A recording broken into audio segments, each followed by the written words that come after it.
Alright, pilot, we'll wait for your word before releasing the RV. Copy that.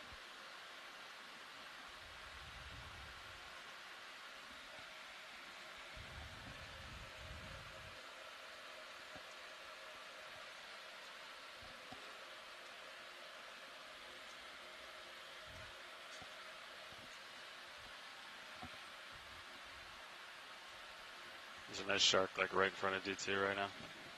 Be advised. Copy.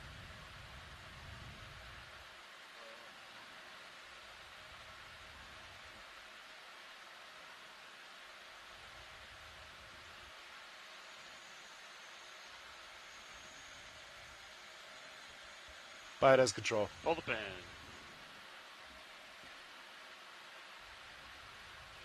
Alright, pilot. Line's clear. Let's drive aft. Looking good on your head in there. Yeah, you can push out from there. Nice job, pilot.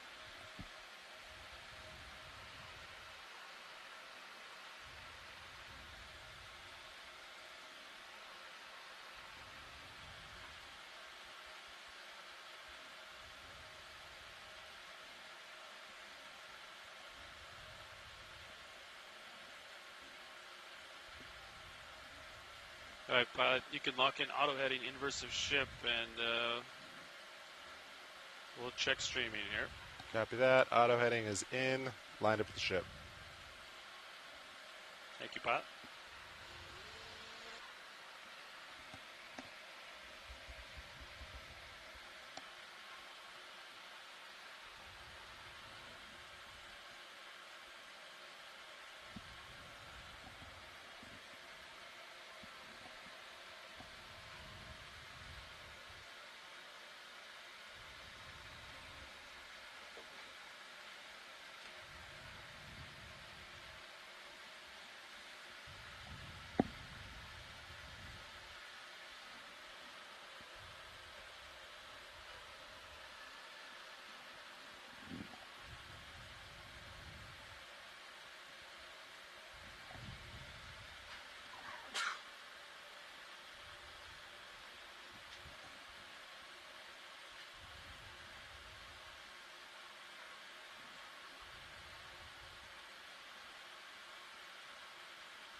Alright, streaming looks good. Let's launch Sirius.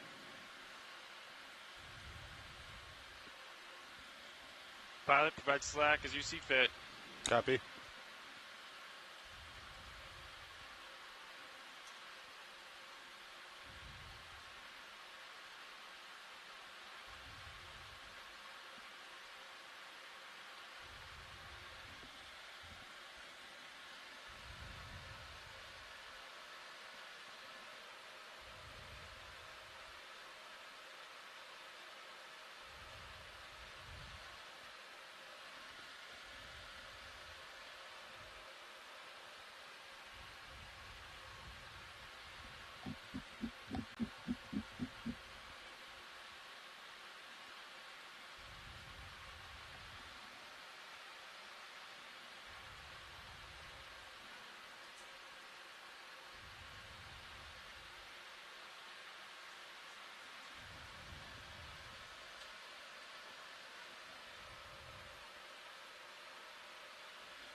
You're doing great, pilot. Copy.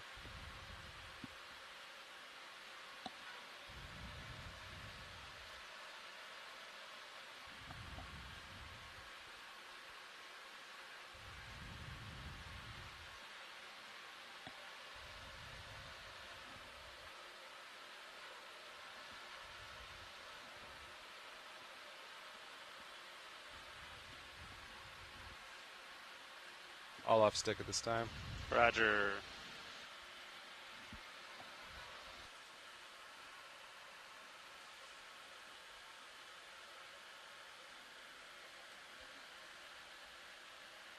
All right, pilot, you can zero your turns. Winch, zero the count. Turn 0. 0.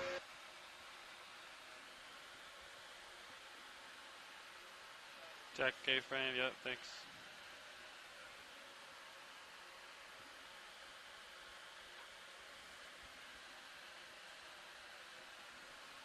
All right, lines are clear. Pilot, are you ready to descend? Yes, sir. All right, let's send it down to 50 at 15 meters a minute. Winch will do the same.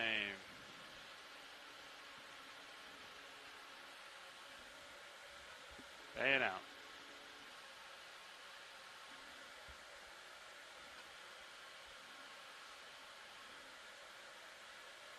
Ready my cameras?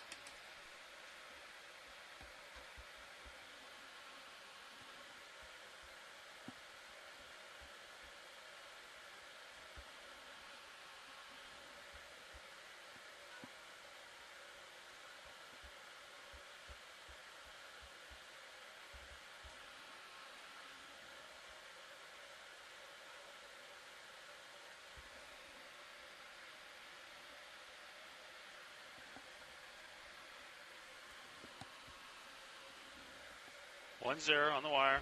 D2 16. Roger, 16.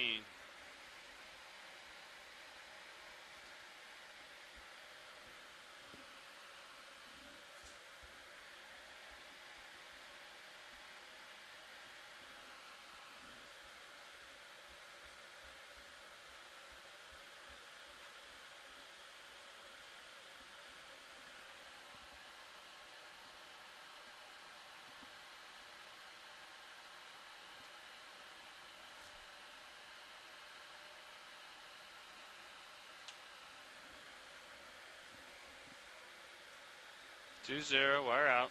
D2 26. Roger, Delta 6.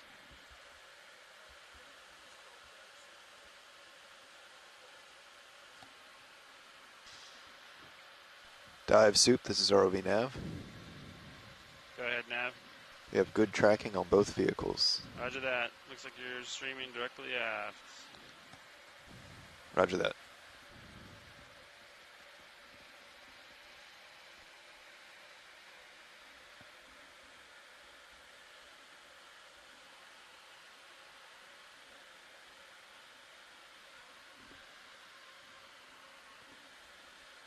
Three zero, wire out. D2 39. Copy, 39.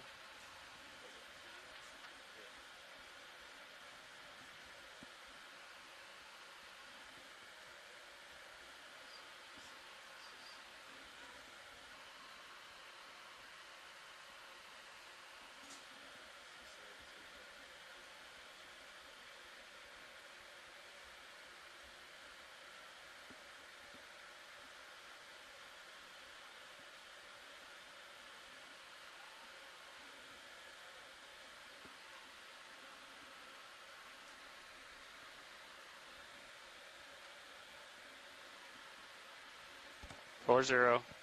D2 46. Roger, 46.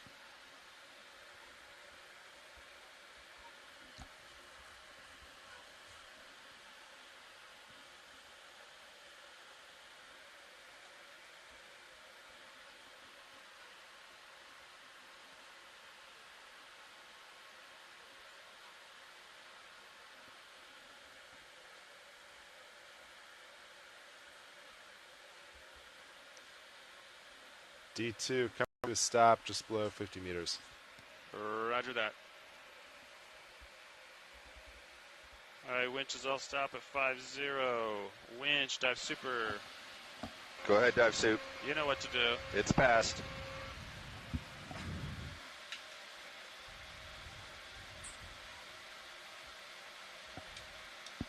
Co-pilot confirms control. Roger that, Fernando. All right, Nav. I'm going to have the bridge, or the AFCON here, pass it up to the bridge as is, and we'll let them get into auto position, and then you can call a move in towards new waypoint 1. How's that sound? Hey, that sounds great, dive suit. Nice work. You guys are free to dive as you feel fit. Copy. Copy. All right.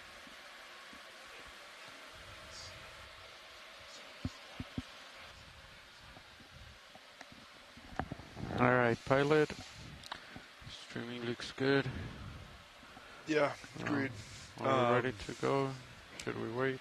Yeah, I know we have a move, but unless you see anything otherwise, I think we're going to head down. Sound good? Yeah, go ahead and head down. When the ship's in auto position, we'll call in a move. Sounds good. All right, I'm getting my Z-Bus ready, co-pilot. Okay.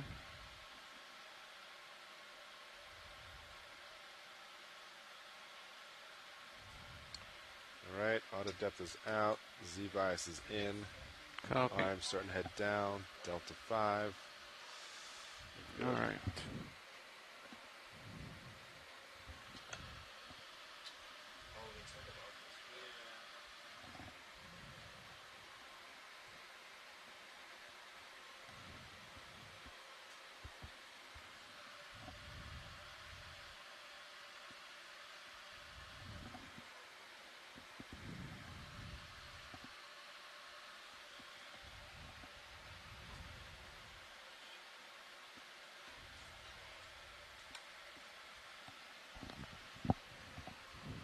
%.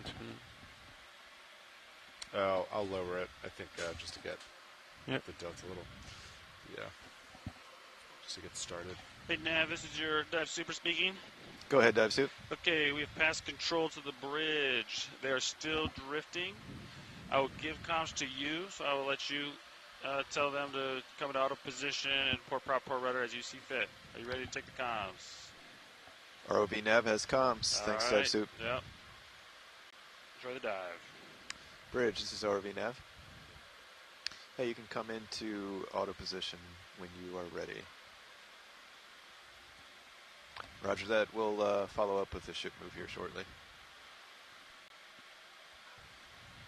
You are clear.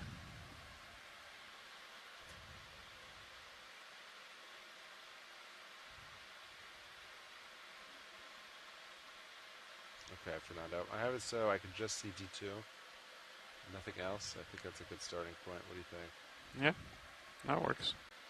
D2, 30 meters out. It makes sense. A little lower.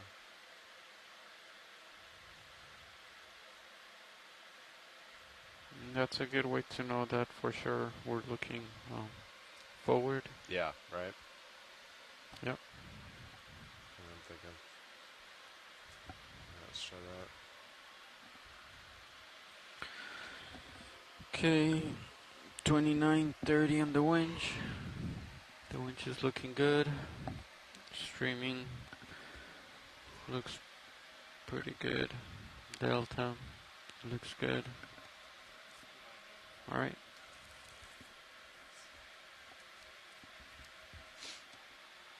Look at that.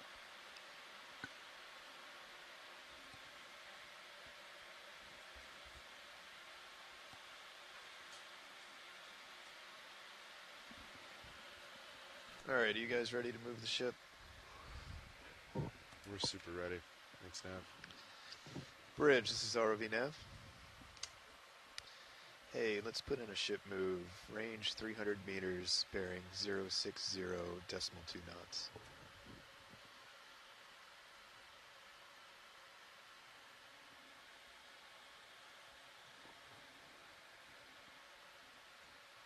Yeah, 060.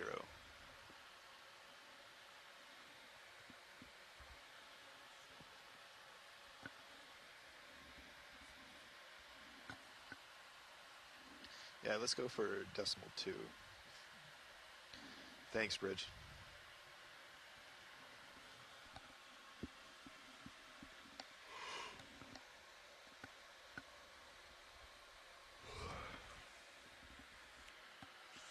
Alright, comps look good, Fernando.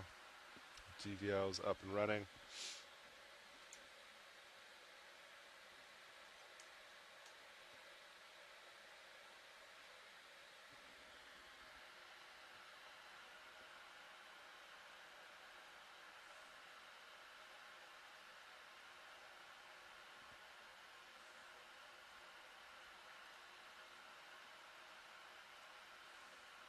Okay, everything looks pretty good.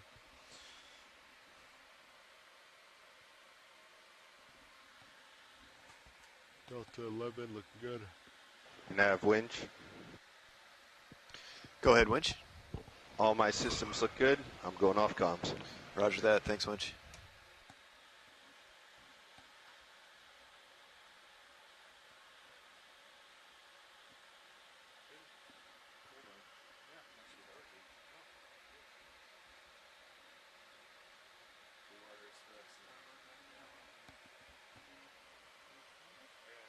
Yeah.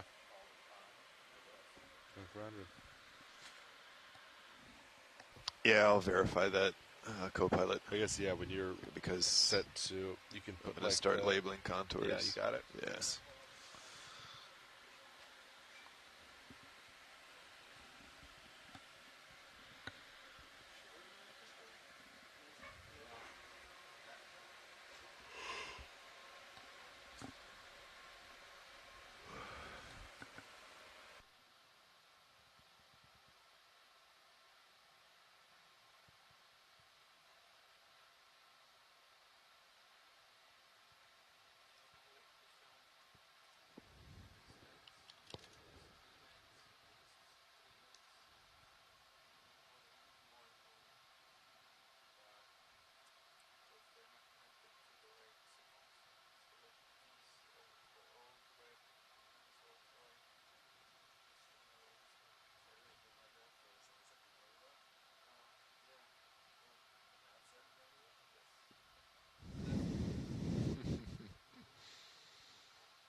Nav, this is video. What's our estimated depth for today?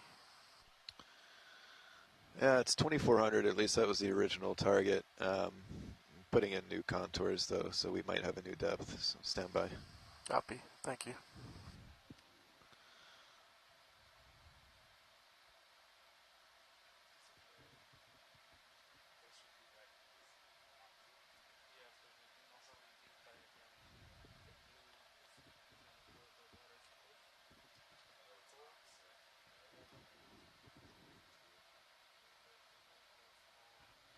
Dark main cam. Ooh, that is a Mako, looks like. Yeah, that's a Mako. Nice photo bomb.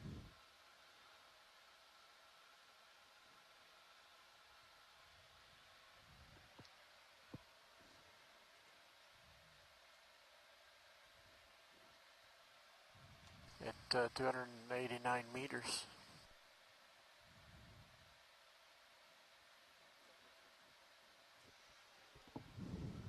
It is for us for today. Look at us.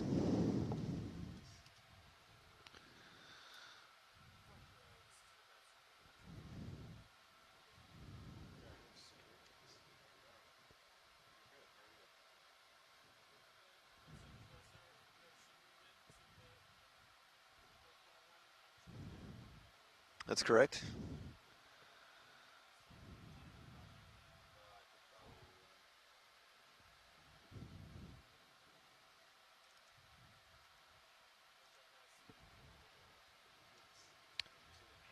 Back at you.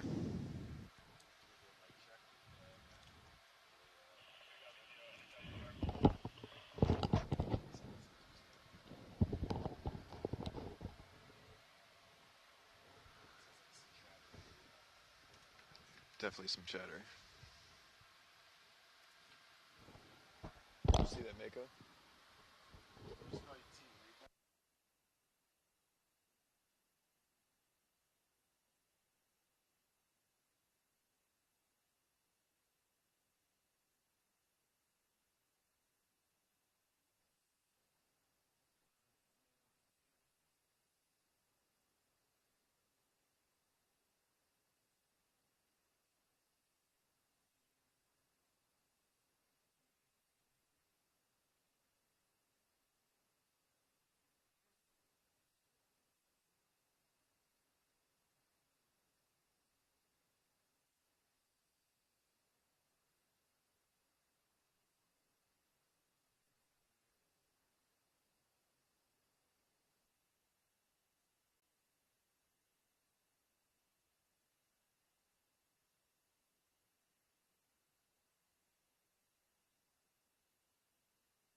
No, he's not even.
Oh, nice. Oh, it was replay. That looks like replay. That's the Mako, yeah. Yeah. So pilots, looks like our new depth will be around 2365 based on contours. Did you catch that video? Our new depth will be around 2365.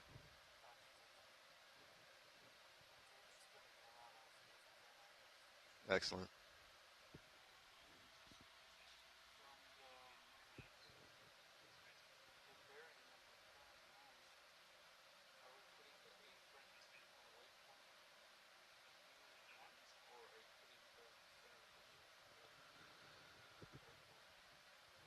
It was A-frame. But we can change. Okay.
Yeah, let's see.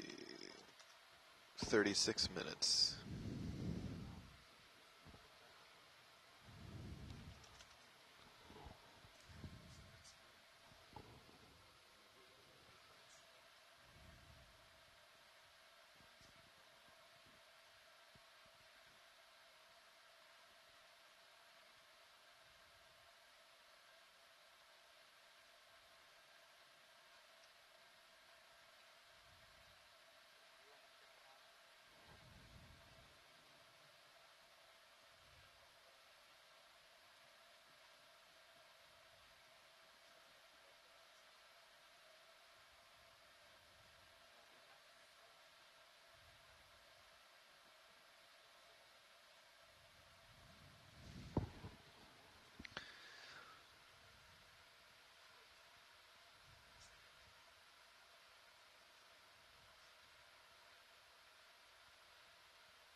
You bet. Yeah.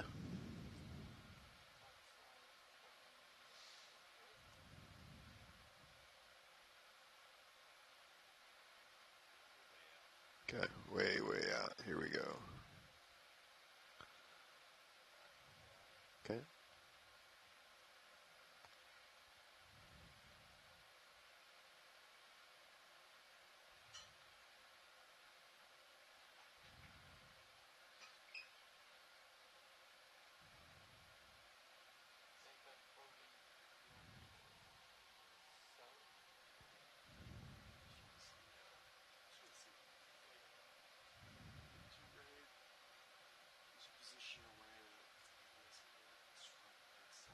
Oh, yeah. It's lower than that ridge.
Oh, gotcha. Okay. Slope calculator. I see that.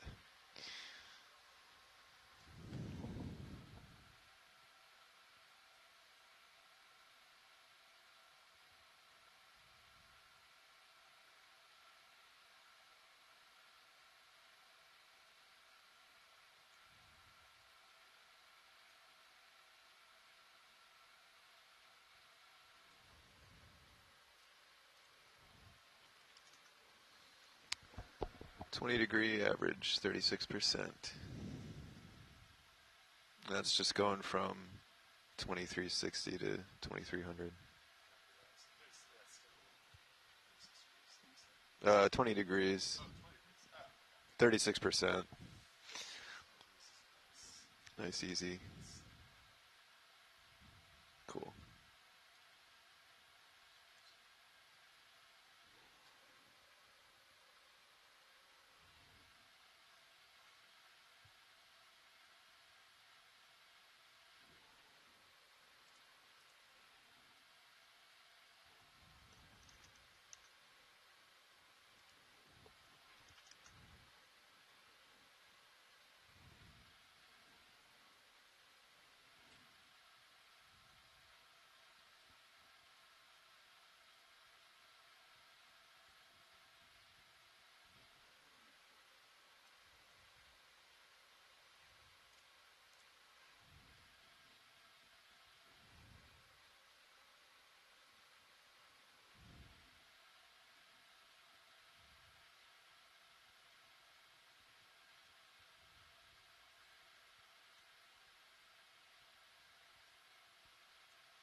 Yeah.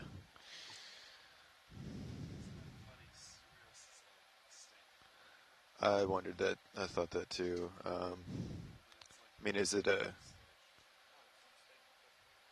Well, it's just the track, and yeah, and D2. Oh, that makes sense. Okay, do you want that changed back? Yeah.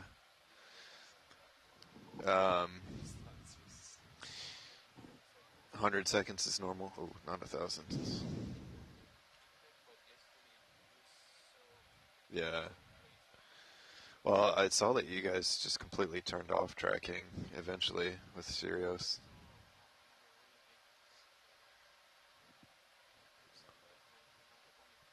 Oh, here.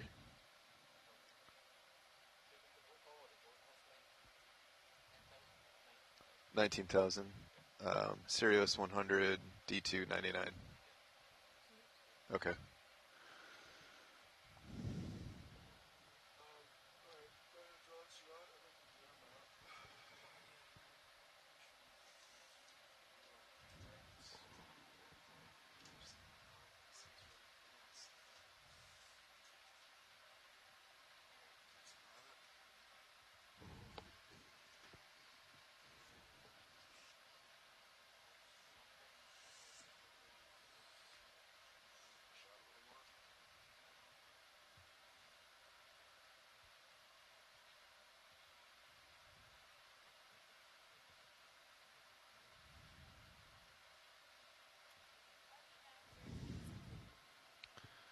Move complete. Hey, thanks, Bridge.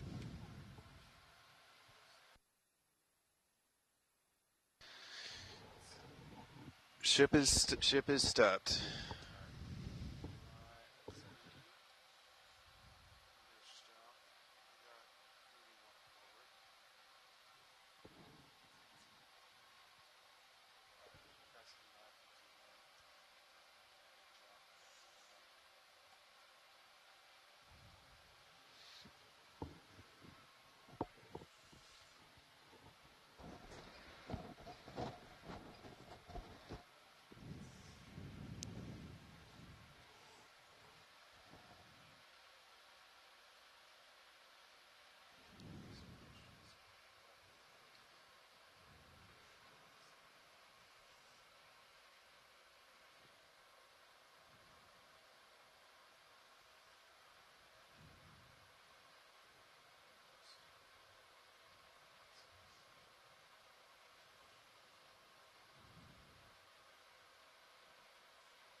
Do we think there's a focal issue?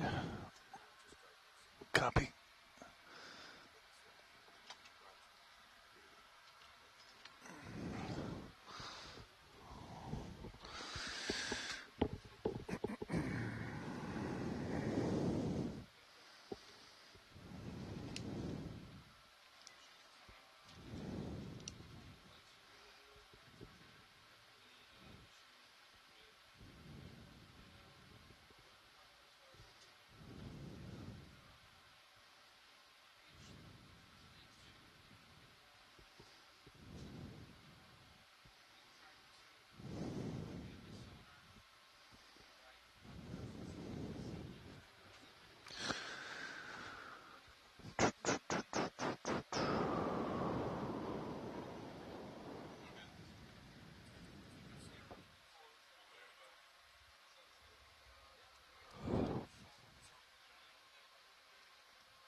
Hear about that.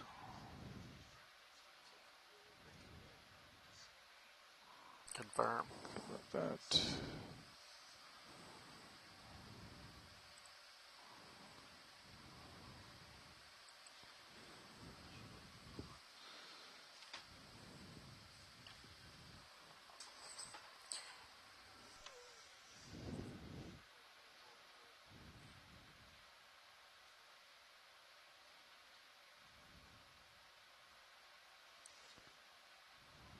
Little low.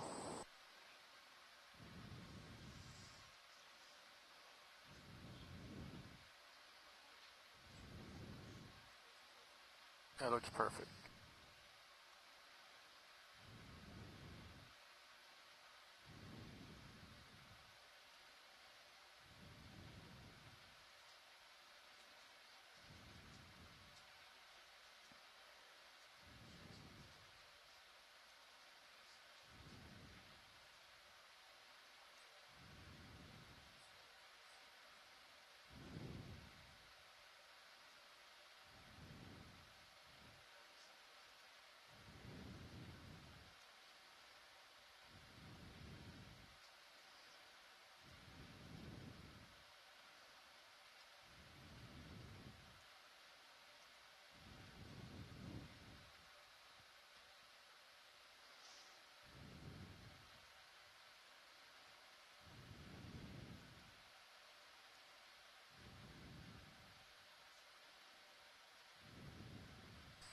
This is yesterday's calibration, and it seems to be spot on.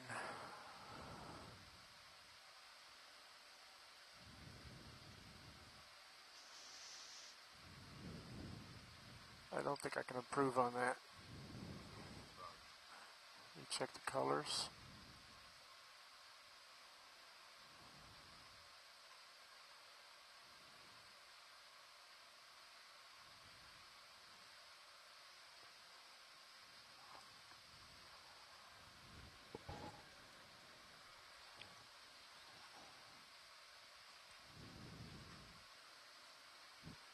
Looks good. Let's rotate for HD2.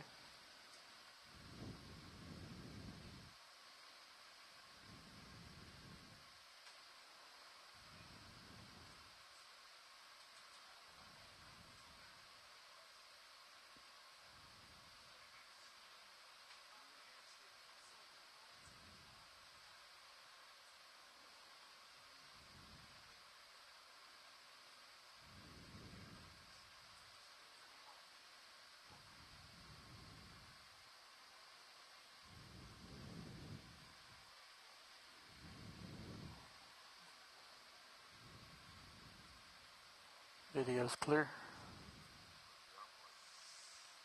That was quick. Roland, you left your water bottle down in the galley, by the way. Oh, thank you.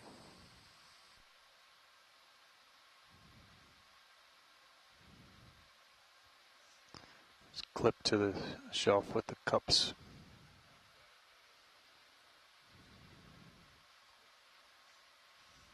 I'm assuming that's yours.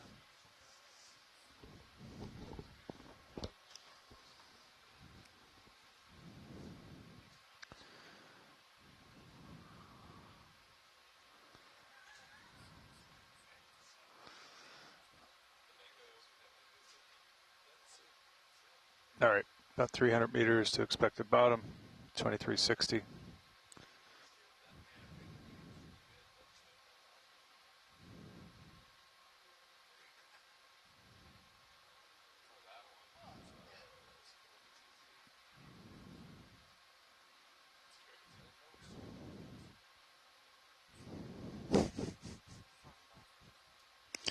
We saw one of those on the Fantail when we were launching off the starboard side. No, that's pointing forward. That's forward port. Oh, it is. All right, that's probably the same one I saw then.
There's probably two people on this ship that can tell you that.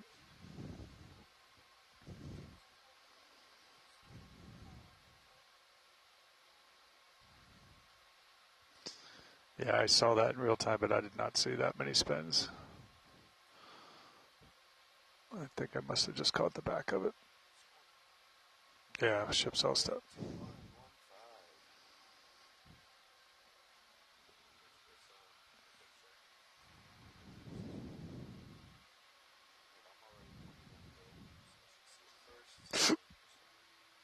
$250.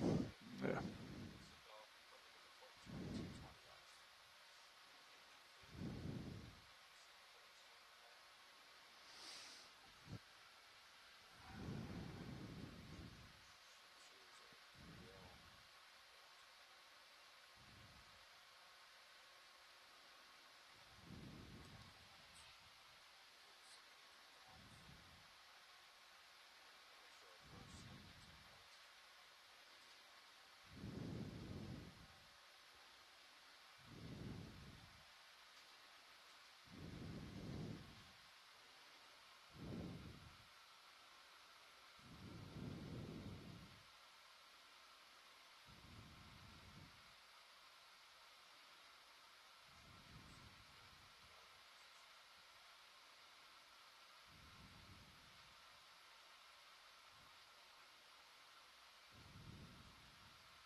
That's a phantom.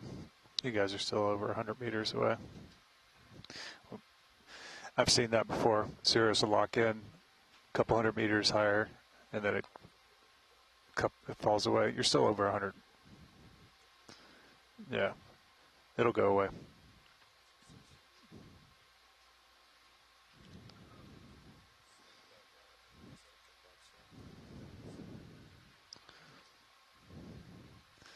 It's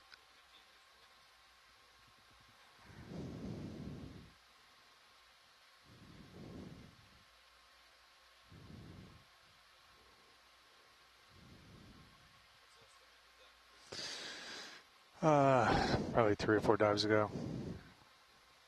It was pretty consistent on shakedown that it would do that.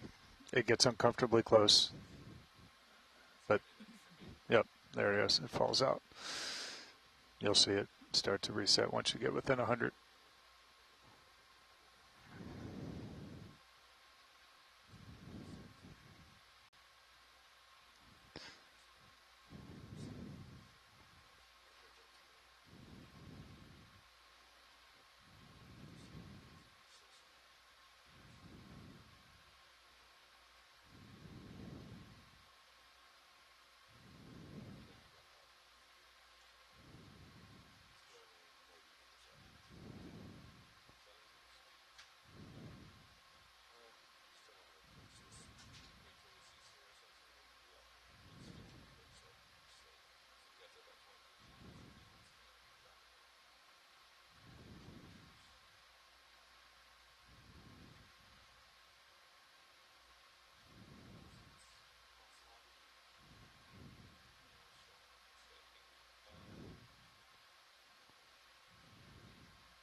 Yep.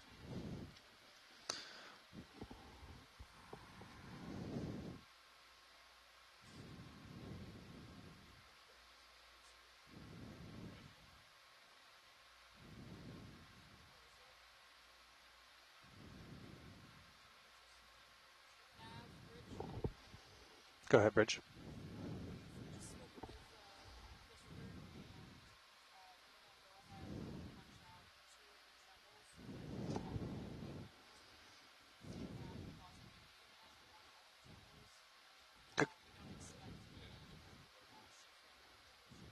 Good copy. Thank you, Bridge, for the heads up.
I can range you in on your blue view if you guys would like.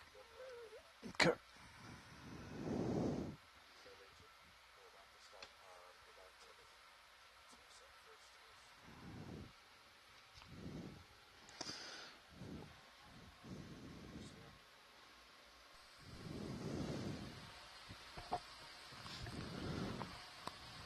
This is Global Foundation for Ocean Exploration video engineer Roland Bryan making a general announcement to all those on the ship and the shore.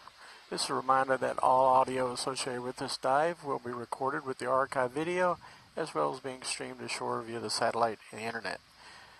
We hope you appreciate the dive today and enjoy the dive. Thank you.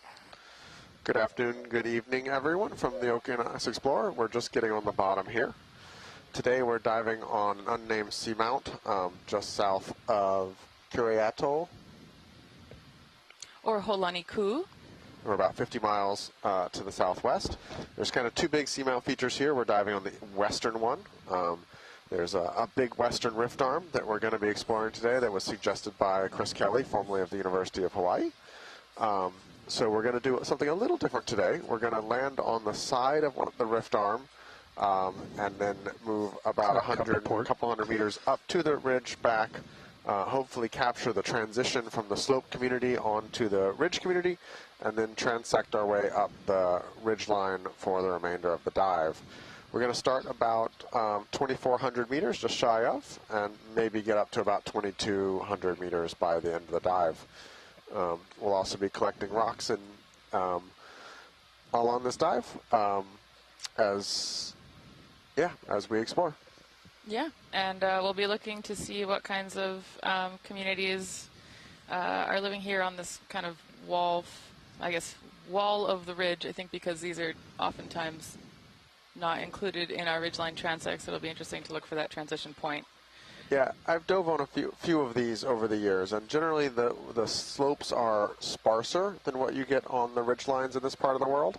But what I'm really curious to see is how far down the ridge community exists. So I expect the first hour or two of the dive is going to be on the sparse side when it comes to life, and then hopefully we'll move up into a much higher density community once we get up on the ridge line. But I'm really curious to see how far down the flanks of the ridge community exists. Yeah, it should be pretty cool. We're already getting some good imagery of the fact that we're on the wall of a ridge. We're in kind of the talus pile at the base of the steeper slope. So this is, you can see all the rocks kind of accumulating from falling down off the ridge, and these sediments piling up with evidence of movement in the manganese nodules. Yeah, it should be a good dive. Yeah, so a couple longer-term notes for those of you who are following along daily on the expedition. We've hit that point where we have to make some hard choices because we have to be back to Honolulu on a certain date. And we've basically been ignoring those logistics for most of this cruise with the priority of getting as far west as we can into the most unexplored areas of Papahanaumoku, Okea. But now we have to pay the logistics of having a medium to slow speed ship and having to get all the way back to Honolulu as scheduled. So we're approaching that hard time where we're having to cancel dives and make hard decisions. So it looks like we only have 3 dives remaining after today's dive. So we will dive tomorrow. We will take a day off and make a sprint east. And then we will do one more seamount dive in the Wentworth seamounts. And then we will make one more midwater dive as far southeast as possible. And that will conclude this expedition. So it's sad to say that we've only got 3 dives after today, but unfortunately those are the realities of working 1,500 miles or more away from our port of call. Yeah, and we wanted to prioritize getting as far west as possible and also up in the northwest region. So I think that as folks have been following along, what we've already found on this expedition has been awesome. And so personally, at least, I'm okay with sacrificing a few additional dives, given that it got us to these areas that are a little bit less well known than others from Papahanaumoku, Okea. Cool. So I believe we've already white balanced the camera on the way down, so we'll just need another couple moments to get the swing arm set up and the pilots do their final on-bottom checks, and then we'll start exploring. Sounds good. Weehaw.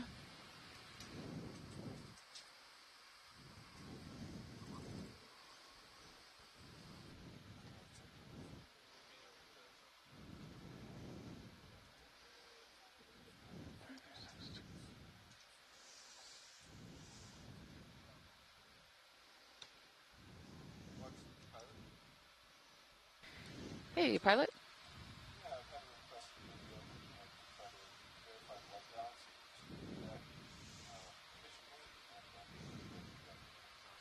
Thank you. All right, so we're going to actually recheck the white balance. So we'll be here Bridge, just about a RV moment, and then we'll get started. Another note Hey, Bridge, for today's just letting you know that the vehicles have we acquired are bottom not here, going to so be if collecting we any could go water ahead and samples set the center rotation to the on the A-frame at seafloor this today. We're time. going to be doing a survey of And opportunity. we'll go ahead and plan for bailout and today. doing a We'll just water use the column forces that we've got. with We'll call water it a samples today 135 to help out another research question in the area. Sound good?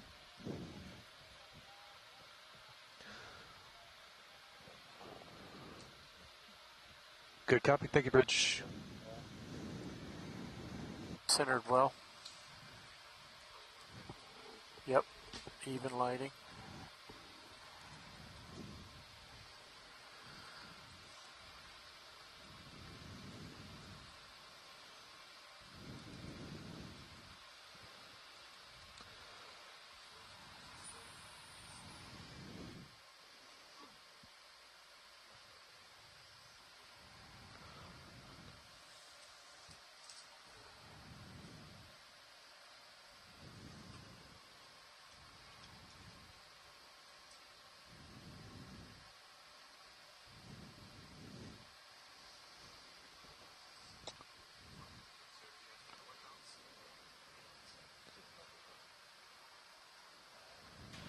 A little over 5 hours of bottom time remaining, pilots.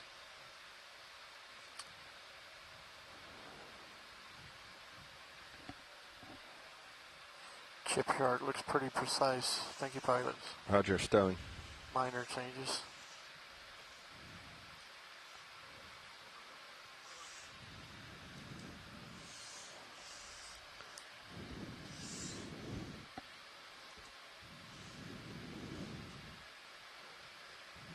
It looked like it was hanging a lot more. All right. Watch leads, thanks for your patience, and we're ready to explore. Cool. Thank you for getting us down here. Rock, please. Yes, please. Roger that. We're looking for a good angular rock. Looks like my XY dropped out at some point. Copy that. You want to show me what's out there? Brian, how come the nodule Co-pilot, fields have yep, these like will do. channels, kind of sediment channels Good at the edge copy. of them? I got you assume ranged that's at the 40. accretion from some kind of current I can flow. back that out if you want. I was talking about scanning sonar. Oh, gotcha. Yeah, thanks. Yep. That's pretty cool. Understood. And you said the nodules kind of Looks float on like the it's going sediment, to need right? a little Yeah, massaging. Yep. I've read on some that. Copy. hypotheses Review. explaining Good position for you. how they do that, Yeah, that but looks good. Thank you. I'm not sure that's a resolved question about how they don't get buried. Hot looking today. Yeah. Yeah. Deep sea sediment world is weird. These nodules are wild. I've been finding a You told number of them them we're good to go, right? starting to form around like fish teeth in some of the sediments we've collected from other Yeah, sites. they need some kind of nucleating agent or something to start forming on, and then they grow on top of that. So in theory, there's an otolith or a shark's tooth or something Yeah. in the center of the Do a snap nodule, here but then for why ID. they don't. Then we'll resume with Hey. So it's a Bathopathes. rock hunting. We've had a couple days of very light black corals down here. At the depths we've been at and whatnot, we haven't seen a lot of black corals. Watch leads pilot, please call out if you see any rocks here that look interesting or potential candidates. Sort of just doing a survey now to see if anything jumps out. That sounds great. I have to admit, I saw. Yeah, I thought I'd seen That's stuff. looking a little but- more encrusted. I'm going to Yeah, head there back to was, the right. I think right at the base of the rock, or the right base of the slope here, will be your best bet to Yeah. catch some things that have rolled down That potentially. big one? If you could strap that to the top of D2, I'm sure that would make shoreside geology happy, but it might not let us get back to port in time. I swear I saw one or two earlier that looked like a great pile, but Yeah, I'm coming I back lost into my- that pile now. okay.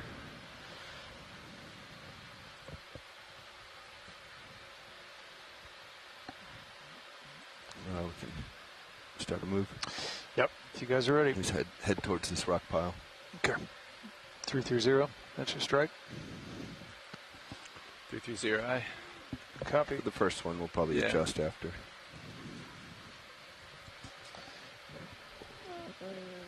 You want 15, 20? 20's good. I'm out Okay. there. Yep. Looks pretty clear up to 20.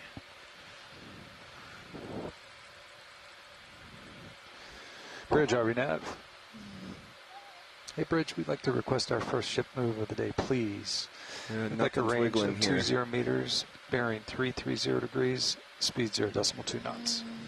Yeah, I'm not. Yeah, not getting good rock vibes here. I'm going to back up towards you real Good quick. copy, all. Thank you, Bridge. Roger that. See if there's something down left. There's some rock piles near you.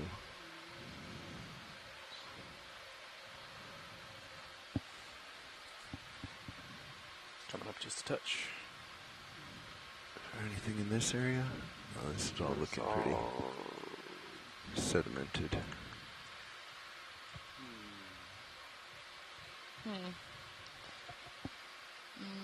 Looks pretty encrusted. Yep. It does. All right, heading back towards the way Alright. forward. Okay, well, we'll keep an eye out if we Well, see anything. Let's look at those couple corals as that are. No, sorry, not there. Back yep. where you're headed. Heading back to the way forward. Yep. Oh, this is like a channel. Those Oh, are a little cool. more deceptive on Sirius. I thought we might have a chance back there. Yeah, I agree. I totally thought they were as well. All right, this is our way forward.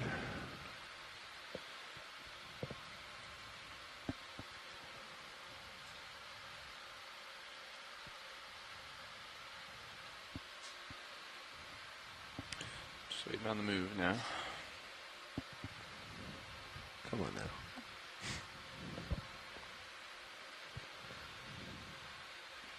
There's a little bit of heave.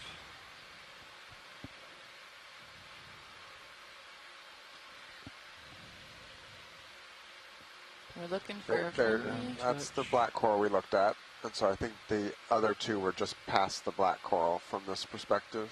To the starboard, to the right, Nope, or straight oh, up, straight ahead. Push ahead. Yep. We'll get there in a moment. Yep.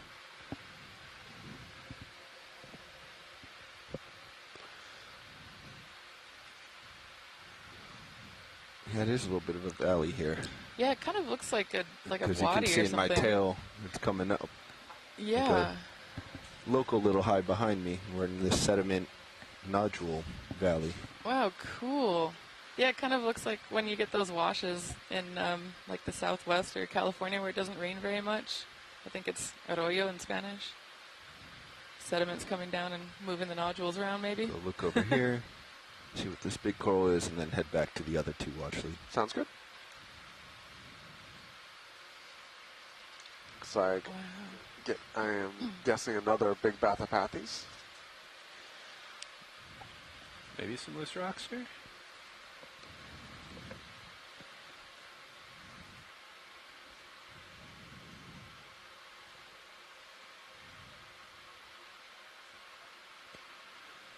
These two in the middle may be loose. Or it may not be. It's all pretty. Do you want This is to a big Bathopathes, though. Yeah, wow. give it a kick or a poke or keep moving? Ooh, I think okay. we'll keep moving. Oh my, holy moly. There's lasers. Lasers are showing 10 centimeters. Get you a little closer video. I put it down here. I can put it back up if you want it up top. You tell me. Used to looking at top. I'll That's put it fine back here. up. Nope. Wherever you want. Just thought it would be an easier view for you down here. This one usually ends up changing to jars. Yeah. Okay, rough estimates, maybe 70 centimeters tall, 30 centimeters wide. So I believe this is Bathopathes alternata, or potentially Go ahead, roll. pseudo-alternata. And it's named for the alternating ways the branch. So some Bathopathes branch all the way across, and some branch every other step. Oh, that's so cool.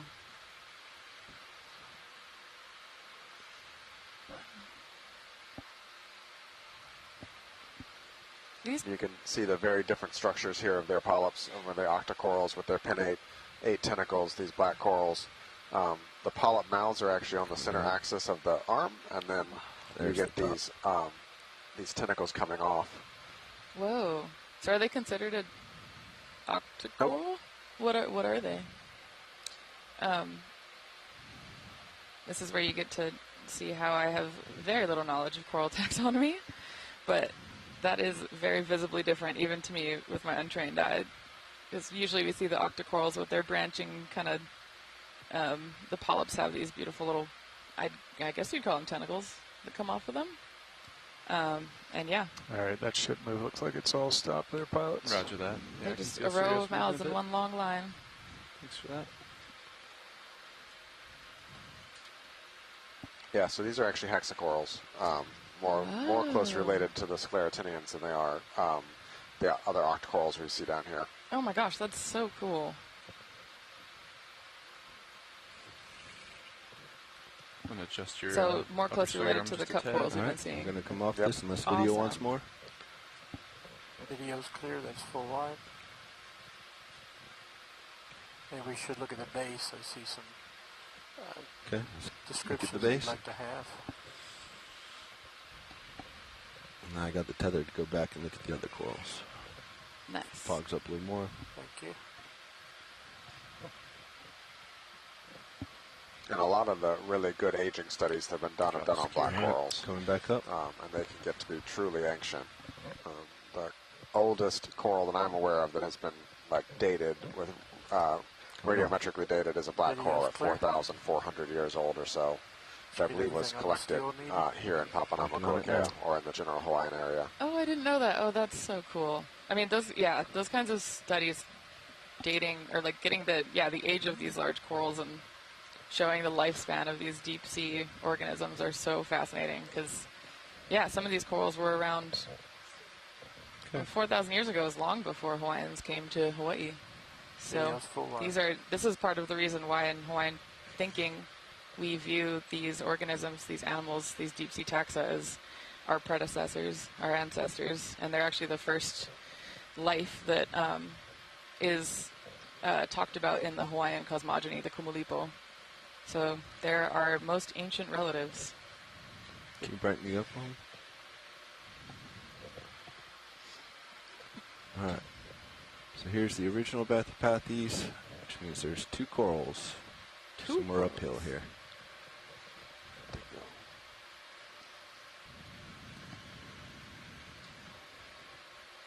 One's dead center, but probably too far out, and I think one might be off to the left, but I don't see it. I just try to remember where it was. Where did that other one go? Yeah, we'll turn left as we approach the big one. Kind of right. I see two. I see a stalk, and then there it is. Yep, thank you. Nice. Those are the two. Good eye watch lead. Great eye pilot also for finding it again. Well, finding those the first time, Ooh. Not easy. A Iridogorgia relative, maybe? Yep. Okay, let's get a snap. Definitely in the genus Iridogorgia. Okay. I like them because they're spirally. Yeah. This has a strange single stalk or single arm that's out of place, though, it kind of looks like. Could be a small or it's missing an arm. The radial symmetry here is broken. That one big stalk at the base still floating. or further down. Yeah, that's weird. Science is happy with this one. Yep, agreed. Sorry, what was that watch lead? I said science is happy with this one. Carrying on. And then it looks like we're dead sponge here. Yeah. Let's get a snap on sponge. Don't think we need to spend a lot of time. Nope, this looks like a relative of that whatever. Corbinell, yeah. Corbinellidae? I just wrote it. But it's a euplectellid sponge. All right, I think we're good here, but I wonder... Snap on the gastropod. Oh, yep, little snail there. Lasers. And a brittle star arm. I was curious also, pilot, I wanted to look at a rock probably right underneath you when we were approaching this. I thought there might be... I think Sirius is pretty subtle, pilot. So this is the tether you're working with? I was looking at that one dead center, but it's probably encrusted underneath the sediment. Yep. We can give it a poke. Yeah, let's try it. But I'm again on closer examination, I am less confident that that's going to come with us. Yeah, I'm also not particularly optimistic, but if we got the time for a poke. Hydraulics ready? Never hurts.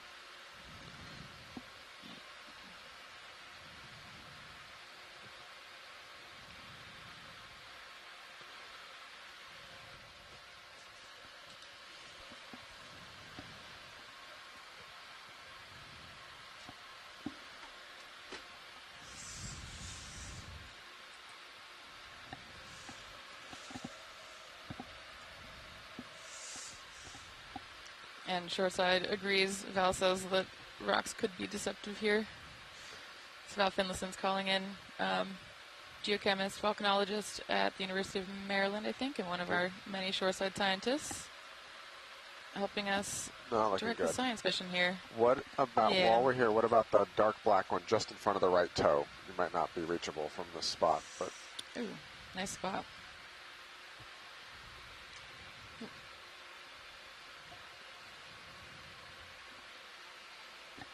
Also doesn't seem... Okay. Yep. No rocks yet. Nope, it is not rock o'clock. But maybe at the base of where the slope gets steeper up the hillside, we might get more lucky. So this might be... We're supposed to get up to another little saddle that might have some sediment up at the end of the dive, but I'm not optimistic for much sediment between here and there. This might be a good place for it.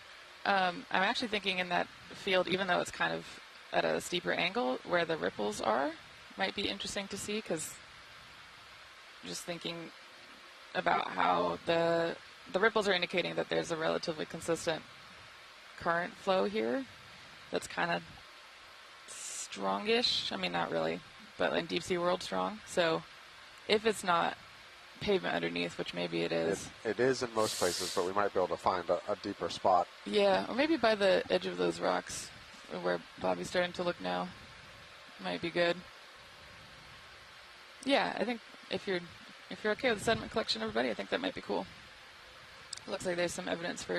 You went left of the big boulder, Sato, or right underneath of it to the right? Let's do left of the boulder. Wherever's easier. I think this entire area...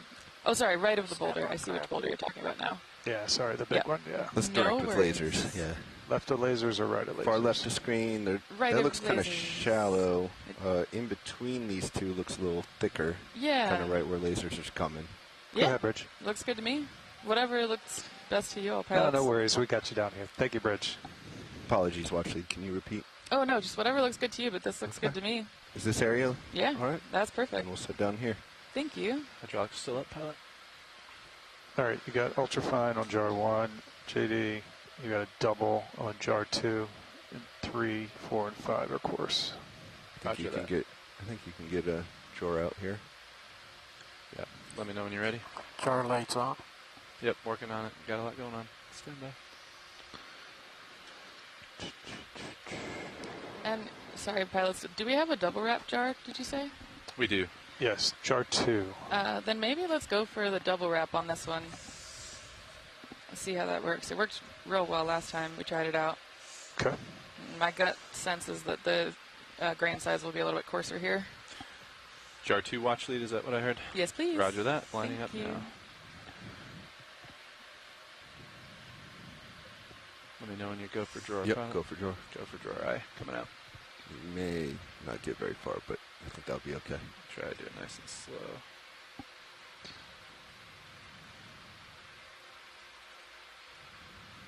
Looking good. Oh, that's good. That's Roger. sufficient. Holding. JD, when you're done with the drawer, can you just rotate the canister to me? This guy? Yeah, the one at jar 2, just rotate it closer to it. I just want to double check what actually is on it. Sure. Because it's not. Okay, so 2. Is it double wrapped? I can't tell. I think it is. I mean, that's what it says. This is so we can compare it to 3. Yeah. Yep. I would concur. I think it's double wrapped. Just wanted to double check. Sorry. Yeah, no Didn't worries. mean to interrupt. No, all good. Good to double check. Ready for drawer? Ready for drawer eye. Coming in. Drawer in. Oh, I think you might be on jar 3 Yep, right now. working on it. Okay, Thanks. no worries. Appreciate it. Yep. Wish I had more hands. Sorry. You're okay. Standing by for Come in selection. partial on HC2, please. That's good.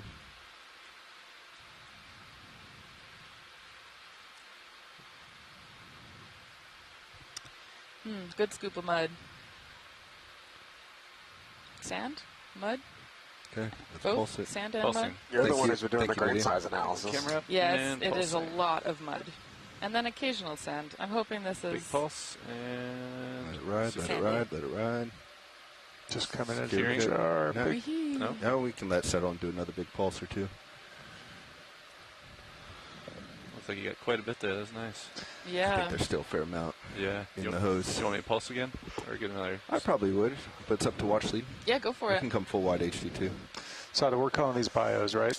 Geos. Geos. And I've been calling Geos? them Geos. And Okay. Yep. Secure. Sorry. No problem. See what we get with that pilot. Thank you. Wanna We have been, it's confusing. We've been doing some bio Stand by. We're subsampling. getting another scoop. 01 Geo.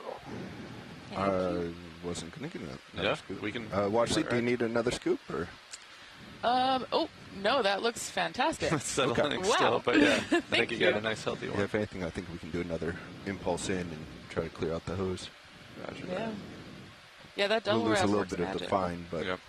Impulse in now it did look pretty coarse. Yeah. Yeah. and off. All right, we'll go ahead and store. Roger We can that. do more impulses if needed when it's stowed. Yep. Wow. So, I'm ready. copy that coming out. Thank you, pilots. Yeah, thank you. And holding just a little bit more. So I think we failed to introduce ourselves. Oh, we did. Let it Yep. go. We have for the past few dives, I think actually. you're probably right. I keep forgetting about that. So, hello everyone. I'm Brian Kennedy. I'm the chief scientist at the Ocean Discovery League, and I'm a deep sea benthic ecologist. I'm one of the co-science leads out here for this expedition.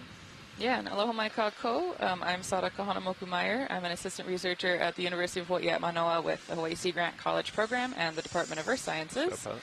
I'm a marine paleoecologist. I'll let that settle and So we I can do a lot clear of the digging hose through out. sand, Thanks for driving everything and around. I'm the other co-science lead here on the I expedition. think we'll let it settle just a little bit more, and then we'll see how much we get. Understood. Yeah, Nav, I think we can keep moving. Copy. Gonna do another 20, JD. Yeah, I think 20 works. Let me range up the blue view real quick. We can drop to 15. It did get a little steeper I here. think it does right here on this wall face. But we do have Front pretty row, good would you like to do blue view there. introductions as well? So whatever pilot's comfortable with. Bobby. Super 15, like you said. Yeah, I think. 15's fine. Bridge, RV Nav. Hey, Bridge, I'd like to request another ship move, please. It's going to be a range of Let me go 1.5 look over meters, bearing 330, speed Roger. 0.2 knots.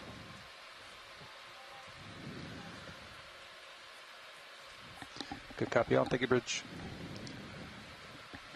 Pilot, would you like to do introductions as well? Yeah, I'll let our Nav walk us through. Yeah, I know. Relin, thanks. We're keeping an eye on it. Stand by one. I'm not seeing anything. Looks like there's a healthy amount of sediment. We happy with that in two? Looks Oh, like it's yeah. settled. That is beautiful. Thank you for the collection. Of course. Yeah, is the bottom covered? Yeah, then that Working part magic we with the can ROV. clear out if we need to. Good morning, everyone. From the front row here in the control room of the Okeanos Explorer, dive 14 today. We'll be introducing the operators of the two ROVs that we have out today. Deep Discoverer, affectionately known as D2, and Sirius, our camera platform. Get a shot here, please, video. Sitting far left of the front row today is your navigator, Chris Wright. Sitting middle is our pilot of D2, Bobby Moore. Sitting to his right is our pilot of Sirius, John Mefford. Sitting in the far corner of the front right is our video engineer, Roland Bryan. And sitting back row, far right, doing our clipping today is our video engineer slash Let's go on corals, yeah. editor, producer extraordinaire, Caitlin Bailey. Thank you for joining us today. Enjoy the dive. Thank you, Roland, Chris. let's go on polyps. Pilot, do you have a preferred way you want me to rotate the rosette to get it to jar 6? I mean, you can go through one, 'Kay. shortest distance. Yeah, sounds good. I don't know what this is. Oh, I saw you leaned in real close. Past it being an octocoral, I am confused. Ooh. When you say you're confused, it makes me We'll clear that excited. out whenever I it's think good I would like to opportunity. sample this, please. Okay. Makes me very excited. Sample heard. Wow. Hydraulic still live. Roger. Let's come out a little bit video. Let's get Chris, some other angles of Kelly, footage. do you recognize this? Is this like a stoloniferen that has regrown on a dead skeleton or something? Oh.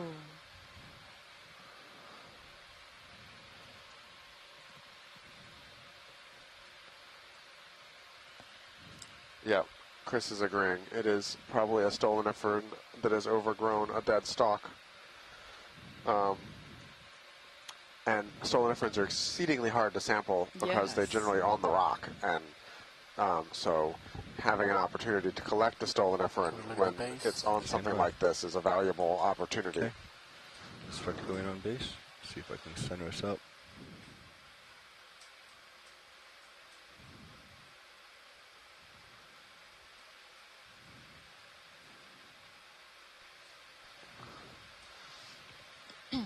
Oh yeah, we sampled a stoloniferen a couple times ago that was growing on, I think, a dead sponge, and that was Kind of fighting the setup here to get the another base. rare chance to get some representatives of Outsiders. this taxon, All on the rocks. do some genetic work on them to help just understand the diversity of the species a little bit better. Starboard lower swing arm might have creeped down a little bit. I can snug that up. Stand by video. I'm going to try something different. 'Cause I'm having Standing some trouble by, here. full line.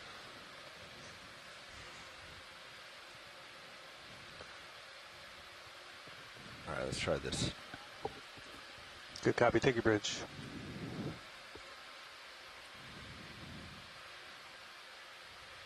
Let me turn. Not really. It's about as best I can get on the base, but I think that's probably sufficient. Yep, that's great. All right, we will give this a sample. Alrighty, thank you. I can hold it closer to Roland once I cut it. Yep, copy. Good idea. Let's get a full screen of this with lasers. I see lasers. Good job. Yeah. Video's clear. I don't have a lot of heading control the way my right toe is set up. Oh, I just came loose. All right.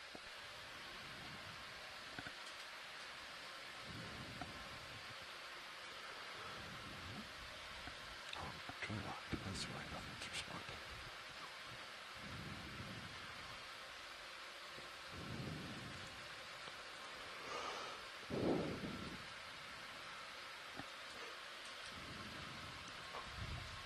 Joy lock is sticky. Yeah. I feel like it's getting worse. You got to visually confirm it. Like, Yeah. Yeah.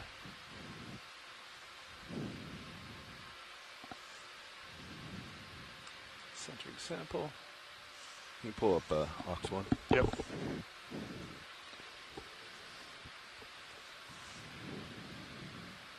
So ideally one whole branch of the 3 branches, and which one you want, take whichever's easier. Okay, let's go in partial on both.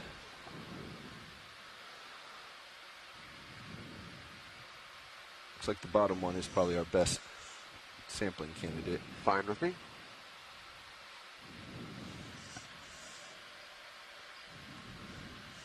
If you don't mind, Nev, help me keep an eye on Sirius. Will do. Thanks, sir.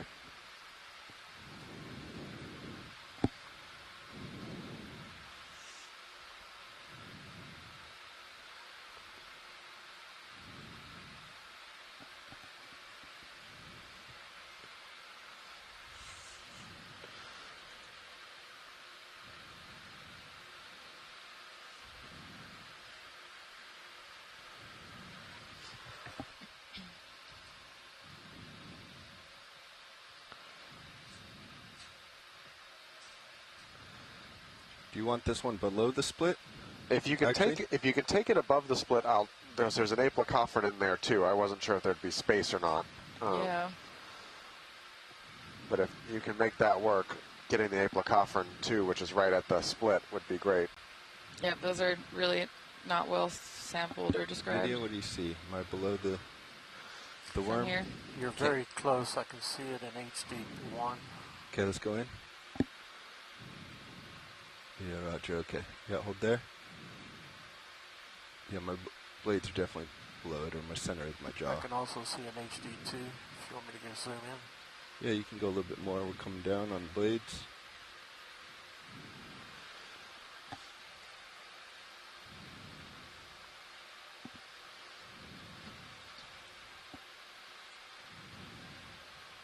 Come out a little bit. I'm hitting my jaw somewhere. I need to see. Yeah, I think it's down It's there. the bottom one. Yeah.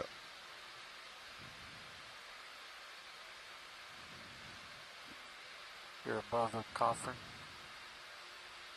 I'm working on it.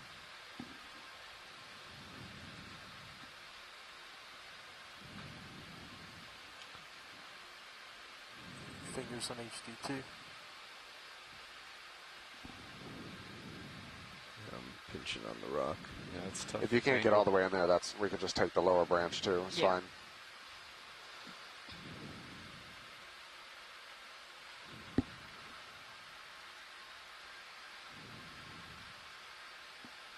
Just need to get that jaw. There we go.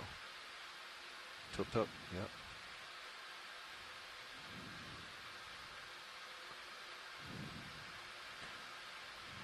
Looking down 80 degrees with Cirrus, but we're in good shape now. Just above your coffins outside of your cutters.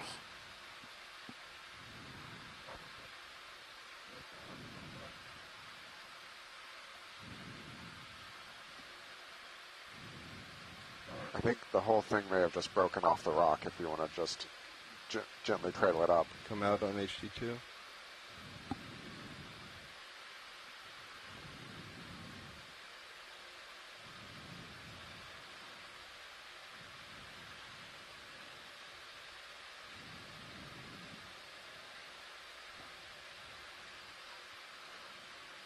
If we are correct, and this is a primnoid skeleton underlying it, they can be brittle. Medium brittle. Not like a corallid, but... Wow. Claws It's are broken, but not fully detached. I know. Annoying.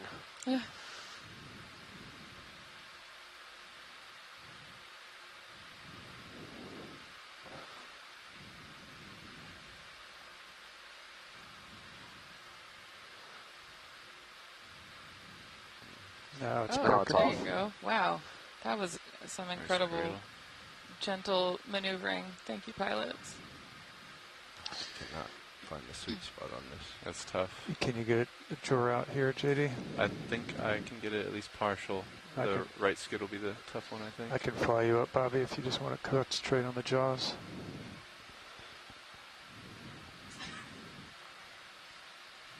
Not find a...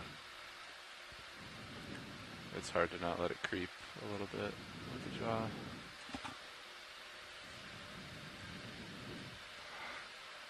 Okay, let's come out both vehicles, please. Both cameras.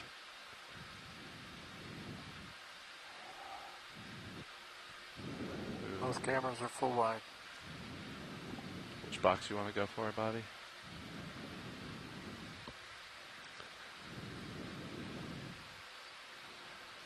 Port side? Yeah, it's going to have to be port side. Extended pin. Box prepped.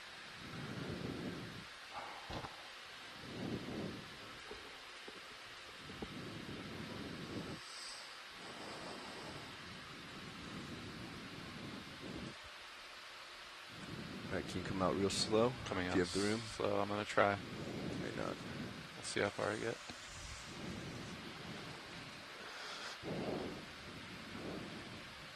You're going to probably hit on that right side. Okay, hold it there. Hold it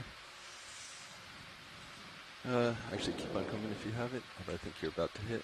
Coming out slow.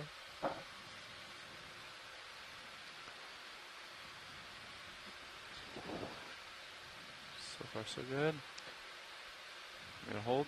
Yeah, you can hold Holding, yeah, I think I feel a little push there.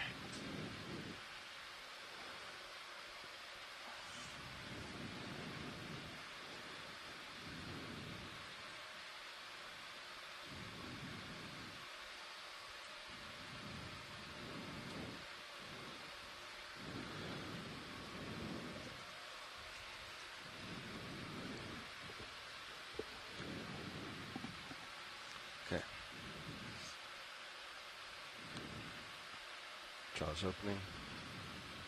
Nice drop. Can we take a tight look from HD2 on how much is in there? Go for zoom video. Pilot's good. Yeah.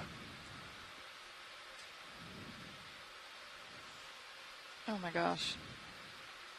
Looks like the worm's on there. You got the worm. Great. Thank you very Wow. much. HD2 real quick.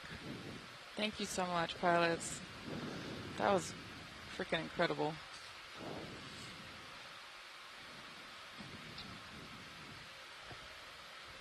Going for the other piece. We won't spend a lot of time. I believe. We've already got a good collection in there, so.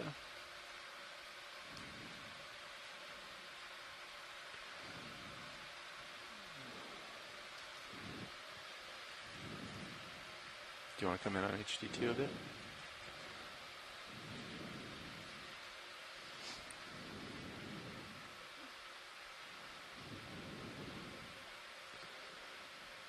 Yeah. You're doing what you can here.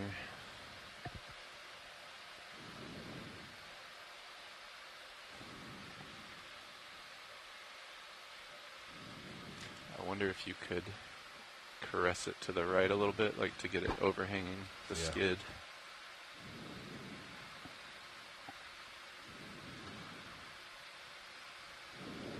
Moved it a little bit.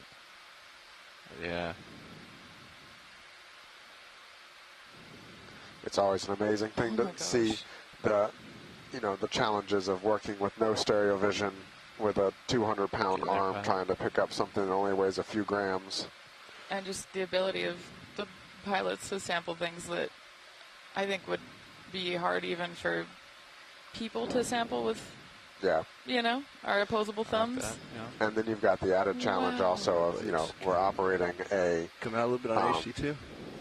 We're operating using a small miniature version of the arm that you can move around in real space up here, but when the ship rolls or heaves, we all lean in our chairs too. So the pilot's got to do all the things with the arm and also compensate when we're all leaning left and right when a big swell comes through. I'm just so amazed with the fine motor control of D2 and D2's pilots.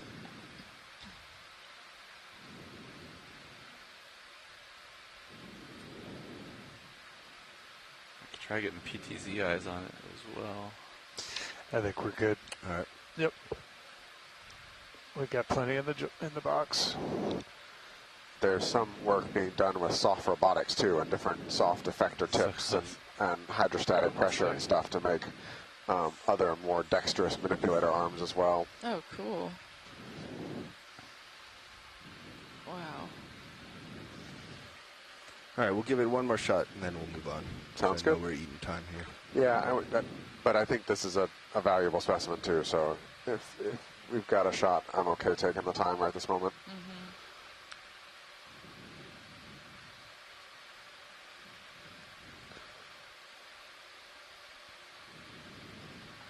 Quite. Maybe just in the fingers. I was trying to go for the hose, but... So close, yeah.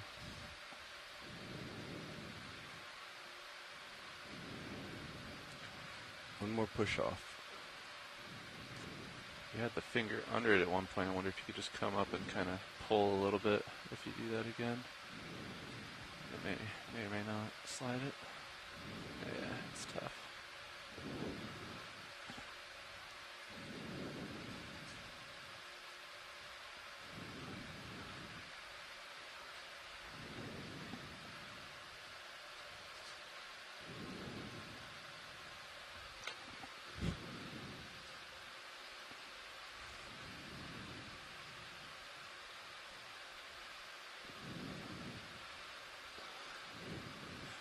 Could you turn your fingers and pull on it a little bit? If you slid the box over, would it get it more closer to you? He's almost got it. Ooh, nice. Perfect.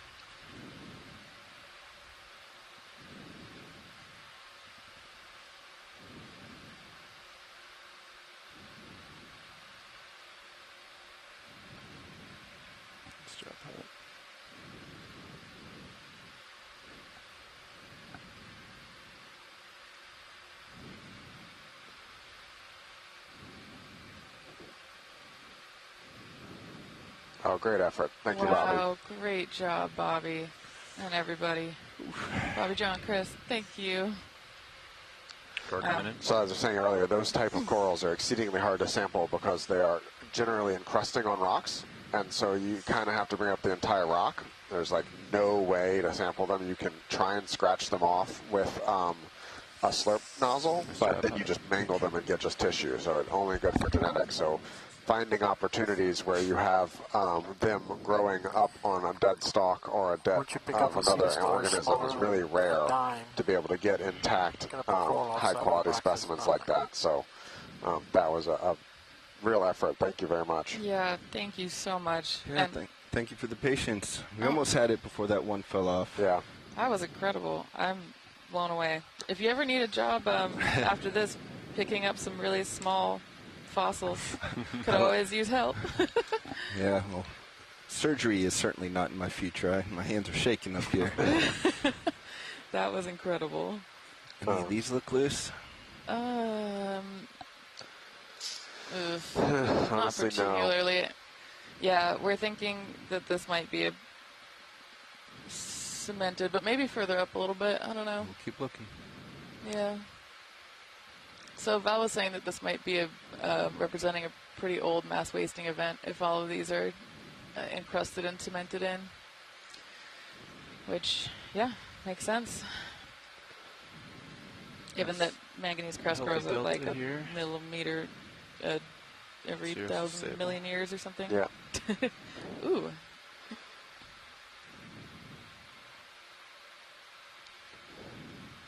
Yeah.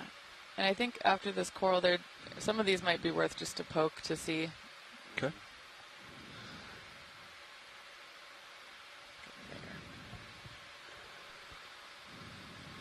Got an enemy facing you. We may want to clean out the suction hose at some point as well, Pilot. Oh, baby mushroom coral looks like next to this primnoid? Go ahead, Ruby. No. What is it? Chris Gorgid? Okay. I got sketched out by the straight stalks coming off the central arm. I've been learning how to identify Coming corals. left towards an enemy. Copy. Yeah. Partial. And it's slow going. So I think this is one of the...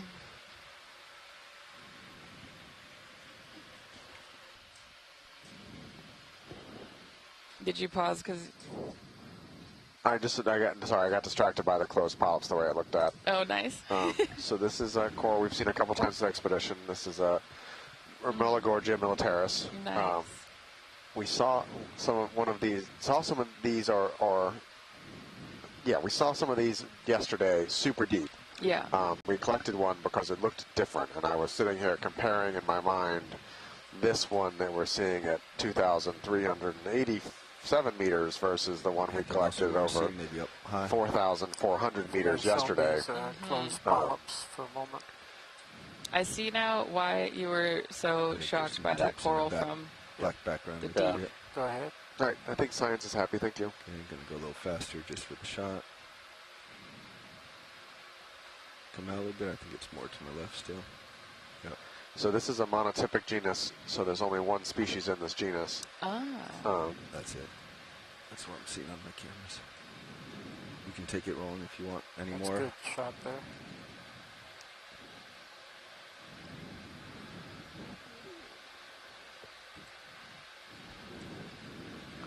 Full screen.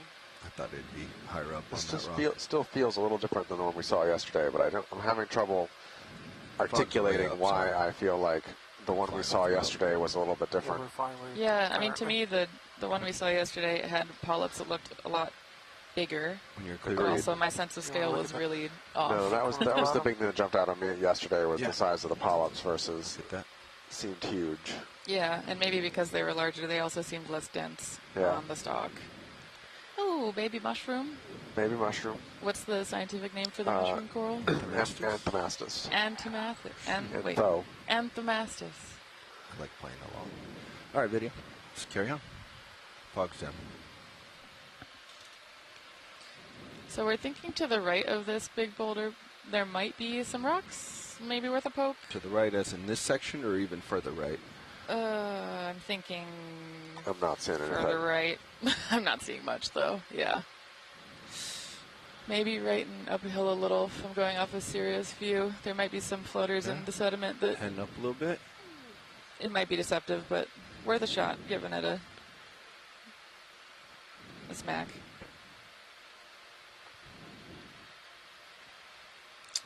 What about that one that's left with the lasers in the middle of the sand, Bobby? Yeah, we'll give it a poke. I don't know.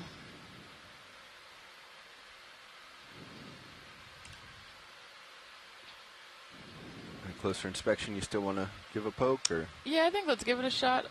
Don't have high hopes, but might as well try. Because you never know. Hydraulics ready, pilot.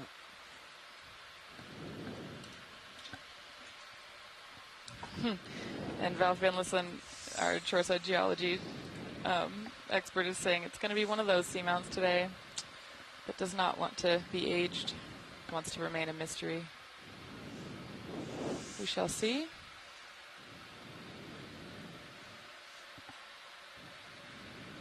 Nope. Nope. Okay. Never mind then. Thank you. Thanks for giving it a shot, I think. Yeah, happy to. Yeah, we'll keep our eyes peeled further up, but not sure if we'll be in luck for a rock today, at this depth at least. Val, when you're dredging for rocks, how long do you run the dredge for to find rocks? Like, it's an operation I've never been involved in, but when I read geology papers and think about dredged rocks and see what they look down here, I have a hard time trying to envision how that actually works, of pulling a net across a steep seamount and just ripping rocks off the seafloor. I think we can keep going. Yep, let's keep going. Another 15, Yeah, pilot? thank you. Yeah. Or whatever you're comfortable I with. think 15 works. Come up with you. Oh, what's this down here? Oh, never Feeding mind. trays. It was a shadow. Yeah, look at that. What are you? You can snap if you want. Sure, snap. The round shadow I thought was something that was sticking out. No, I still, there's something going on there. Yes, something. Maybe some I burrowing. think that's Yeah. good. Thanks, Vee. Ooh, big coral. Bridge, RV nav. Let's go check it out. Nice. Hey, Bridge, I'd like to request another move, please. It's going to be same as last. There it is. Range 15 meters, bearing 330, speed 0.2 knots. Oh, some big Iridogorgia. Iridogorgia? Nice. Good copy. Take your bridge. Fog's coming up. Versus Rodan Iridogorgia is more willowy. Is that right? Okay. We're getting there, folks. I think the common name for these is firework coral, or will be maybe after we've all started saying firework coral on these broadcasts. But it does look like, you know, Something on the bottom it right looks of like a the firework. rock, It's so beautiful. Right edge. Yeah, these are one of my It's, favorites. Stark crinoid. Very I love beautiful. this Always make coral. me think of like something from a Roger. Dr. Seuss novel, a book. Beautiful Yeah. view. And these lasers are showing 10 centimeters between them, so let me I see, need to 10 get down and tilt Maybe up like for 40 stills. centimeters I don't know how wide. to give stills that center view. ish. Not sure what my reference is. I think it was up, actually.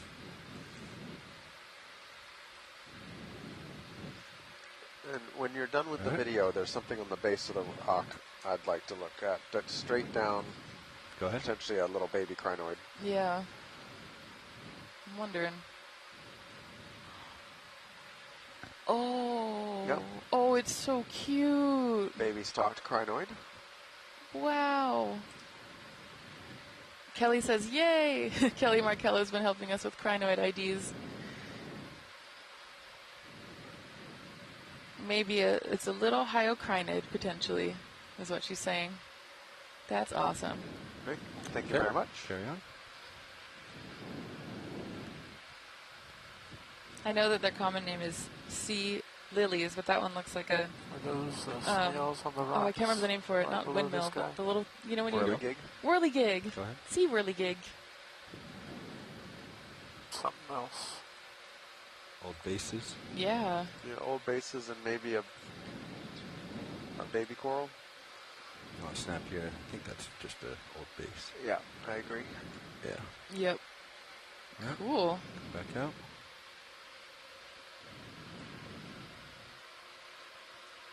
It's our first stocked crinoid in several days. It is. Not seen a lot of them further west. I've been missing them. Yeah. Beautiful. Yeah, I think the Iridogorgia and the Metallogorgia are my two favorite corals from the deep. They're just so mesmerizing.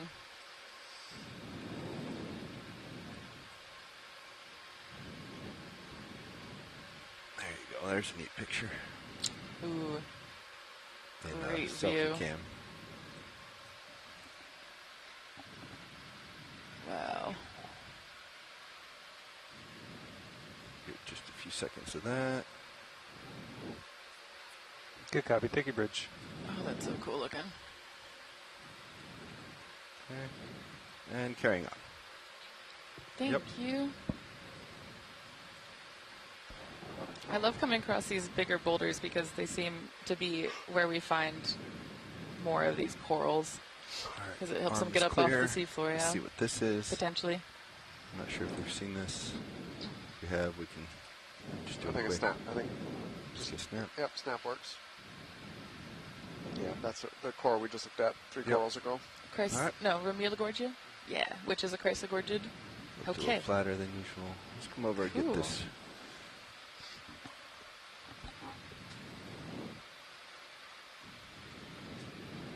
That one probably is different, though. Yeah, we're going to come around Yep. to the left side here.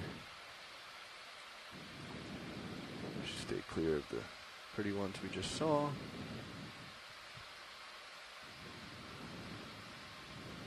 Yeah. Okay, go ahead, video.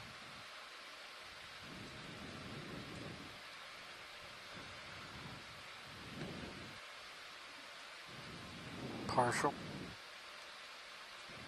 Get us a little closer. Workshop now. Bamboo? Suspect, yes. Yep. Nodal branching in bamboo.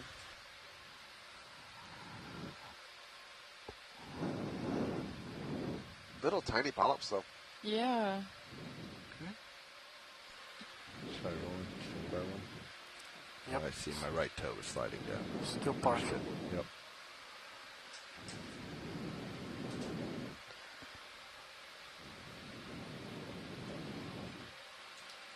Okay.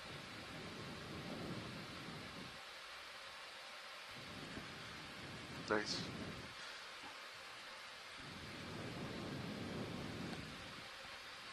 Tilt up to the dark. Let's just get in the branching point. Yep, and I'll come up for another one in the dark. Wow, the spicules are really intense on this one. Oh, around the mouth of the polyp? I don't remember seeing it. It's spiky. What is this? Spiny Bringing it bamboo. up slow. Yeah. Huh. Pin you up. Because Kelly's saying it's nicided? Yeah, bamboo. Oh, bamboo. I was going to ask you what the scientific name for bamboo was. That is good to know. Nicided.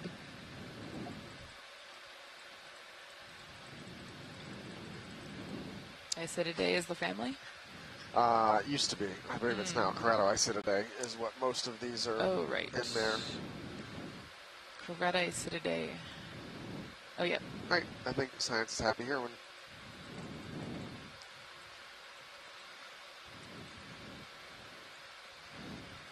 those spicules are intense, though. I don't remember seeing a lot like that. Yeah, you can even see inside the polyp the kind of longer spicules at the base of the polyp itself. That's cool looking. All right. Well, when you're ready. Wow. Full screen with lasers.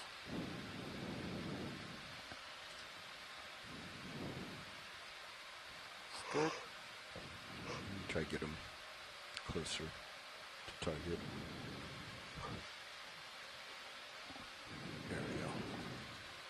There's a reference on a closer rock. You're full align. Okay. And move it on.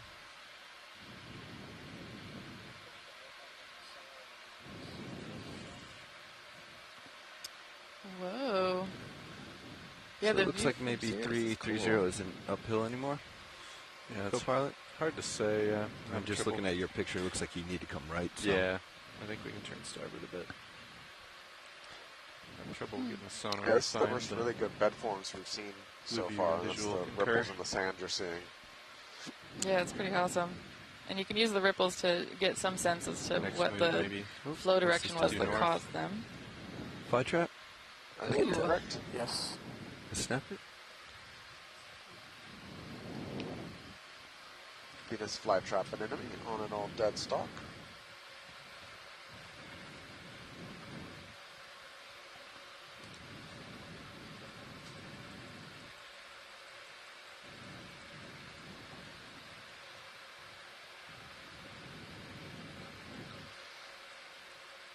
Wow, All right, we'll leave it. those are cool. Have you ever seen a Venus flytrap anemone catch something, Brian? Or pilots? Yes, we've seen them catch small fish. Oh, cool. I would love to see that.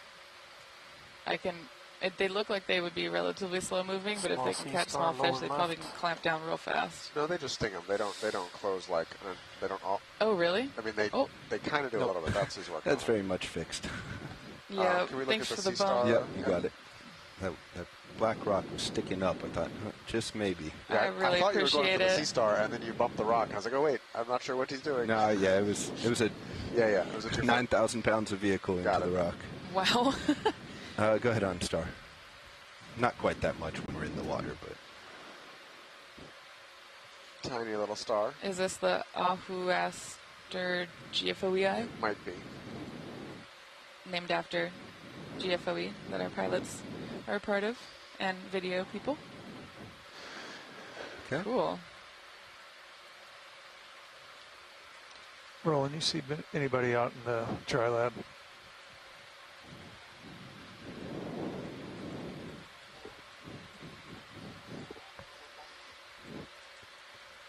No, it's going to come to nap. Thank you, Roland. Oh, that one might be loose. Oh, yeah, go for it, Bobby.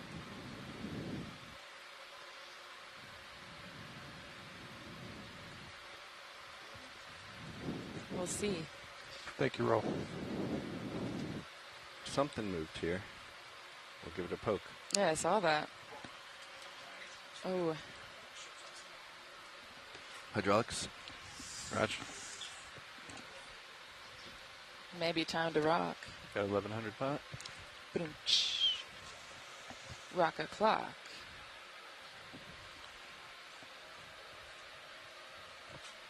Not that. Good big. rock. Wow. Is it possible? If you can pick it up, it works for us. Yeah. And if you're comfortable flying with it. Yeah, it's a big one. We can get it. Oh my goodness. Wow. Great eye.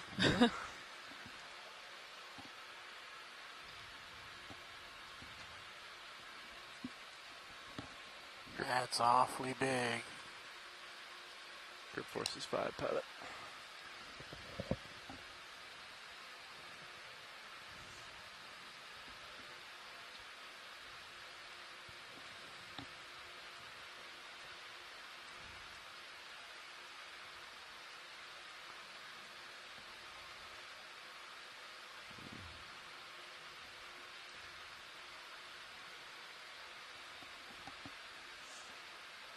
Get under this nubbin.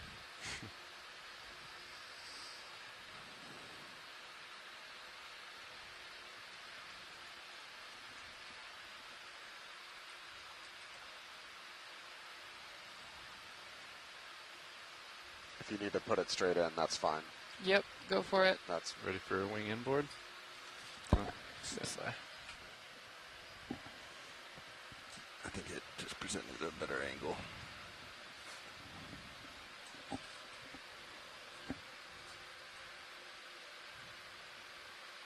yeah. Just put it straight in the box. Yep, no need. It's all good. Okay, give me a That's massive. Yeah. It's big. Bobby is trying to make sure that I get Boy. my workout in today.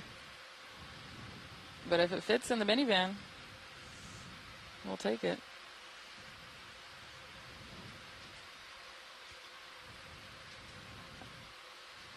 Too big for the box? Do we have to put it back? Yeah. You can see there.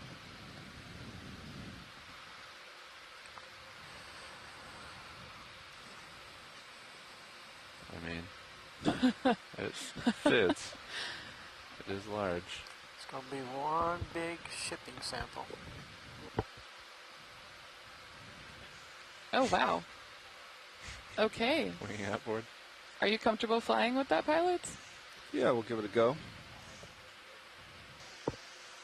Okay. Thanks. Wow. It's tucked in. It has a front row view for the rest of this dive.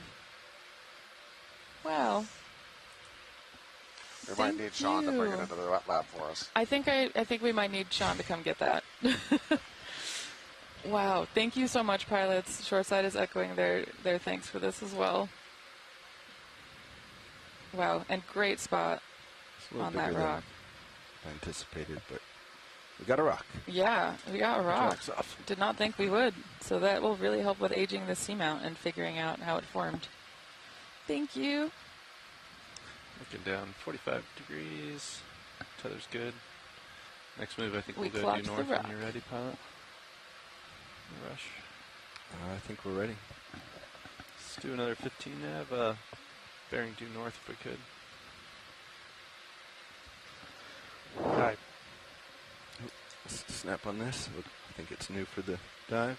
I didn't see that one. Good eye. Oh, wow. This is a Chrysogorgia with its little Europtychus squat lobster. See its eyes kind of reflecting there. Bridge, are we now? Hey, Bridge, I'd like to request another ship move, please. It'll be range 15 meters, bearing 000, due north. All right. Speed 0.2 knots.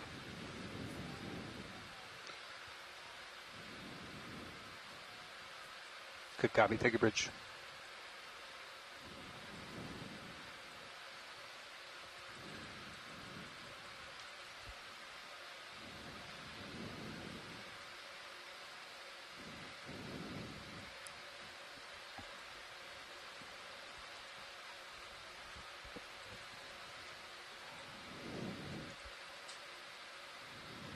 Wow. Great job with the rocks. Awesome corals at this site.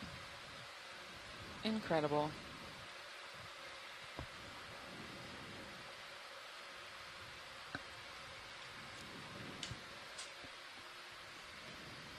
I can't believe that we got to see the pilots pick up the teeniest little fragile piece of dead coral with the Stoloniferan on it and that giant rock all in the same dive. That was a really nice showcase. On the end. Ooh. Black coral. Want So to snap on it? Skinny. Just for ID. What is that? It's a different black coral. Oh, cool. I see why it's called black coral. So, Not a very healthy looking. wow. Yeah, especially It's pretty beaten up. So for these, we'd be looking for the mouths to be on those stalks that are coming off Yep. that central black stalk? Yep. Cool. Oh, there's some polyps, maybe? No. What is that? I'm not entirely sure. This thing looks like it's seen much better days. Yeah. This might be a very unhappy, formerly known as black coral. Now known as subfossil, maybe. Or on its way to being subfossil. Sorry, buddy.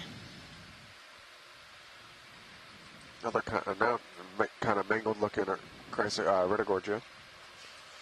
I mean, to be fair, growing at the bottom of a giant slope like this, where there's evidence of rock falls, doesn't seem like the most fun place to be.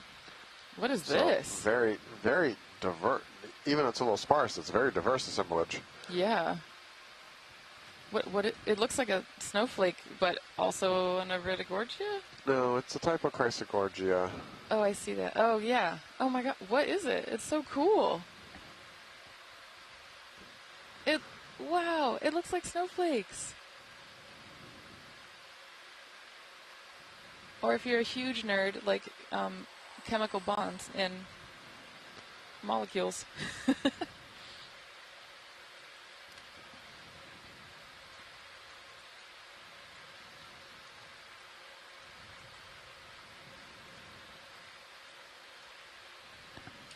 Go ahead, Roland. We'd like to take a close look at this and considering sampling it. Ooh, when you get quiet How for much a more while, move is left? Seat up. it is very exciting. Stand by. That's 50 fogs. I think we'll be okay either way, but Max It's out. basically done. okay, sounds good. Go ahead, Bridge. Coming down. Good copy. Take your Bridge. It's really big, If they do Asako, sample, we just for settle. it to be a juvenile We're Metallogorgia. happy a little bit. Do these corals hybridize ever? Let's go down to the main stock. Red on the left. Cool.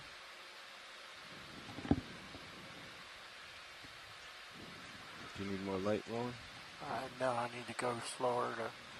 We're so close, it's hard to get my focus.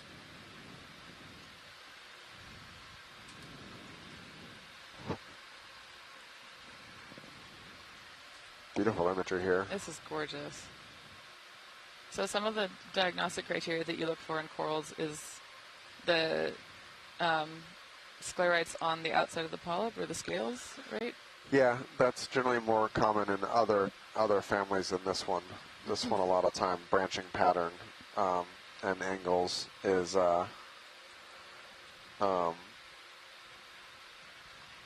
Yeah, helps you get it to. helps matters a lot more in this Just family. hold Gotcha. here so I can That's see. not me. I'm holding. I got Okay, told copy. yesterday that the chrysogorgids have these kind of like angular looking branching patterns, or their stalks look a little bit more angular from a distance, so that is one potential way to spot them.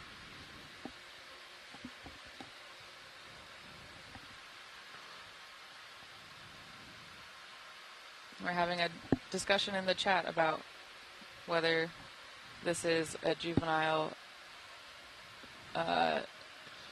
form of a genus of chrysogorgid called Metallogorgia, or whether it's something different.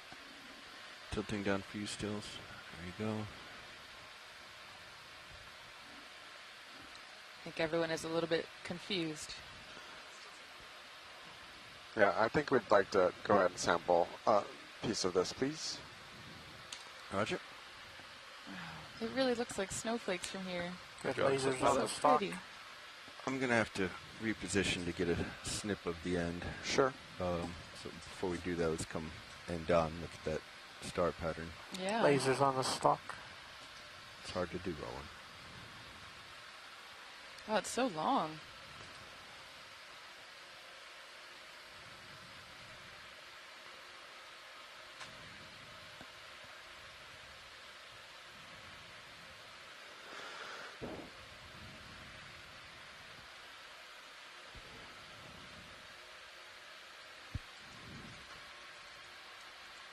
Okay.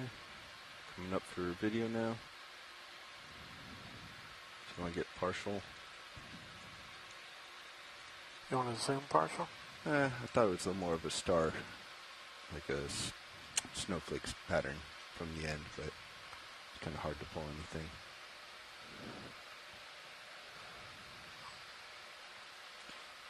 All right, Wow, that's so cool. going for sample. Yeah, could we get lasers on it before we sample it also, if we haven't already? I know it's kind of hard. Awesome. Thank you. That's amazing.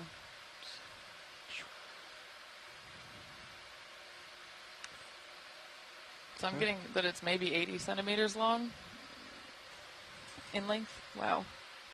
Watch leads using the right laser. How much of this do you want? In between the two lasers. You want to cut right there, all right? Yep. You got it. So that's small. You'll be able to fit that all in a bucket. Yep. You can try.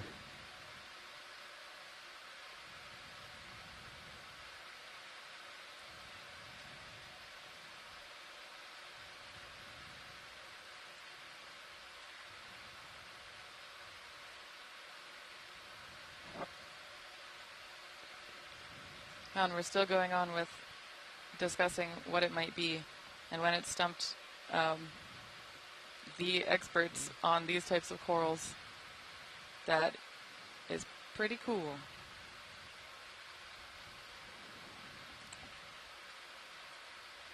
So we're getting some coral IDs, obviously from Brian here on the ship, but also Asako Matsumoto and Chris Kelly, All right, let's try that who are again. participating from shoreside as part of this expedition.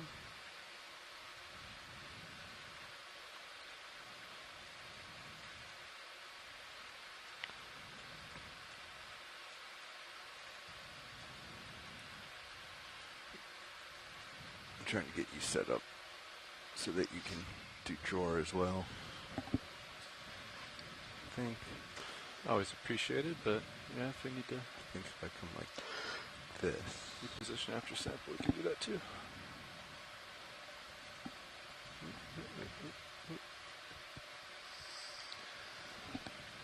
So the weird thing is about this that it's kind of sparse branching.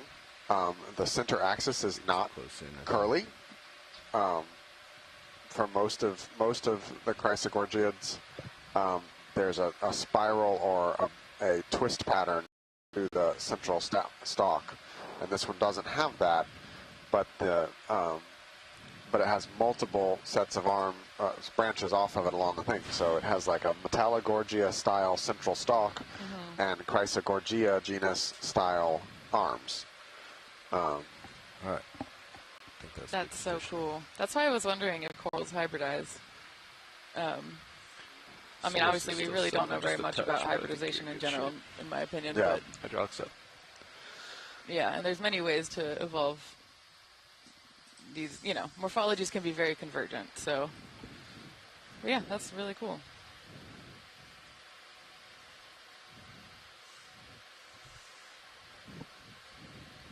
Come up until I'm trying to come up and actually out and around. Yeah, there we go.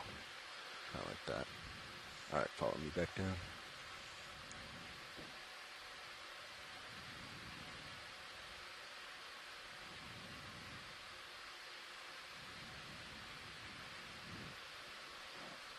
I think right, yeah, where your claw tips are pointing out there, the bottom ones. Yep.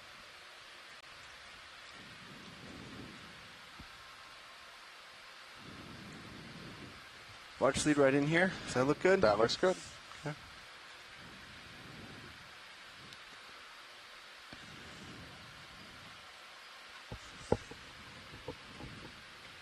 So as we shove it in, we'll probably have to do a little bit more of, twist it and push pretty hard. It might start to break, cutting off such a long section. I don't know how fragile this is. It's not particularly fragile. Okay. Okay. Like that angle. There we go. Cutters are on the right side. Nice grab. Which box would you like, pilot? Let me, we'll go port outer. Port outer, Raj. Since we're already used on port inner, and this will be the best angle. See if you can corral the coral.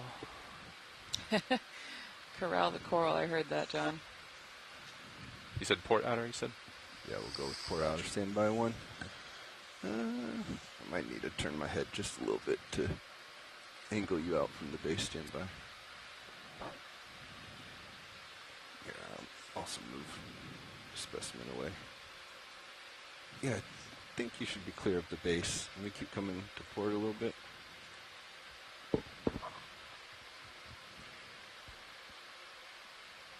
Think that'll work. Yeah, just watch the base of the coral.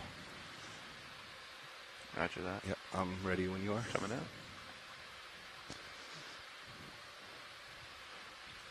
Hold. Right about Yeah. there. Do I need a little bit more? Does that give you enough room? No, let me keep coming port. Nice. Looking good. Okay, give me a little more. Coming out.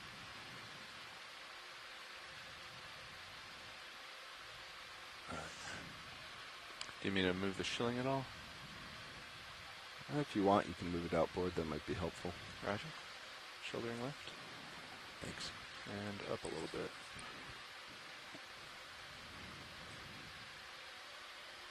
Oh, I didn't think of this part. We're just going to have to fly. I don't want to come down on this arm.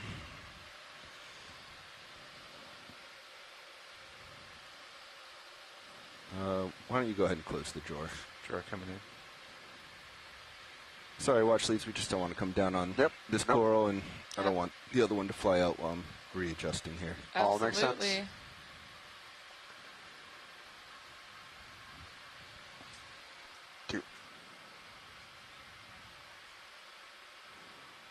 Unless you.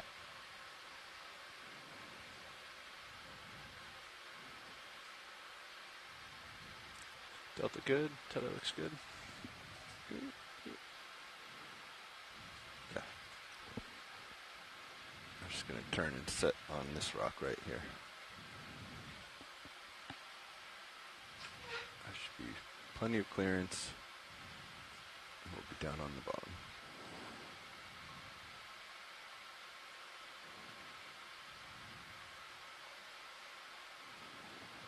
So we're just repositioning here to get a little space to get the drawer out to collect this fairly large sample. There's a couple different groups of interest in targeting this taxa, so I wanted to make sure we had a large enough sample we could make several subdivisions in it to go to different repositories. So we'll take a genetic sample that'll live at the Smithsonian. We'll take a physical sample and that'll go to the Smithsonian as well. And then we'll also send a sample of subsample of this to the Bishop Museum, both in two different preservative methods, one in ethanol and one in formalin, so that you can do genetics and preserve the individual and do histology work on it. So it's one of the reasons we took as big a sample of this one as possible, because members of this family a lot of times a diagnostic of how their branching pattern is too. In order for the subsample to be valuable, they have to get several different branches in them as well. I think I'm just going to try letting it drop here. Okay.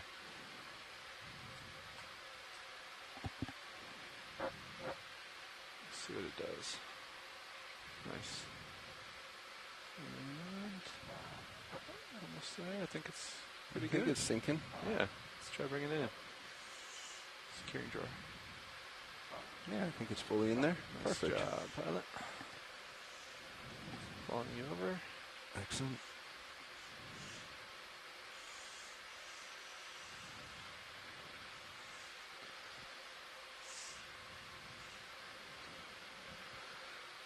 That rock keeps surprising me every time I see it. Thank you all. Just wait till the next shift takes over.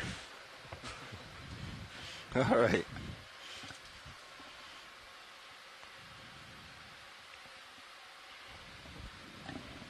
Thank you, watch leads. No, We're thank moving you. on. Yep. Onwards and upwards.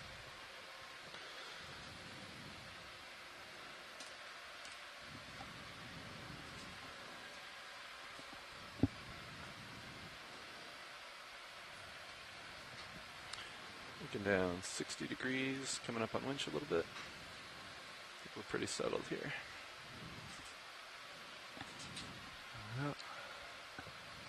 Still seeing a couple of these smaller Ahuaster There's the rest of it. sea stars around, which have been kind of our constant companion the last few days, I feel like, across a pretty wide range of depths.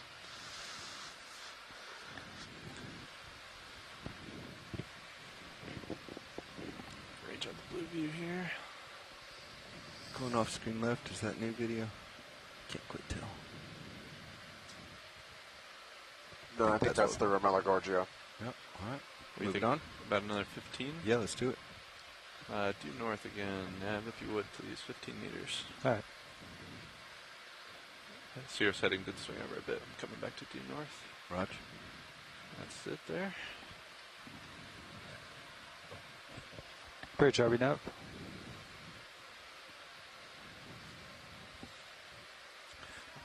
Hey, Bridge, we'd like to repeat our last move. Please, range 15 meters, bearing due north, 000, speed 0.2 knots.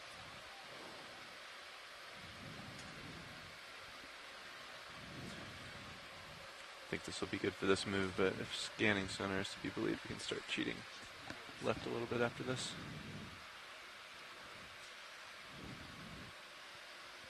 Well, actually, I think I heard something back there, but maybe you weren't mic'd. We were talking amongst ourselves. Sorry.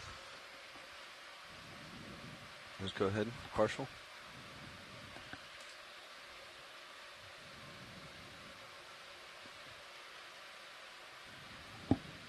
This looks this looks like the same big spined nodal branching bamboo we looked at just a few minutes ago. Got a little amphipod associate there flitting around the bottom. Oof. That rock background is making me dizzy. And a little radiolarian there Cinematic stuck in the coral.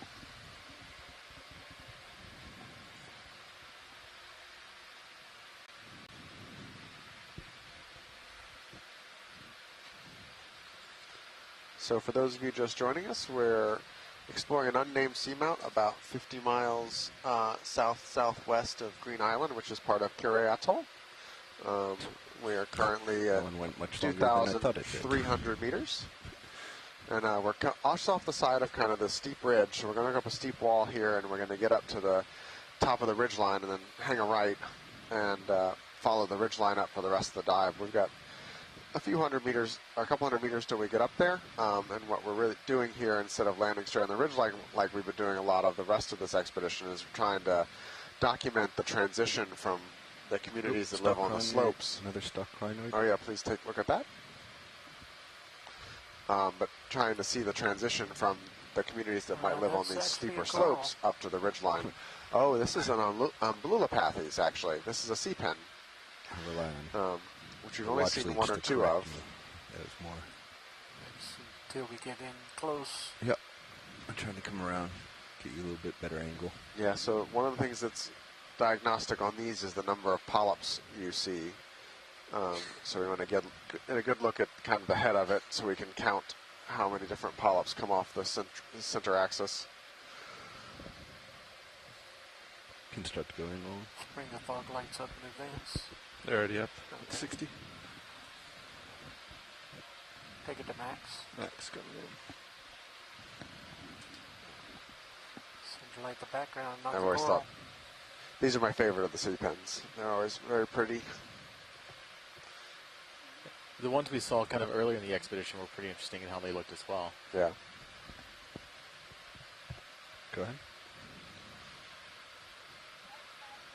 So Brian, what do you expect to see bridge. here kind of on this kind of the side of the ridge versus kind of going up the ridge line itself? What would you expect, that we're kind of going to see both communities see that? On our next mid-part. Sounds good. Yeah, we're still trying to figure out that in a big picture. Most likely you're going to see corals that are a little, the abundance is probably going to be lower, as we're going to see a fewer number of corals, but exactly which taxa prefer where is something that I'm actively kind of working on and tryking to figure that out. And we see enough variation that we're still very much working out where the taxa prefer to live across the thing. There are certain groups that seem to hang out together, but interesting enough, I haven't seen those here. Like, I would expect to be seeing some Metallogorgias and stuff like that here, and I'm not. But I think right now it's kind of, we don't have a good answer to that. A lot of it's anecdotal and personal experience, and getting these big data sets together, like what we're doing here during the Beyond the Blue campaign and like Capstone 10 years ago, are some of the first really big comparable data sets over large areas where we can start to ask these kind of questions at a basin scale. We also don't know, but the complicating factor is we don't know how much variation there is within a seamount versus across areas. So it's an interesting challenge of the number of how much variation per feature versus how much variation per area versus areas of the feature. And we're kind of trying to untangle all of those questions simultaneously.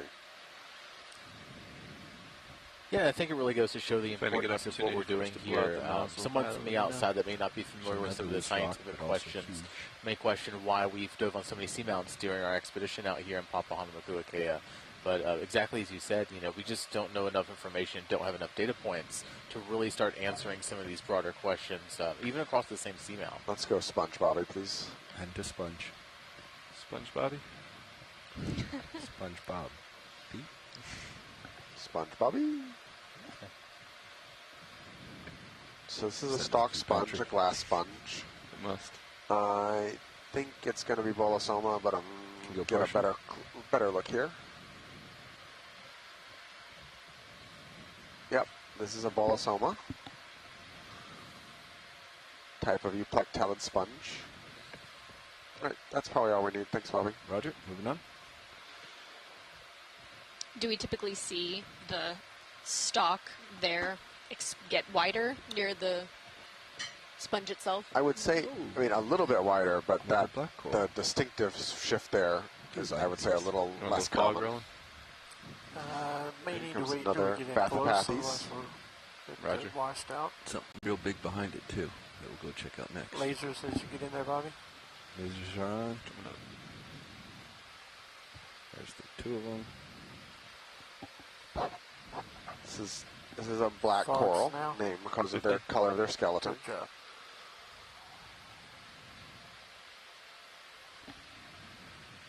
They've been Go ahead, Roland. used in the jewelry trade in the past, and they're actually all black corals or anthropitherians are listed in the CITES Treaty and are considered, which is based like the International Endangered Species list, more or less. So anytime we collect one of these or sample it, it takes extra paperwork.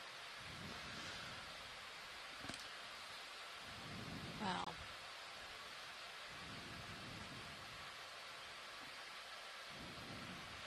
As soon as you clear video. Clear. All right. And so were the polyps there closed?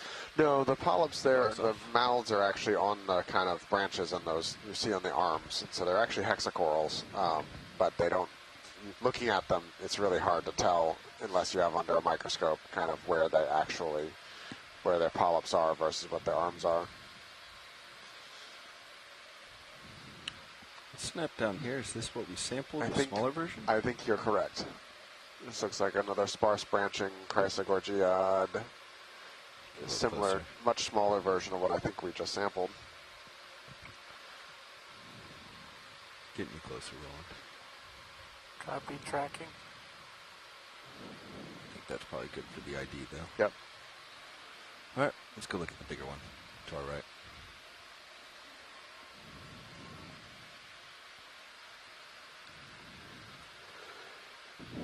Have we seen a lot of traces so far? No, very, very few. We saw one little pile of bioturbation, but for the most part, we haven't seen much of any traces like we were seeing earlier. But we also are seeing signs of stronger current. So I think the rocks are getting a little washed off by the current here than what we saw like yesterday. Okay. This looks like that same bamboo we've seen a couple times now. Straight ahead, you got some. What is the Ctenaphores? dead center brighter red? Yep. Oh yeah, you can see the Go tentacles bogs back. coming off the side here. Yep. Go ahead, Roland. I'm having to float to get these guys. So these are Benthic Ctenaphores. They're adorable. Yeah, they're. I like these. They're really pretty. These are very similar to the ones we collected when we collected a couple days ago. And so with Benthic Ctenaphores like this, do we see 2 tentacles per or 1? Correct. 2 tentacles per. They have 2 tentacles, one on either side. And they kind of hold on to the coral, and then just let their tentacles stream down with current. So the ones that we're seeing with 1 in front of us, do they have one that's retracted? Or it's been injured. Okay. Yeah. Stand by, Roland. I almost had it. Do they often colonize together, or are they mostly? I've seen these in 1s and 2s and 4s, and then I've seen them coat an entire coral before. Okay. They come in a lot of different densities. On the Ctenaphores, if the whole And the thing doesn't Ctenaphores change on me. aren't actively preying on the No, coral; just they're to the just left. using the structure. Correct. Of But if the you see coral. the polyps around the Ctenaphores look diminished. There looks to be fewer of them. They don't look as healthy, so they may be impacting the host coral, even if they're not actively preying on it. Stand by. Let's get some good images of these. It's like having bad neighbors. You don't want to be Potentially. around. Yeah.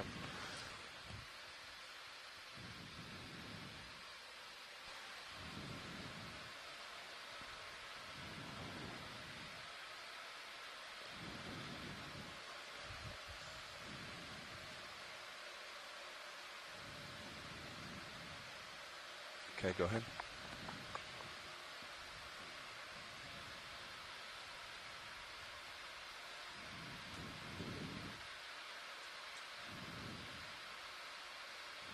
It's too close.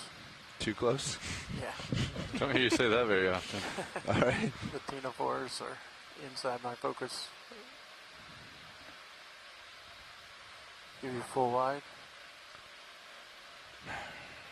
Go from here.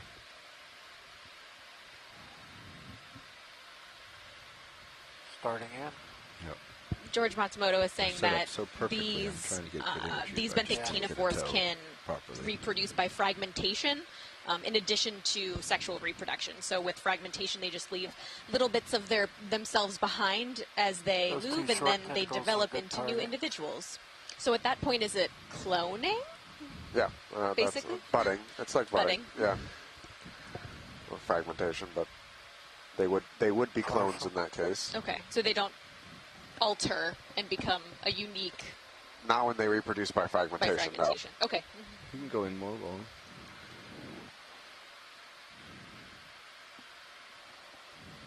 Oh. Partial. I have a very distinct memory of seeing some of these, a bunch of these on a Chrysogorgia. I don't remember what ocean it was in, but just really distinctive image of like 100 of these on one coral with them all with their tentacles out streaming in the current. It was really, really cool. All right. I think maybe just let them go. We're not getting the shot I want. All right, thank you very much. Smack sound. It's cool to see the tentacles retracting like that. Yeah.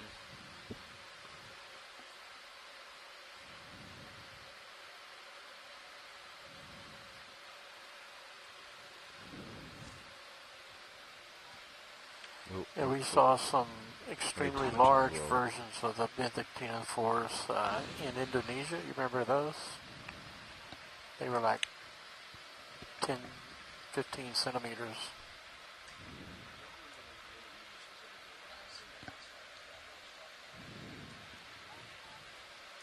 Go ahead, Bridge.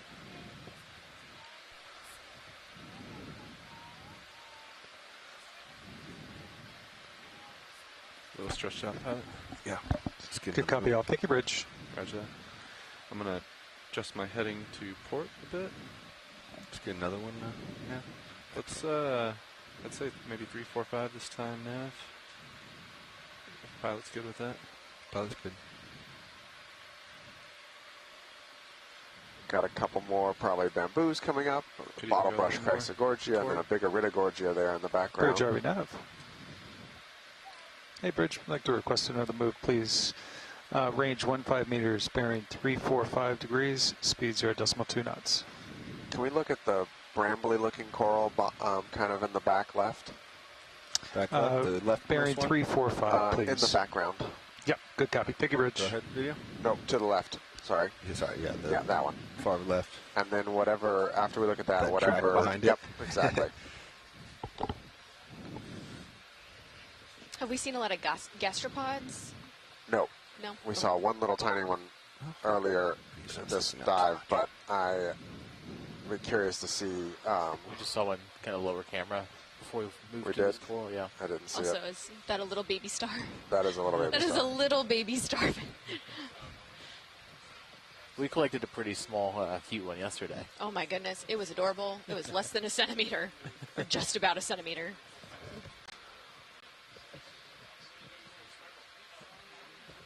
Okay, go ahead, video. Fog's at 50.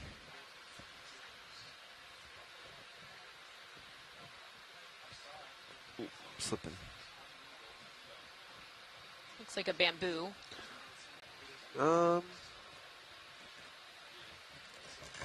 I'll get you more stable. Stand by one. You're okay. You can keep it. Standing by partial.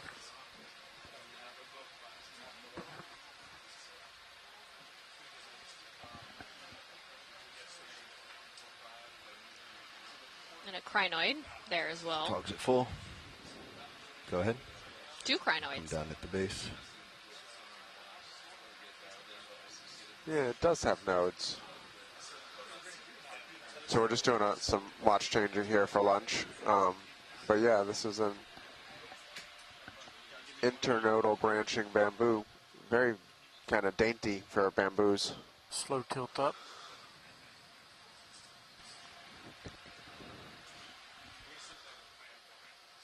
The base also looked like it was growing out of A strange angle, a strange angle. Totally. The nodes are also pretty close together right there, They at least. are, yeah. And you have 2 crinoid associates.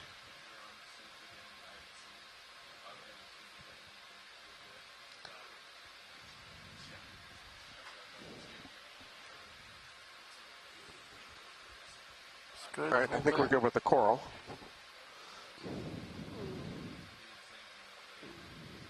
Wow. We want that rolling. Copy.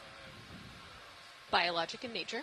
I'm fairly confident that some form of biology made this. Separated point. But what?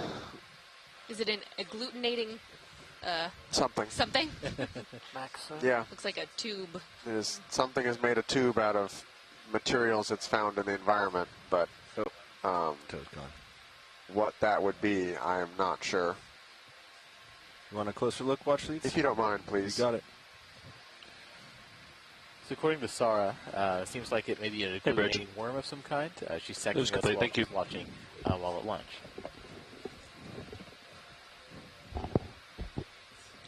I thought I would be proud. I used the word agglutinating. Yeah.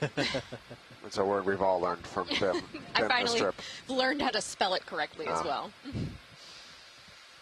think as an archaeologist, that's the first time I've ever used it in a sentence. And will probably be the last. Not if Sarah stays on board. That's fair.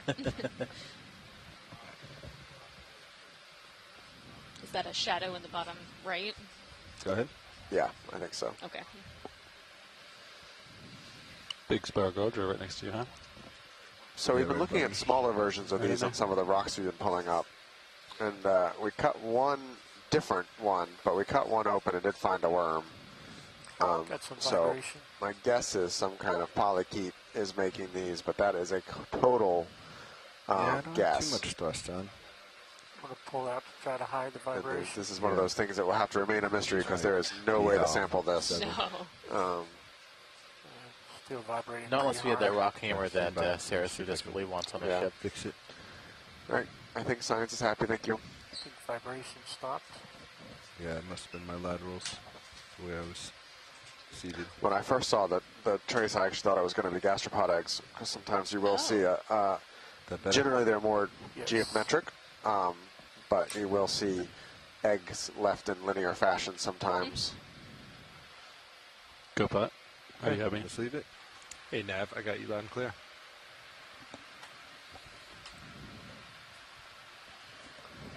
Because the Sirius sonar looks pretty good.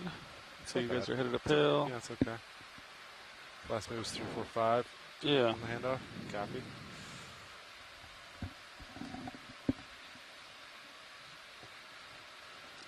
Yeah, See can we these tracks all over. check out Urchin Top Center? Or Urchin maybe, Top Center, or you maybe got Crinoid. Actually, can't tell yet.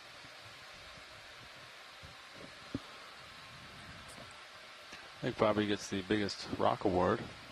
Hey, well, let's snap here real quick. See if Trying there's to see if anything we there can- before yeah, I get closer. Surprised we're still buoyant. Yeah. I'd say that's crinoid over there. Yeah, I'm not seeing anything in those tubes. Actually, There's a little. There's an enemy there, but not related to the tube. All right, let's get the first Crinoid requested. left. Yep. Full wide.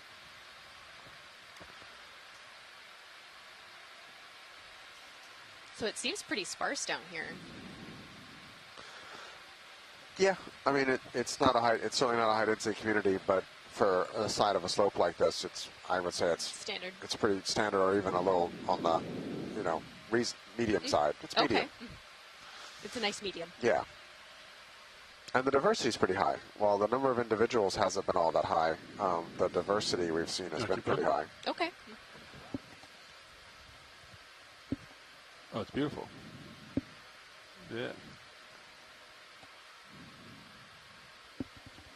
And so this particular latching area doesn't seem like the best place to, with the current coming over the top of the rock behind it, unless I'm reading the current incorrectly. Oh, you mean for where this crinoid chose to be? Yes. Yeah. Yeah, I mean, that's an ongoing question I have, that I'm surprised at filter feeding organisms choosing to be on the sides or on underhangs often. So, all right, thank you very much. Clear. Clear.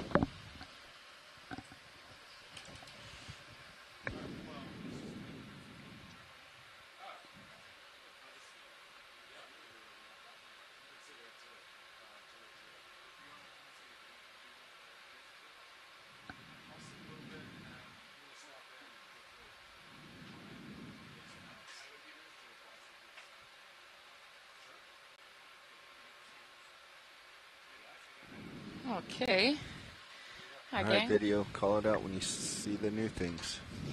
Gotta be looking for new things. We've done our lunch swap. Do you want another move, John?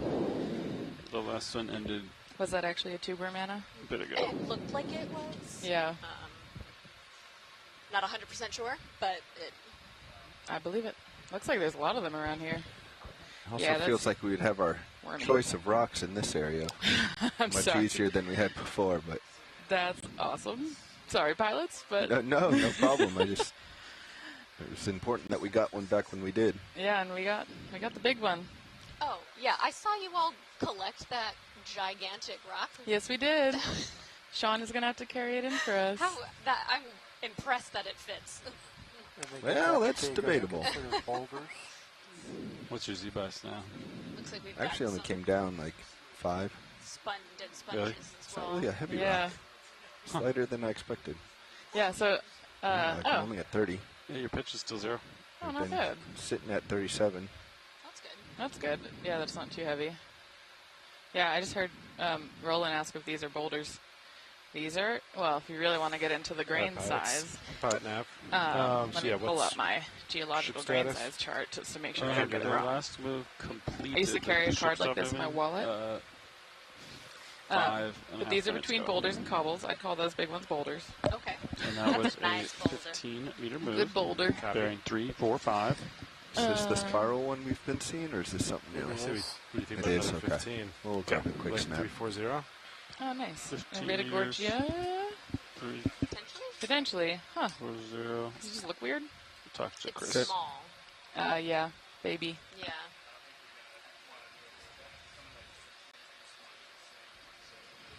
Another big Oh, there's a bamboo. big, Oh.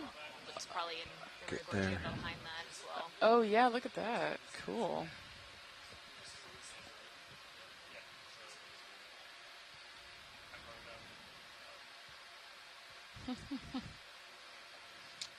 Trying to decide how in depth we want to go on grain size. Do we want the millimeter scale? Give me the high level. Yeah, okay, so I'm trying to do this from fee. Okay, so there's a bunch of different conversions you can use for grain size. Cobbles. Brian's going to love that he missed this part. Cobbles are between like 2 to 3 inches to 5 inches. Can we get a look at the white center? White center. please?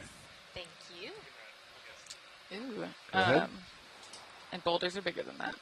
What is the white center? Oh, I thought it might have been a... Oh, the stars Some- we've been looking yeah. for? Yeah, it looks Nope. like a coral base. Bridges are we probably. now? Thank you, pilots. How's the fishing gear doing up there? Is it going to stream by the bow? Okay, Sorry, so I it'll interrupted pass your, shortly. All right, let us know explanation of when we're cobble. clear, and then I'll call Oh, the no, I next think move. that was a good thing. All right, thanks. Video. Activate port robo. Anna's been learning a lot about sediment in the lab because we have been doing some pre-processing by sieving the sediment samples we get. I don't know if you've noticed, the sieves have 2 different scales on them. And Okay. so we basically sieve, like kind of like imagine panning for gold. It's like a screen, and the holes in the mesh of the screen Oh no, you'll are specific have to turn sizes. it all the way to port. And There there is should be one some way stuff of doing on it, the which port is the side. fee scale. If you're interested, you don't. Yes, which I don't know very Come well, down a but couple meters. it goes but from we're getting like short on I don't tenor. know. Roger. Don't even. The ask. other one. The other. I know the other one. I do it in microns, They said so it's it's just like the past the size valve. of Yeah. the mesh opening in like Should be able to do it. it's like 1,000th of a millimeter, I think, Okay. is a micron. But the person I work with, who also uses the scales, does it in fee. So we have a fee size converter in our lab that I had to make up That's nice. because we can't go back and forth like that. It's like speaking in 2 different languages. Yeah, we'll point at one, and I'll go, oh, okay, it's that one. Oh, nice eye with the Iridogorgia, Anna. Well, if it's on the bow, they might do a move for us. Oh, right? there's So it's across the top bow. left. Oh, It There's should be a- clear shortly. That just came off screen? Yeah, oh, that I just thought it was came coming off down the screen. port side. I think I misled you, video. It's like this, Bobby. Yeah. Let's see, I think we might be able to get back that way in a sec. I think this is a... It looks What's squishy. surface current doing? Is it still? Ooh, so we like it's doing squishy. this. Yeah. Okay. Same thing. Yeah. Copy. Thank you. Quite a few of these Bamboo. gorgeous iridas. Gorgeous Iridas. We might be past it. We'll keep our eye for more squishies. Yes. Jeez.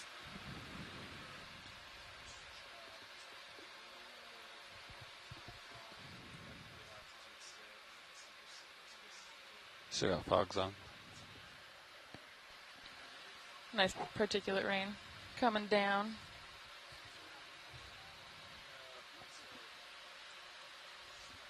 Raj. I think team lead also has eyes on. Nice. There's something Thanks, way Ron. distance. It's probably a. Appreciate it. What is it? Moving towards us? Something Or off is it there. a stuck sponge? I don't know. Watch leads pilot. Yes, pilot. I just wanted to give you a heads up. We're kind of waiting on a ship move because there's debris in the water Oh, that we're okay. having to avoid. So we're kind of in this area for a few minutes. All right. No But worries. as soon as we can, we'll make progress forward. Yeah, All thanks for right. the heads up. And I think Anna might have seen something squishy over here. So if we Oh. go to Hey. the left, Left a little bit more, more. Lasers we are can do on. some more looking. You point the way. Yep. Thank you. A little bit more left.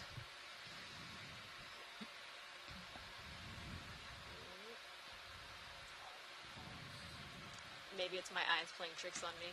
Oh, that happens to me all the time. Might have been a little bit more left. Oh, I think I see it. Maybe left. Oh yeah. Directly left. Yep. Coming in purple. And coming in center.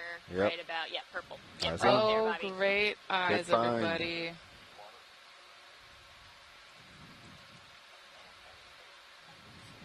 So I'm guessing maybe Holothurian, sea slug. I would guess the same from Holland, this distance. if you're able. It's my let's favorite get a game. snap. From very far away, Just go, in what case is it it? closes up when I get What's close. that? What's that? Holothurian. Yay! Oh, it's so cute. Yep. Okay. We can It's come a out. Holothurian. Got time Yep, for me can't to say set up. anything more about it, but it's real pretty. Nope. But yeah, they are, I think, detritivores. We've seen a few feeding, shoveling sediment into their mouth, and their swimming relatives do this really fun thing where they will spend a lot of the time in the water column. These ones don't swim, but some of them do. And when they're up swimming, I've read that apparently they'll touch down for about 45 seconds, shove as much food in their mouth as possible, and then pick back up and keep swimming. Yeah, for reference, Sounds Bob. like a That's good about. life. I love it. That's And as it far also as I'm sounds like going. what my mom Yeah. thinks I do when I eat dinner. Just trying to look at something. She says, Hey, "Shut Rich, up, get that stop shit eating so move on." fast." All right, let's do 15 called ship meters, change. bearing 340 degrees, speed decimal 2, please. Go Yeah, ahead. let me see if rolling. I can get an idea on this. Zooming in. I'll pull up the Benthic Animal Guide. Give you a little Good light. copy, Rich. Thank you. Oh, this one is wearing dark socks. It has booties. These look like the Nah, I kind don't of need to see booties those. that Thought you get might enjoy for finding your it. dogs Roland, thanks for pulling that just, up. go on the little, just Looks the like it's very blown away ends from of us. their Do you agree? paws. And then I think they walk like the dogs do too. Just kind of hanging out. They're Yeah. slinging them off like, I don't want this. Yeah, they pick their Got- tube feet got up really full feet. fast, like dogs pick up their feet. Oh no. So Yeah. I'll, yeah. a little bit of base information. So a holothurian is an echinoderm, and so the phylum of echinoderms are based, I think, generally on their pentaradial symmetry. So they're five-layer symmetry, and so for many of the holothurians, it's internal. And so you can't see it as easily as you can with sea stars, which you can see with the 5 arms. The pentaradial symmetry is fairly obvious to the eye, but here you don't see the pentaradial symmetry quite as easily just by looking at it from this distance. But a lot of the structure is based on that same slowly makes its way within that phylum. That's awesome. Yeah, and we got an ID from Chris Mott. It's in the genus Onerophanta. Oh no, Onerophanta. Ugh, Latin words are hard. Fanta. It is fantastic. Ba-dum. Apparently, one of the species in this genus was discovered by the Challenger expedition. Oh wow. Which is, there's so many organisms out here that are described by the Challenger expedition. It's wild. It was 18... So you're filming it? The 1870s? Yeah, 1872 to 1876. Wow. At the way of our exploration, how we go in mainly undisturbing of the environment that we're encountering. Yes. Very different from previous expeditions, which relied on trawling, I think, to collect specimens from the deep sea, which... yeah, basically just involves scooping up a large portion of the seafloor and crushing lots of stuff along the way. Yep, bringing it up, seeing what's new. Mm-hmm. But here we get to see how it exists in situ. We get to see what it interacts with, what the characteristics are, what depth it lives at, what the environmental characteristics for where it lives, where it does, and how it interacts with the environment around it, any of the other creatures in, I'd say, a generally mostly undisturbed nature, which is some of the most valuable information that we can get in this type of exploration.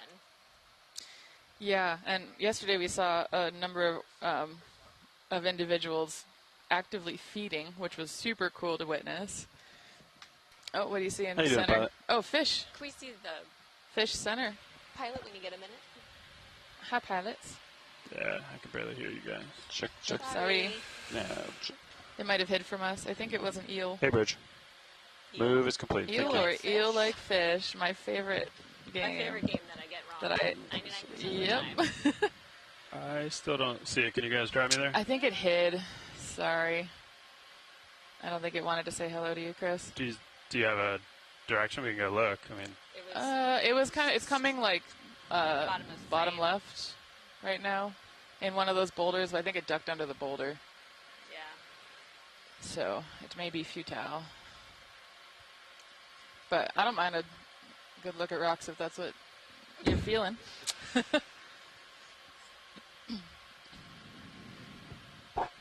Added bonus. Added bonus rock time.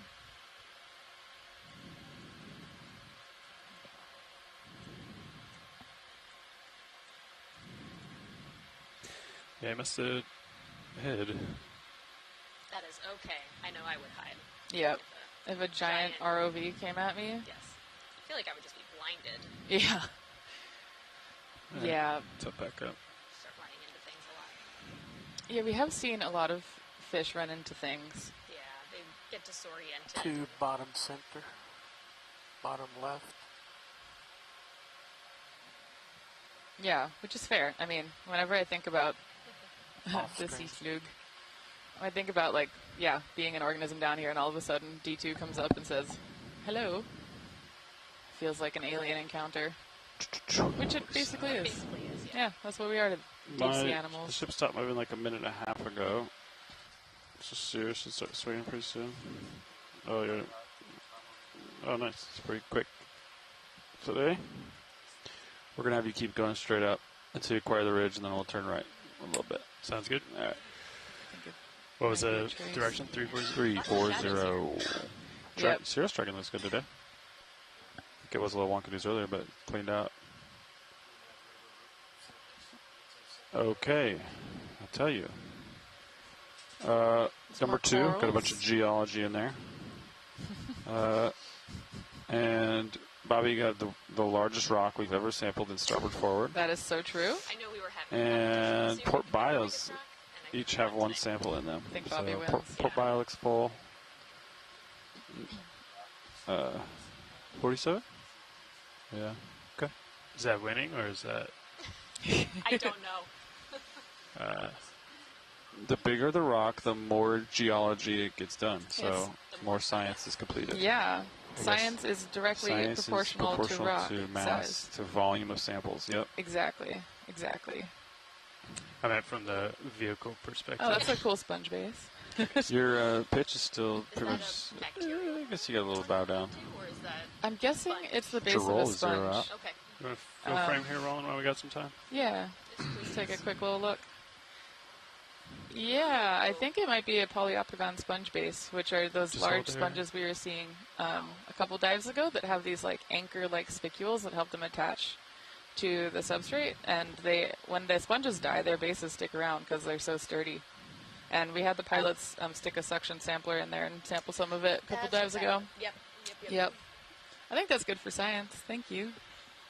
Yeah, we're good. Thanks. Looks like a nice toupee. It does. Investigator Roland Bryan. Enhance. Hydroid on the rock, I think. Oh, and another crinoid up under there. How many cameras does Roland have? If we're waiting on moving, we could zoom the rock that's kind of in the center, just off to the right of center. There's I think a crinoid on the bottom of it. That's coming center now. Yeah, exactly.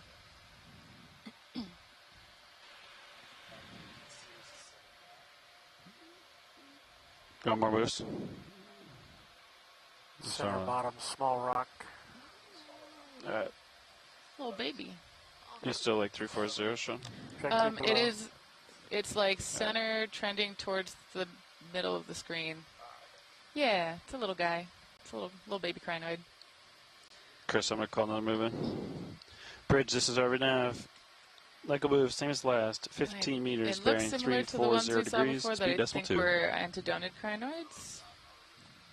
Good copy. You want me to pull out? Copy.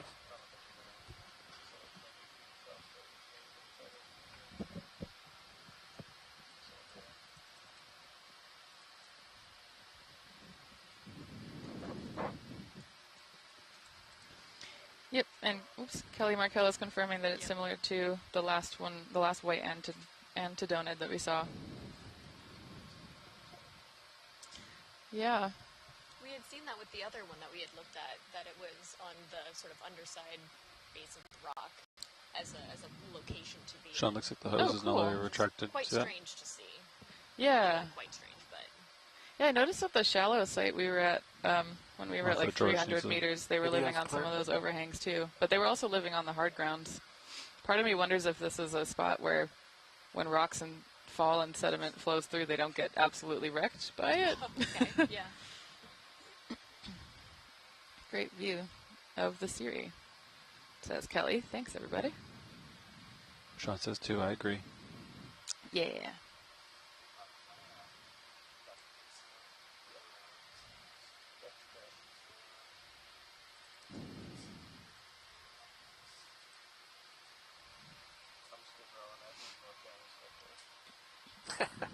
17 between these two vehicles. There's plenty for now. Yeah, the bridge made a really good read on that float, and it went out ahead of us. We've also seen a few small jellyfish come past the camera as we've been moving. They've been flowing pretty fast, so. Oh, awesome. Thanks. That was interesting to see from the minute cam. Yeah. Oh, cool. Yeah. Maybe we'll get a good view at some point.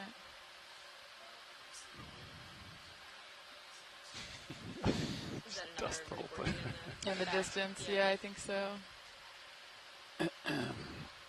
They're so cool looking. There's a few of these spindly You sure can. corals Yeah. that look like they've been stripped from a distance, but I don't know if that's the case. To me, they resemble a tree that's sort of been through a fire. Could we zoom the coral that's coming center right-ish now? That's brown? Right-ish. On that big rock. Oh, yeah. Yeah. Up there, yeah. Sorry. No. Coral panic. Yeah, we got a little bit of time here. Man, that sediment gets bright, huh, Roland? Does.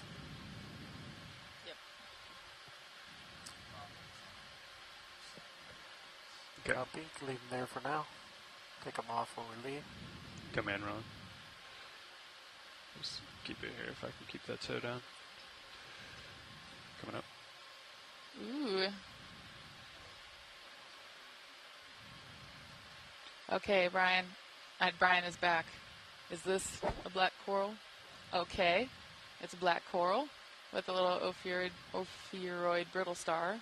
Excellent. That just got off frame. And oh, yep, I see. Oh, cool. I see the mouths down that center stalk. That's awesome. And this is different than the black coral we've seen before. Yeah. It has nodes on the branches. Can we see the base? That's all right. Never mind, we got it. All right, Max. Very cool. Yeah. Do we know what kind of black coral it is, Brian? Keep those lasers on for me. No, I get my Myopathes, Thank you. Microsopanthes, and my Pranopathes all confused and have to look them up every time. Why are they all pathies at the end of it?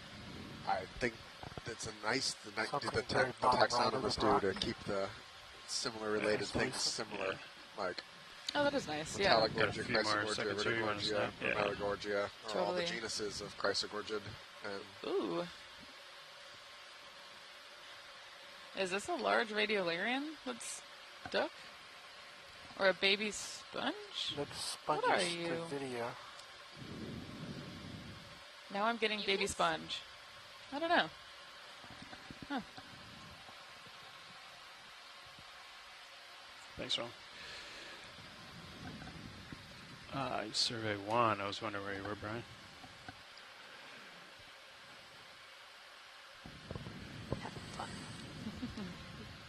That was cool. Oh, and there's a sea star center left. Or brittle star? Brittle star? Yeah. Yeah. It's You waving. want to do a snap Moving zoom in? around. Yeah, I think Saying I might hi. know what it is. Okay. But we'll give it a snap. Yeah. Oh, Brian, I always get these wrong. It's a brittle star, and we've seen so many of them, and I still can't remember the name. Okay, I'm going to look through the Benthic Animal Guide while Brian swaps seats with you Anna. come in more. I'm not going to sit down, I don't think. Yeah, maybe I will. Yeah, I was trying to keep the center disc in view. Ophioplintheca? Maybe? potentially. Ophiacanthid? Yeah, with the acanthid, certainly. Okay. Video's clear. Okay, okay. Let's come up. I'm going to push out. Come up.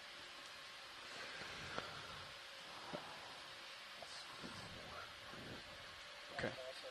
Got that. All right, well, actually, we're going to push out here. Try to make this ridge top. Ooh.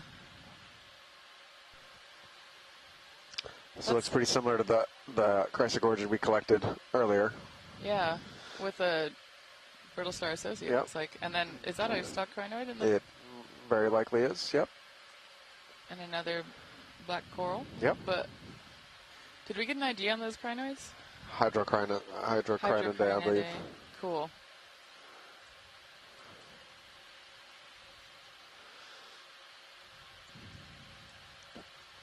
I don't know what to call the chryso-metallo mix. Maybe just call it that. We called it, the chat was just calling it weird Chrysogorgia. Weird. Scientific description. It's weird. Oh, and Val's noting that we're getting into some in-place flows up and here. left, possibly, As we on the move up rock, the ridge, or just the a dead coral rocks are base. starting to look a little bit different. Thank you, Shoreside. So that was a Stauropathes black coral, which I didn't even include in my list of pathes. Stauropathes is cool. Okay. Send it. Oh, and apparently I'm getting awesome info from Chris Ma on the etymology of the pathes. Antipathes, 335I. the type name means against disease. Bridges RV Nav. And they thought back in the day that these corals were potentially Hey, helpful the ship for move 15 meters, bearing probably like 335 degrees. Stuff, yeah. Speed decimal 2, please. That's cool. But because of that, now all the other black corals follow Good that copy. basic composition. Very, very cool. Yeah, it brings up an interesting thing about the value of deep sea. A lot of these are very old taxa and are then separated from like terrestrial evolution for a long period of time. So there's some really interesting biochemistry down here, and there's been interest in it on and off the years, and there's renewed interest right now of looking at understanding, bioprospecting, basically looking at deep sea organisms for clues and ideas of novel biochemistries that are useful. Some colleagues of mine at Harvard and Boston University. Copy that.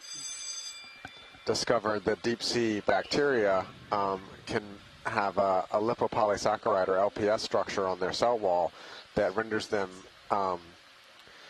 invisible to the mammalian innate immune system, and that has potentially all kinds of knock-on effects to thinking about using them as vaccine adjuvants and stuff like that.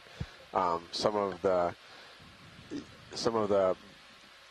enzymes that are used in modern PCR, like for COVID tests and stuff like that, were influenced by deep sea bacteria at hydrothermal vents. There's several drugs in development that originated as compounds found in deep sea sponges. So it's a really interesting kind of field of learning from nature and looking for extreme environments that might have interesting biochemistry, and the deep sea is certainly one of them. Yeah, and this is also why when I said, yeah, the best way to know the grain size of a given set of sediments is to put it in your mouth and taste it. And you went, please do not lick any of the sediments because they might be able to evade your immune system. So I've been doing the less good for geology, but probably much better for my own personal health and safety method of holding the sediment between my fingers and rubbing it. That being said, I have met old school deep sea biologists who use taste for several different reasons as well. Yeah. They didn't die, but It's actually really helpful. I've eaten so much mud in my life. Even mud from the center of the Santa Barbara Basin, which is real sulfuric and anoxic and weird smelling. I still went for it. Is it good for your skin? It might be good for your skin, but it also smells like rotten eggs. So is it good for the soul? I would not say it's good for the soul. The entire ship, the ship's crew of the boat we were on were not very happy those days. That's understandable. They kept coming in and going, why are you getting our boat dirty and making it stinky? So I would just run around with a bleach bottle, wiping down all the door handles to the deck. Sorry, everybody. We actually got the ship so muddy, we had to take out a fire hose to clean off the fantail.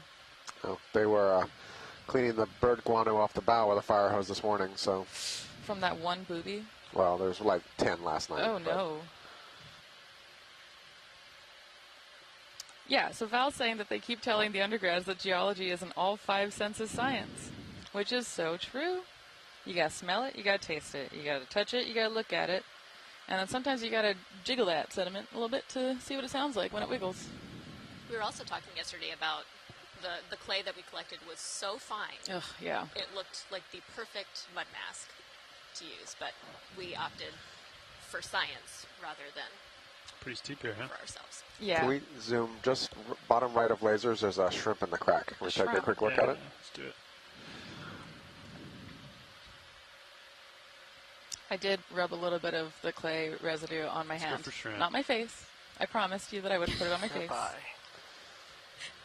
It was very smooth, very clayey. Shrimp. Shrimp. Partial. Ooh, fancy shrimp.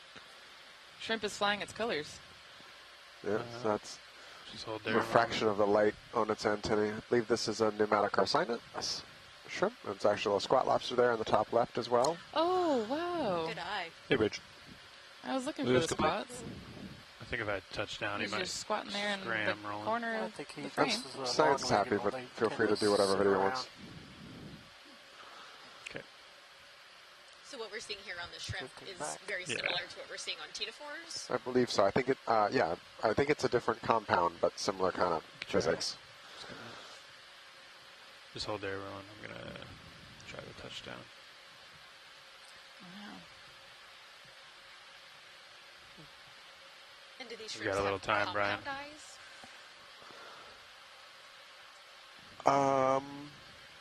Those pink I don't know the answer to I that. can see the hairs. Okay, come I in want if to you got say it. yes, but that is an incredibly You want uninformed fogs? guess. No, I'd go with it as is. But Okay. let's see. Give me 1 second. What kind of shrimp is this again, Brian? A pneumatic arsenus, I believe. Pneumatic. I mean, all shrimp will have the same kind of structure, eye structure, though. Oh, It yeah. should be a relatively conserved trait. Shrimp. Compound eye. Google search phrase. Nice shot. I know mantis shrimp do. And if you have any turn which on, I would love to see someday. thrusters, kill it. Let's see. Oh, Really beautiful shots of the sensing structures on the antenna here next to the head. It's really cool. Tracking focus. I actually don't recall noticing that on this taxa before. yeah, wow. And yes, correct that Like their legs are crustaceans like have too skinny compound eyes. for their I know. body. Yeah. Like structurally unsound. Yeah. And I think they have a pretty wide variety of different types of compound eyes, so they're a really fantastic study system for understanding, I guess, the evolution of vision. And there's some folks at the University of Hawaii that work on different types of crustaceans, I believe, to understand the diversity of Videos for their eye shapes and how that affects, I don't know, yeah, what their vision is like, their function in the ecosystem, their evolutionary history, all that jazz.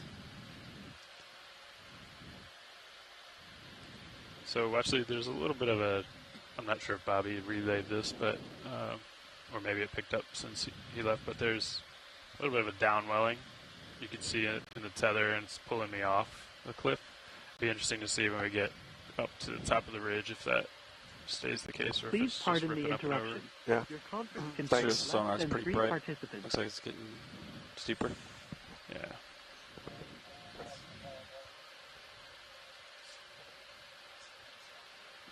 All right, I'll come up.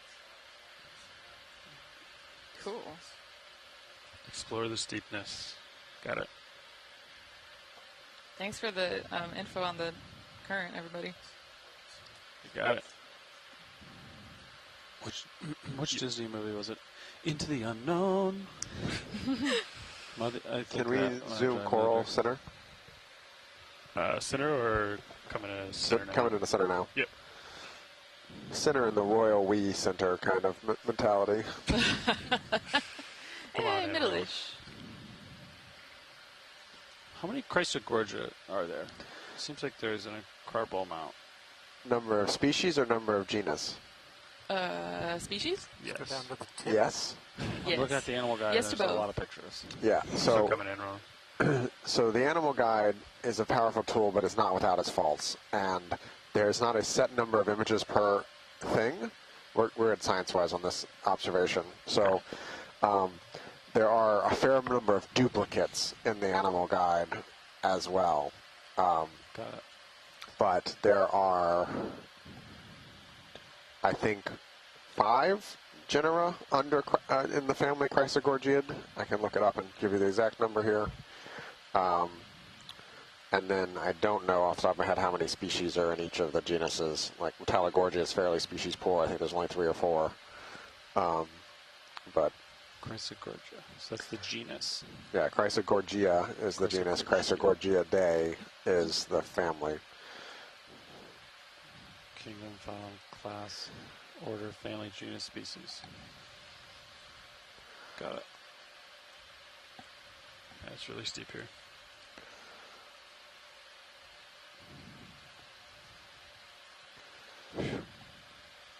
Another black coral and some what look like Walteria sponge stalks that are kind of a little crusty dusty. I can't wait to say C as in Ctenaphore. C is in Tina. Yeah. So there are, Levi, there are 8 genuses in the family Chrysogorgiidae. Okay. Wow. So basically these folders on the animal guide are Let's see. Chrysogorgia day. Those are folders for genus, basically. Chrysogorgia day. And there are 90 species of Chrysogorgia in the genus. Okay. Sorry, I was looking down. Bottom left, just out of screen. Can we take a quick look? I think it's a rock pen. Nice. I think there might... Oh, no. There might be one also further down below, too. So that's cool. So basically, if it's an octocoral, just call it a Chrysogorgia, and you got a pretty good shot. Not a safe assumption. I just throw my shot in, and it's wrong like 90% of the time. How do you pronounce all these? This is the problem with... I've been reading the names. I can't pronounce any of them. Internodal. Internodal. Oh, rock pen! So, penatulid, rock pen. I saw that when I was at lunch, I found a pen that was in the sediment. I don't know if you'd call that a... It's a C-pen. That's a C-pen. C-pen versus rock pen? C-pen seems misleading. It's not really anchored in the sea. Is it a C-pen because it looks like a pen in its little bottle of ink? Yeah, I think so. Idea? I think it's like a feathered quill. That's all we need. Thank you, feathered Pilot. pen, Sure. yeah. And they're also octocorals, right? They are related octocorals. to the corals we've been seeing down here, but distantly. You know, distantly related is a relative term. I mean, all of taxonomy is, well, yeah, yes. The relationships, the phylogenetic relationships are not necessarily always relative, but yeah, distantly related is relative, that's for sure. Trying to get up there, co-pilot. Can we take a flyby on the star in the center top? Sure can. I don't know the Batman theme, but if I did, I would sing it for Chris Ma. Hello. Hello. This is a lot of things to keep track of here. Maybe his sea star senses will All right, tingle. it's coming in wrong. I think his sea star senses did tingle. I saw he just joined the chat. So hydrosaur, that's like the brittle ones. Okay. I'm thinking porcelainasterid. Let's see if Chris Ma... Okay, this is an echinoderm. Yes. Yep. This is a sea star. Okay. Keep going. Good work, Levi. Keep reading it out. Okay, is it Goniastrid? Is it a Velded? Oh gosh, I have no idea. Sea star... It doesn't seem to have any of its the 2 feet extending out of the arms, end of the arms. Yeah, you can kind of see the 2 feet channels there where it could be there, but you're right, the 2 feet themselves are not out at the moment. Do you want tighter rolling? No, that's good. Okay. Oh, Ctenophore left of that. I think it's a Goniastrid. I think you were right. Goniastrid day, I should say. But where's... Oh, really? Oh, Chris Ma says, could we sample this? Ooh. Ooh. New Goniaster. Porcelainasterid. Hey! I got right down the We got it right. That is probably right. I think so. I'm not quite Chris sure Ma's where been to teaching me set up. echinoderm taxonomy via email and chat, and it is fantastic. I put the right toe up on that rock, maybe? Yeah. And that way you can draw out. If the toe is perched on a rock, you can room to draw out, maybe? Yeah. Rotate left and then come up and to the right with the vehicle. Yeah, it's like 5 centimeters across. Probably go right down.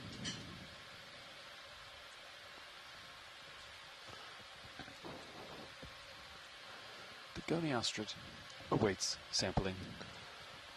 Unaware that its life is about to change forever as it is immortalized in science in the Smithsonian. I can't do it as well as Levi. Swimming shrimp. Shrimp. Can you bring up my top-down view over there? Thanks.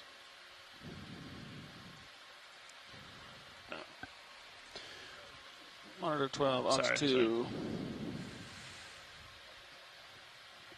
Oh, you got mini Zeus, yeah. Thanks. guys. I'm too tight now, yeah. You think you can get the drawer out if I just park it here? At least to grab the, yeah.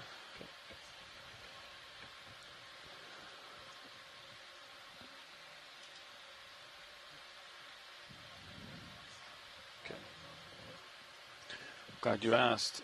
I would go for jar 3. It's a standard coarse filter. 3, 4, 5 are all available.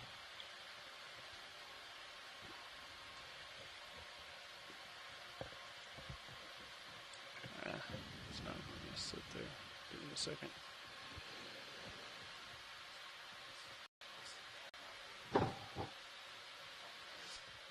Yeah.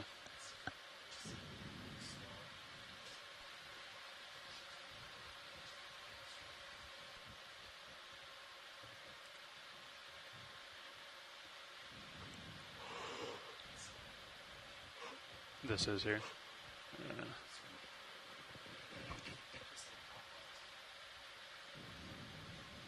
Okay. Man, it's just constantly pulling me off. All right.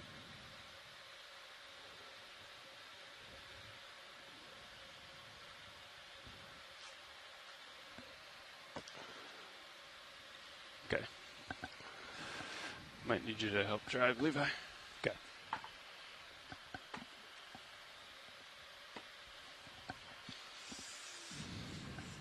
Great, thanks. You want to start to come out?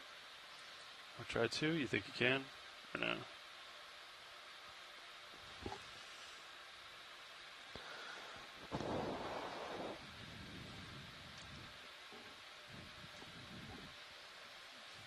Are you hitting that? Oh, okay. Yeah, I can just float it for you too. Whatever you want. How's XY been doing? Oh, okay. All right, let's just try it.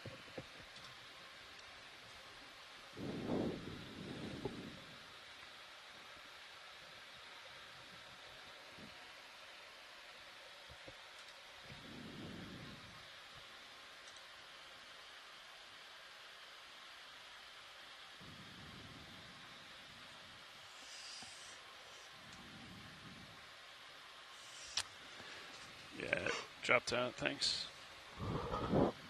You want to just fly for me, Levi? Sure. I'd be honored. Gonna have to push in, I think. Okay. Oops, I accidentally got it. Yep.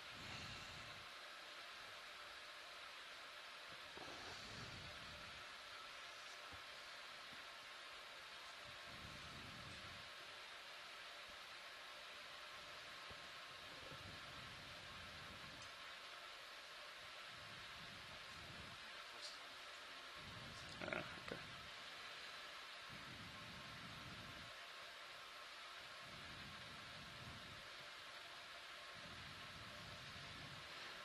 All right.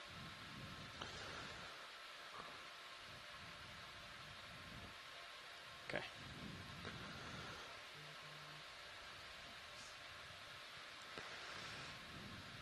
Just gonna put the right toe on that rock there. There you have it. Another really impressive example of the teamwork here. Got two people leaning into the pilot's chair to run the arm and fly the vehicle at the same time, and the video engineer running the cameras and the focus and everything. I'll hold it off for now. You want to just start section, Sean? It's nice and easy. We have the right jar. If you want to get a sense of all the complexities of the thing, you can take a look at Stream 3 on the quad view and see all the different cameras the pilots are using to control the movement in the different 3 axes of space. Commit a little rolling on main. I'm always so amazed with just the incredible piloting that these folks can do. I'm going to try the other camera here. Right.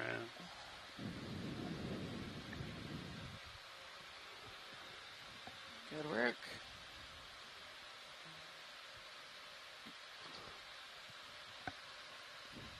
Anything?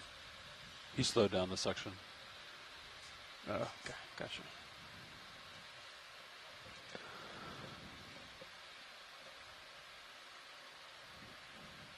It's in the hose somewhere. They went the place the first nudibranch went. Oh no. Don't you put that evil on us, Brian.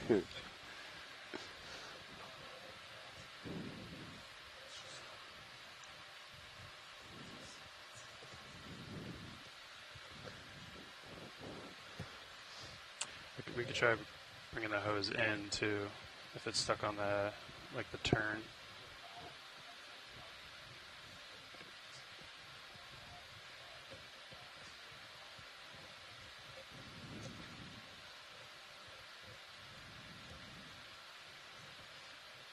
You probably give it max inhale, right? Yeah. This should be pretty. This should be pretty sturdy. Okay.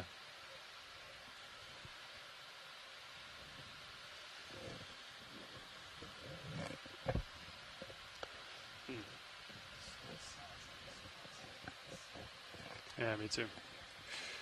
I guess you want to make sure we're actually got suction. Yeah, it's definitely. Yeah, yeah.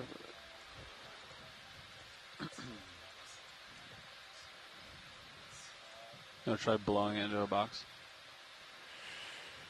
Why don't we could try to stow the hose and then see if that would help. What do you think?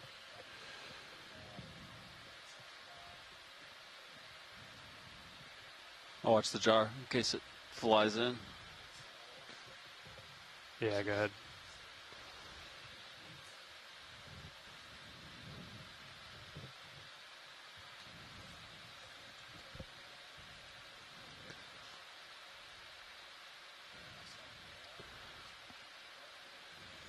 Alright.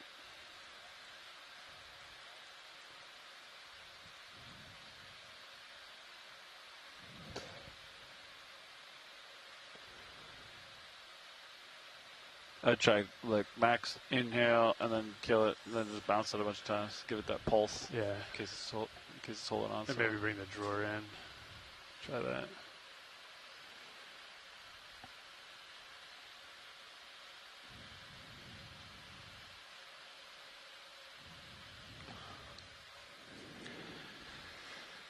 What the heck happened to this thing? No, I think because it blew out just fine and the thing was going just fine. It's gonna be stuck in there somewhere. Huh. I thought it was pretty small. Guess we... Yeah. I think it just latched onto the wall of the hose. Do they do that? No. Have you ever gotten a specimen stuck in the hose? Oh, okay. Brian's yeah, nodding something yes. running. I turned it and made sure it was... I guess we could try it over jar. Nah, I saw it go in the nozzle. Yeah, I'd try the exhale. Do a bio. Maybe it's stuck on a 2503. Port boxes are full. Starboard is wide open. It's tricky.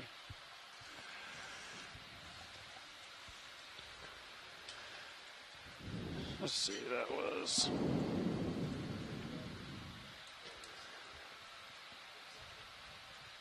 You could try a different jar.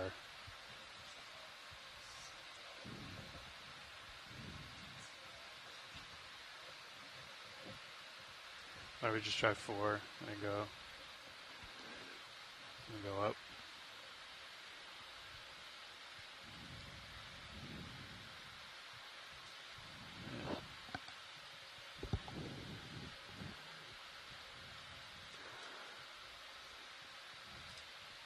Confounding. Yeah, I just tried to blow it starboard. Right. So for those of you watching at home, we think the E-Star that we just collected is stuck somewhere in the hose. And so we're going to try a couple things here to get it to move out of the hose into the jar. Or potentially blow it out of the hose into a bio box. I'll just float it. I'll fly you in the air till you can open further. Okay. When you, Thanks. yeah. You want more grip? What's going on, Bobby?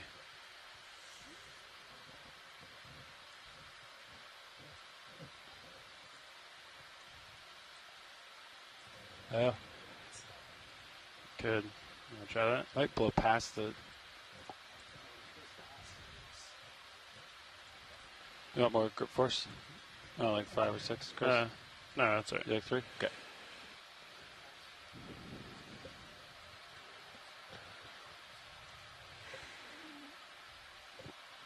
I don't know if we can clog it that good. What do you think? Yeah, I wouldn't clog it. I would just aim it for the box and blow. Hopefully it comes out. I don't know. Go for the backstop. When we blew out the bumper, it was a nice backstop. We try to aim it down a little bit. It's probably stuck at the elbow. Latched on somewhere. Okay, well, before we do that, I'll make sure it looks good to you.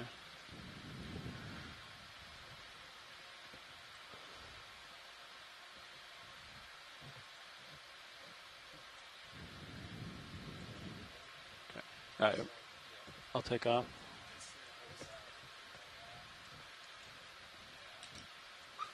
All right, all right, starboard side.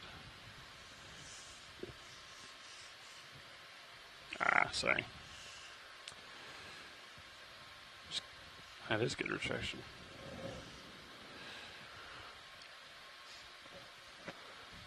You want more grip force? Nah, that's good. Okay. Yeah, actually, just give me 5. Okay. Thanks.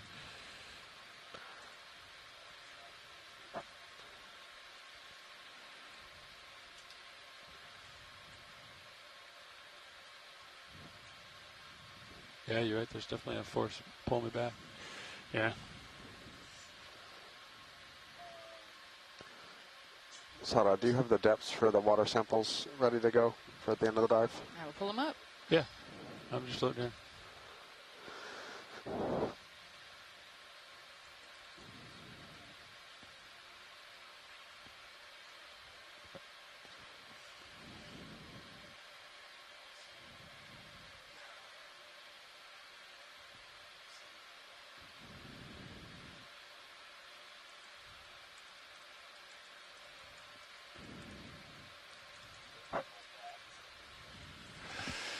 I guess, yeah. This is awkward on the hose. Things we do for this science. Well, given Yeah, that the thanks, entire everybody. purpose of the hose is to collect specimens, it's just living its best life. I wonder how many new species Can you this come hose up is on my responsible rotator for. for me? Good eye. Oh, yeah. Oh.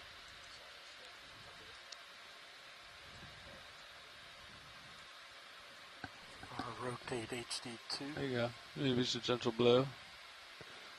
Do you think that's aimed at it?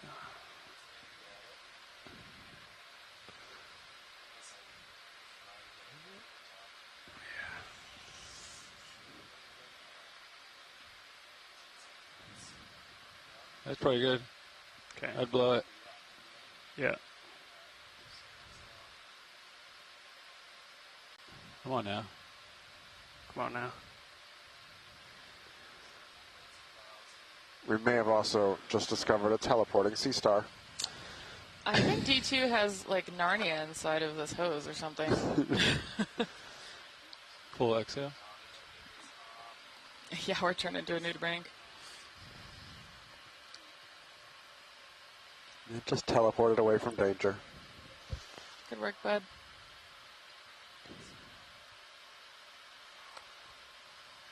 Yeah. All right. Well. All right. I'll try the inhale pulse. Oh, sorry.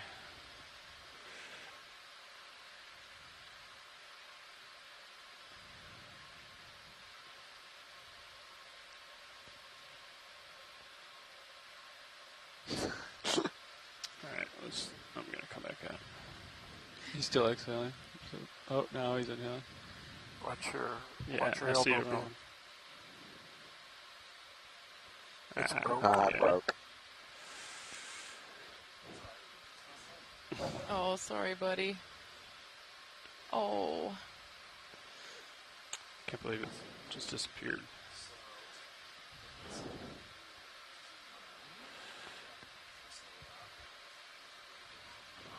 Yeah, maybe.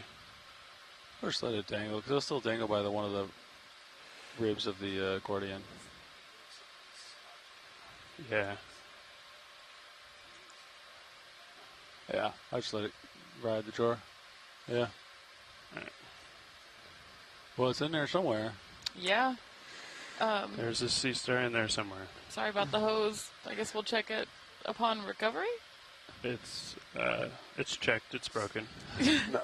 Oh, sorry, I meant for the sea star. Yeah, it is. it's in there somewhere. It is broken. Sorry, gang.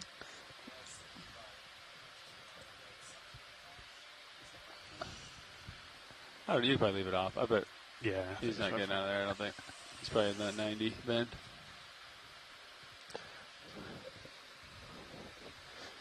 Alright. Yeah.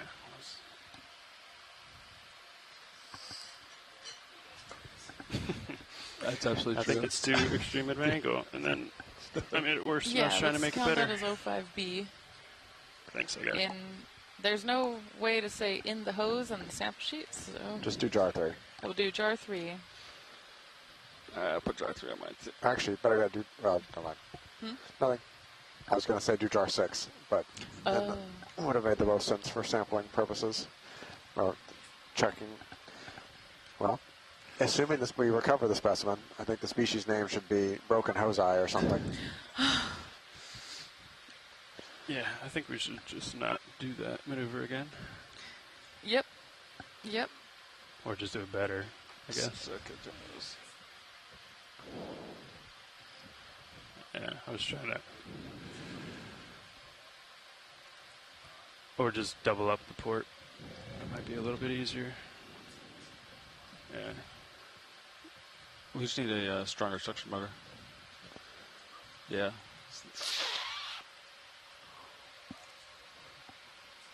That's super strong. All right, you guys want to move? Let's move. Yep, let's do it. All right. Let's Thank do you. What bearing do you want, Sean?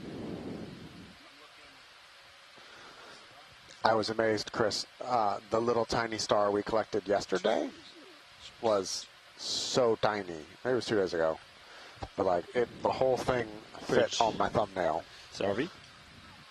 Yeah, ready for the move. 15 meters, bearing 340 degrees, speed decimal 2. Good copy. Like I didn't even bother taking pictures of it with the normal camera. I went straight to the microscope. It was so tiny. Oh, love that.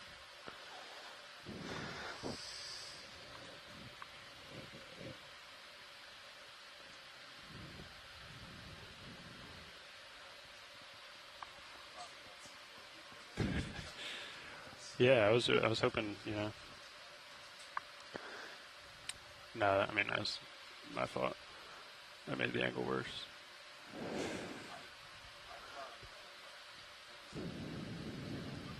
Yeah.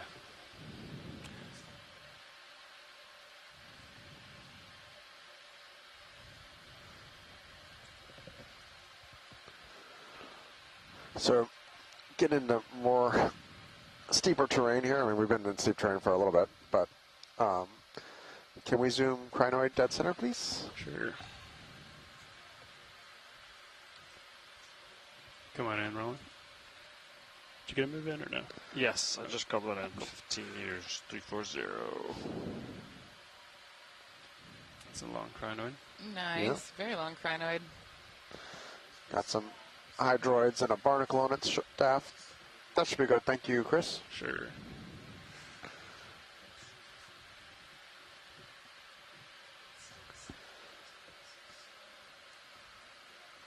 Poor hose.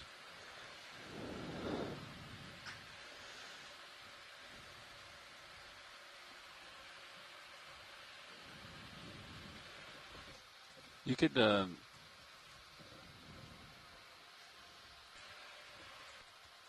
We could just leave the suction on, Sean, and see if it eventually lets go and flies in the jar. I don't know. Isn't it what Sean literally suggested 5 minutes ago? Yeah, but it sounds better when Levi says it. Sean, you should Well, just he was Say it in the thinking like a little bit of suction. you I'm just keep thinking a like, little bit of suction on. I'm thinking Sean. like full RPM. But then it might. Yeah. I don't think if it came out on exhale or inhale, it's just going to jump out all of a sudden. But Yeah. It's probably in the 90 bend. It's wedged in there. I would be too. it's true. I think it teleported to the upside down.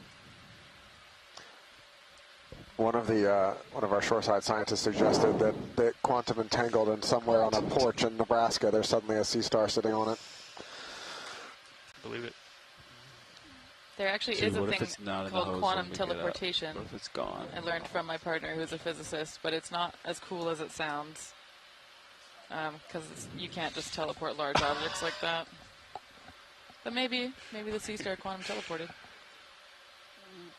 I swapped places with the nudibranch a few days ago. It's alright. It's alright, we gotta take the hose off anyway. But it's in the 90. That's kind of what I think. Right. I thought it was small enough where it would just go. Judging by how quickly it went right in. It was only like 5 centimeters across.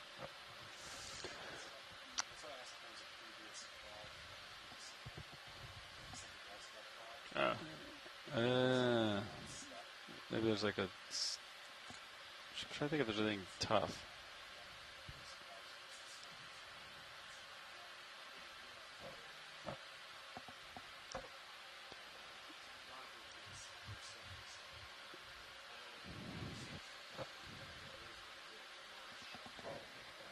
The fog's on? Yeah. Yeah, you can keep on. Alright, I'm coming up. Clear the fogs. You want to clear the fogs? Yes, please. Okay. It's gotta be, I wonder what kind of strain relief we could do. Yeah, we thought Like about put that too. some like yeah. wires back or something. Or even just like a bunch of tape. Yeah. Better one. Hey, Bridge. Well, it was complete. Thank you. 2236. Yeah.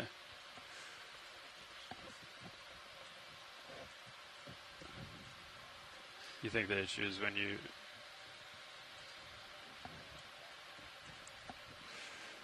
Yeah, right. Yeah. I think one of the issues is turning the hose 180 degrees. Yeah. Agreed. Can we take a quick zoom on one of these corals, please? Sure. Which one you want, Brian? Dead center, or center of the two. The we center. Collective we.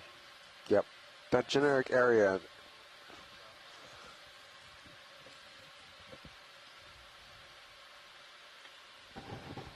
Nice. And a Okeanos star on the other one I saw.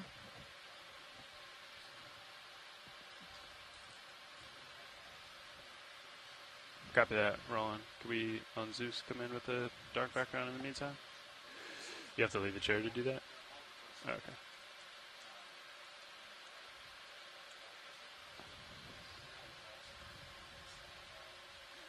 I'm going to let it come down a little bit and then tilt up. Steve Oskovich said it's a bamboo. It is a bamboo. I think it's the same same nodal brancher with the big sclerites we've been seeing. All right, I think Nice. that's all we need for science. Copy that. Wait for video to get clear. I'm creeping in a little. Sorry, Roland. Oh, is that a small crinoid on it? Very possibly, yep. Oh, cool. I can't Little come. baby crinoid. Okay, I can't come close to him. I'll hit that other coral. Okay.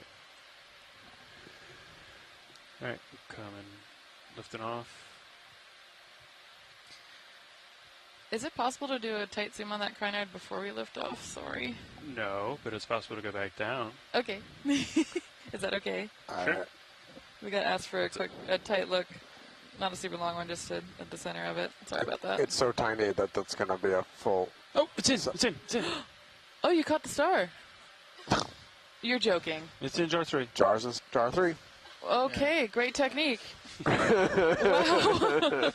Look how small it is. I don't know how the thing got stuck. Do you think it was holding on? No. Nah. Well, it teleported Some back of from them Nebraska. do, but I don't think this one does. Yeah, it just came back from its Midwest holiday. Yeah. Sean, did you consider just a constant? He was pulsing. He would occasionally like turn it to max, and then that's it. All right, we can come back in. Beautiful, guys. Well, good work, everybody. And thanks for coming back to take a look at this. I don't think we're going to get nearly enough view on that tiny organism. Yeah, we're not. I can't get in closer, or I'll hit that other coral. Okay, on my no bottom worries. right. So Whatever we can get here is great. 5 bios in jar 3. Okie dokie, nice view of the Siri. Yeah, I think that is good for science. Thank you.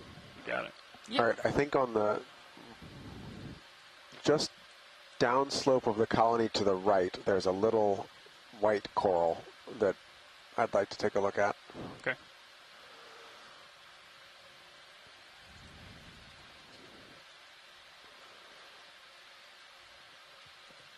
Just coming off so I don't hit that one.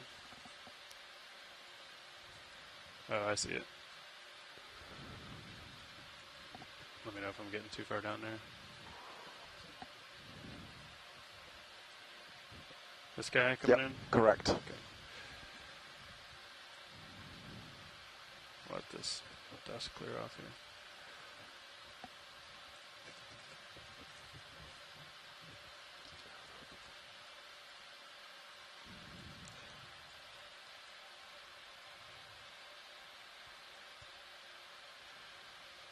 A little far away, Roland, but let's start to come in.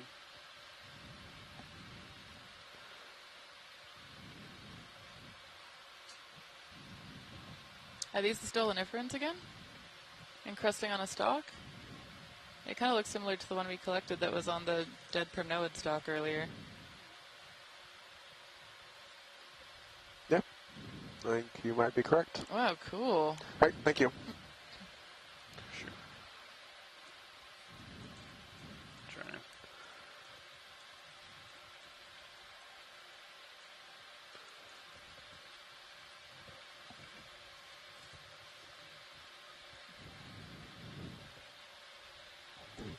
Copy.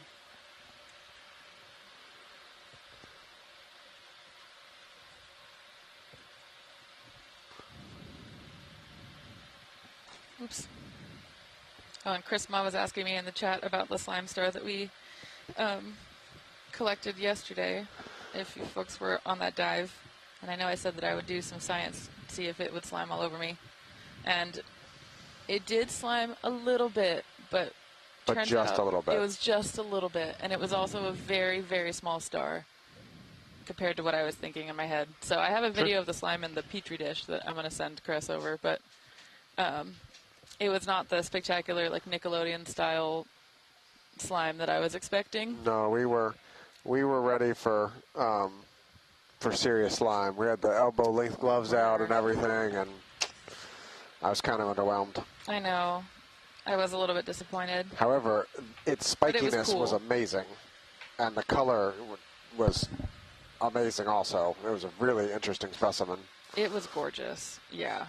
And so delicate. And the porcelain aster that we collected yesterday also. I mean, that thing just was... It was teeny. It looked like a cartoon. It was so perfectly sea starry and small. It was so teeny. And, yeah, I had a very extreme panic about how cute and little it was.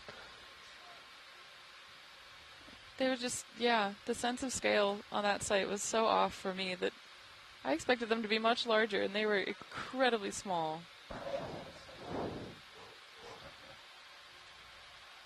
Ooh. Going for the 2 larger white ones.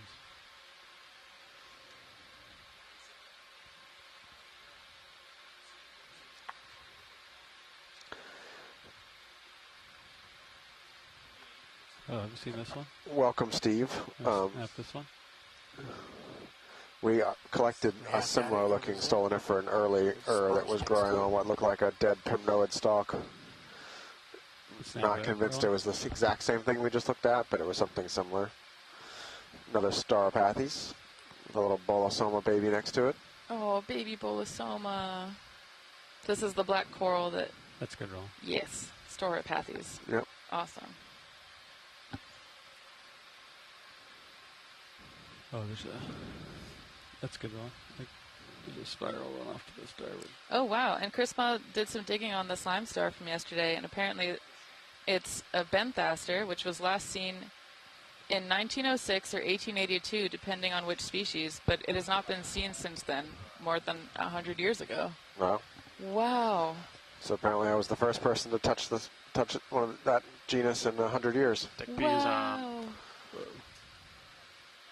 This is pretty magical, being able to spend time with these ancient organisms that not that many people have had a chance to share space with. Coming on this one. Identity.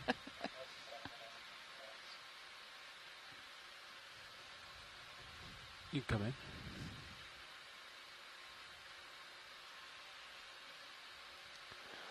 Now that we have Steve here, he might be able to give us a better idea on this than nodal branching bamboo. Oh, yes, that would be with big lovely. sclerites. Are these downward facing? It's hard to tell.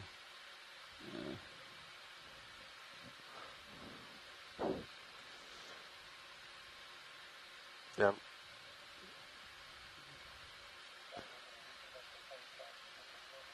Yes, please.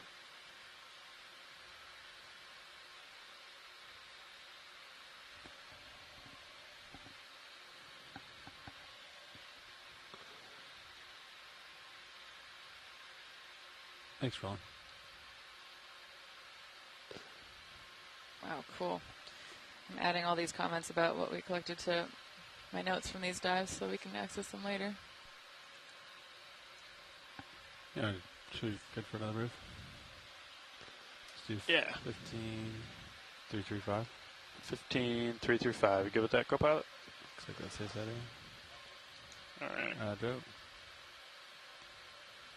So a nice rock field here. So we acquired the ridge. See what I can find.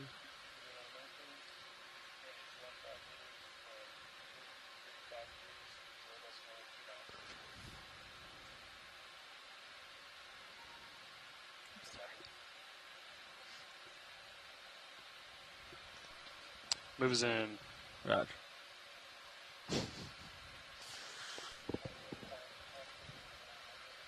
Ah, here's our first Walteria of the day. Oh, yay. I thought I saw a few dead Walteria, but I wasn't sure, so it's nice to see a live one. I love these. They're so prickly. You know, if we pretend that this Walteria is a sponge in the southwest, we can really think about this as a little arroyo that we're in. Yeah. Zoom in on red.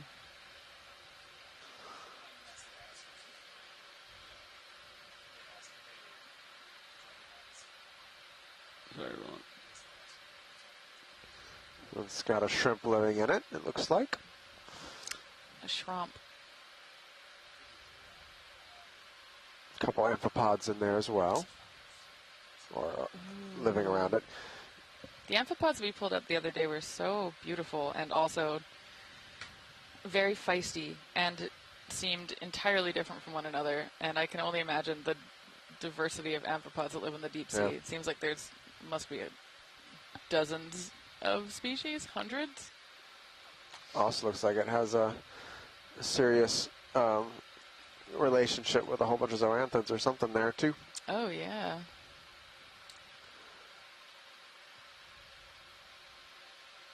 Yeah, long haul. The bottom of it looked a little different.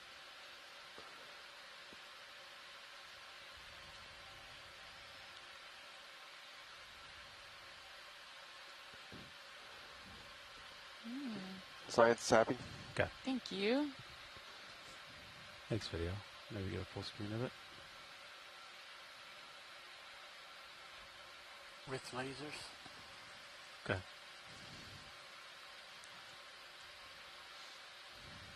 Full line. Okay. The rocks are loose. Okay. Take it off. Okay.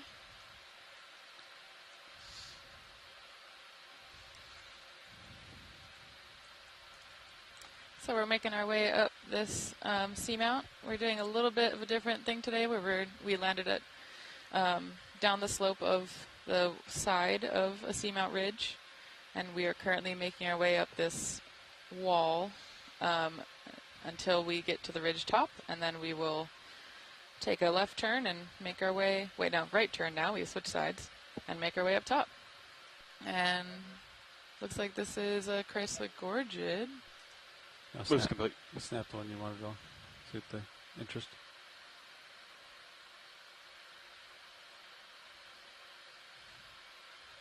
Oh, another sea pen.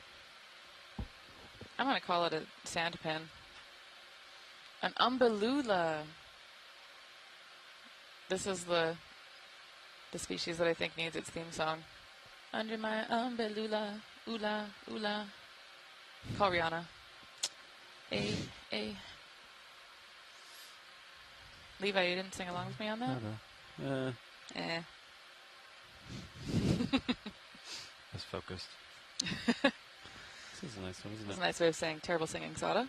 Oh, you're fine. You're coming on, Chris Berger. See if there's anything interesting in it.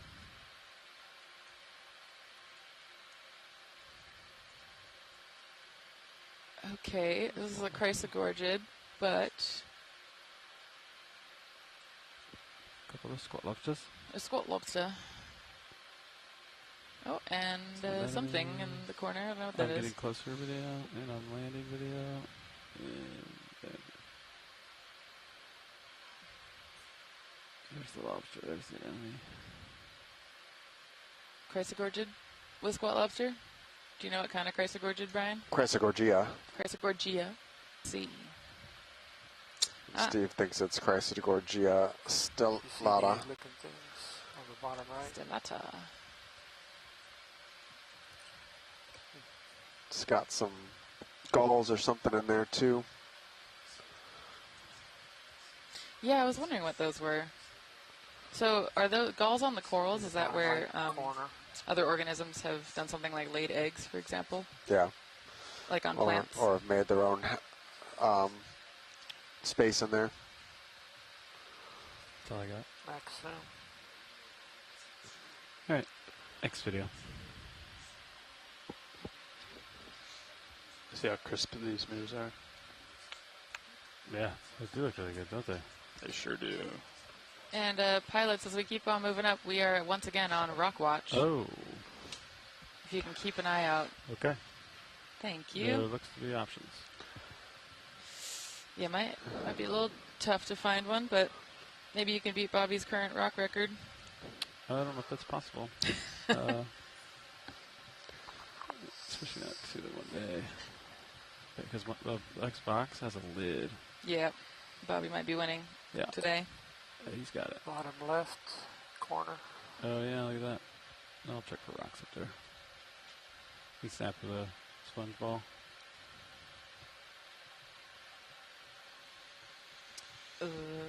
What are you? Hexactinid. Okay. Yep, glass sponge. Sure. Round Yeah, you can golf ball set variety. Sonar if you want. Video's Couple clear. years. That sounds good. Next video. Let's check out these rocks up here. I'm looking up here. So I have to admit, I'm not sure we should get a rock here yet because we're not really on the top. Yeah. And we've already got one from the slope, and we're only getting one more today given the size of the first one we got. So I think waiting till we're definitively on top is a better idea. Val, what do you think? 355 co-pilot. Yeah.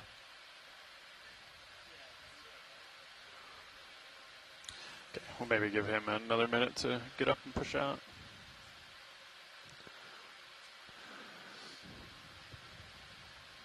Something big and white off in the distance has my curiosity. Ooh. You still might be swinging a little bit too. Yeah, we should be just about getting to the top here in the next couple moves. All right. Yeah, Vel's saying if not here, then on top of the saddle might work. So let's see. You want another one? Yeah. Okay. 15 meters at 355 coming in. Hydra.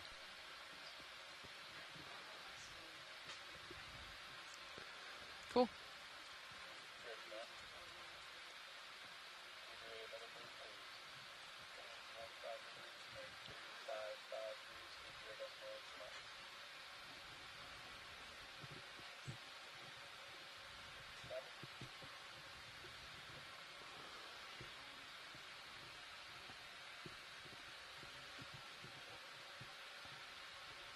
More dead Walteria sponges. Yep, here comes an Iridogorgia and probably another bamboo. Oh, I like when they're co-located together on the same rock. Just hanging out. Friends for life. Friends for many decades, because that's probably how long it takes them to grow.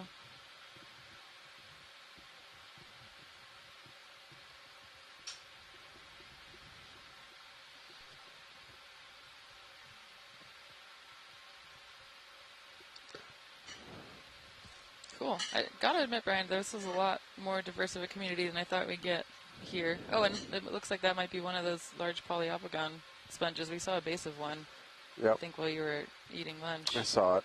Yeah. But I feel like we're beginning to see the community transition here to the top. Yeah. Do these polyopogon sponges like areas where the current is a little bit stronger? Or do we know? I don't think we fully know. Cool.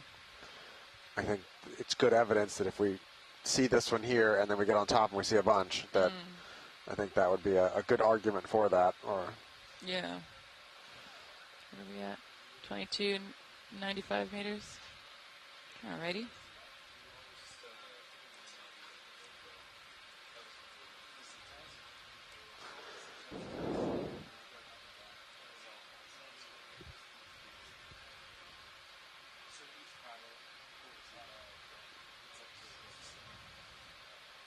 Cool. Certainly not as large as some of the ones we've seen on Doing previous partial? dives, but still. I really like their morphology, how they have this like kind of cup-shaped or like shell-shaped concave part. Let's see if there's anything interesting. It seems like faces up into the current. A little scan action. Yeah. Oh, and look, great view of those anchor spicules. So it has these like really long kind of, I think Chris Kelly described them as hooks. Yeah. Really, really long spicules that it uses I to have more attach Zoom pilot. to Spicules. these rocks. Coming in. So we can see. And they're kind of, in my limited knowledge, pretty unique and also preserve really well. So even when the top of the sponge that's white dies and decays away, oh, there's a radiolarian stuck in there. Then these spicules are left behind. So we saw a polyopogon base earlier that was just these spicules, the brown stuff, sticking around. And it becomes home to a whole additional community of things that live on sediment or in sediment, as we saw at a couple sites ago, because it collects sand and other particulates as they rain down. So for me, it's a really good example of ecosystem engineering and the ways that even the once living remains of former organisms can provide habitat for others. Next video. Probably zoom out a little bit. The circle of life. Just grab our I won't sing that for you, don't worry. There. I appreciate that. You're welcome. Your kindness is noted. Yep. Full light. All right. Next video.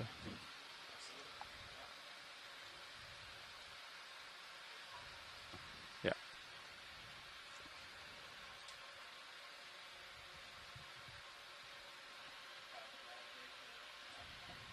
Go.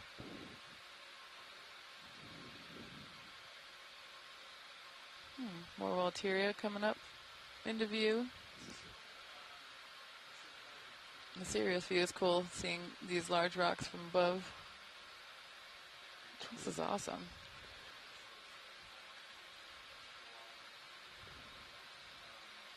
Ooh, a whip.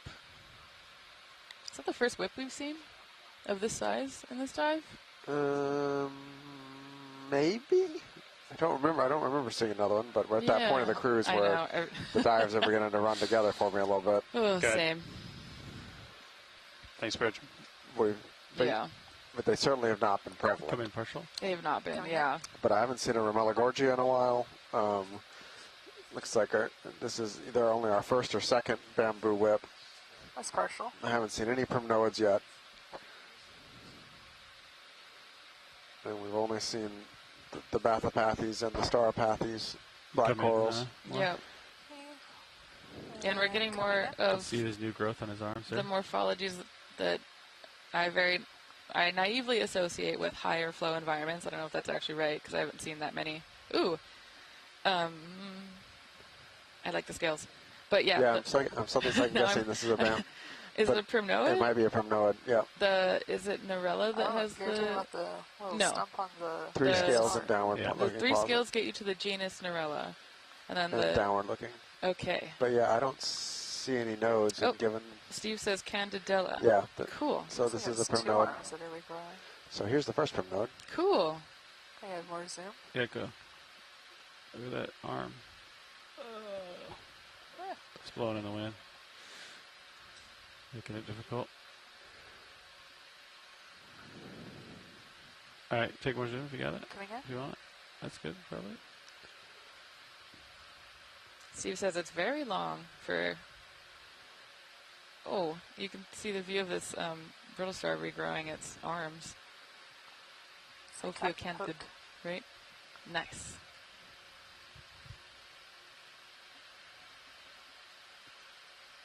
Gonna come out. Yeah. Yeah, to me, the morphologies we're starting to see, I have been associating with higher flow environments, like these whipped corals that can kind of get whipped around a little bit by the current, and the polyopogon sponges that seem like they might potentially live in areas with more flow. So if you look at your sonar... Yeah, the whipped corals seem to both show up in both low and high flow. I'm not sure. Since seems like an efficient growth form to get you up and out. Yeah. Yeah, definitely not getting as much spatial coverage. Surface area is like a fan, but effective. But that's something we can... Is that a Chrysogorgia? Yeah. I think you can keep your heading. Cool. Yeah. That's probably another stellata. Stellata.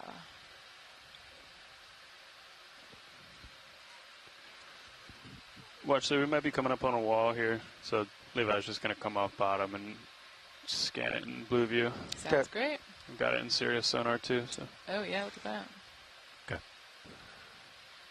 Cool. Or maybe not a wall, maybe just a big feature. A fun feature. We love surprise features. There you go. So breaks to that break. Ooh. Yeah. It's like a ridge. We could do 15. Yeah, you want 15 that way? Yeah. Okay.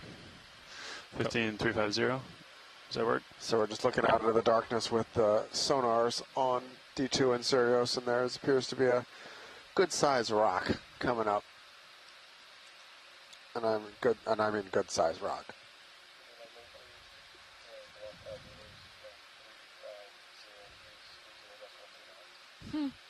And Val Finlayson, shoreside geologist, was saying, the rule holds. There's always something interesting at saddle points.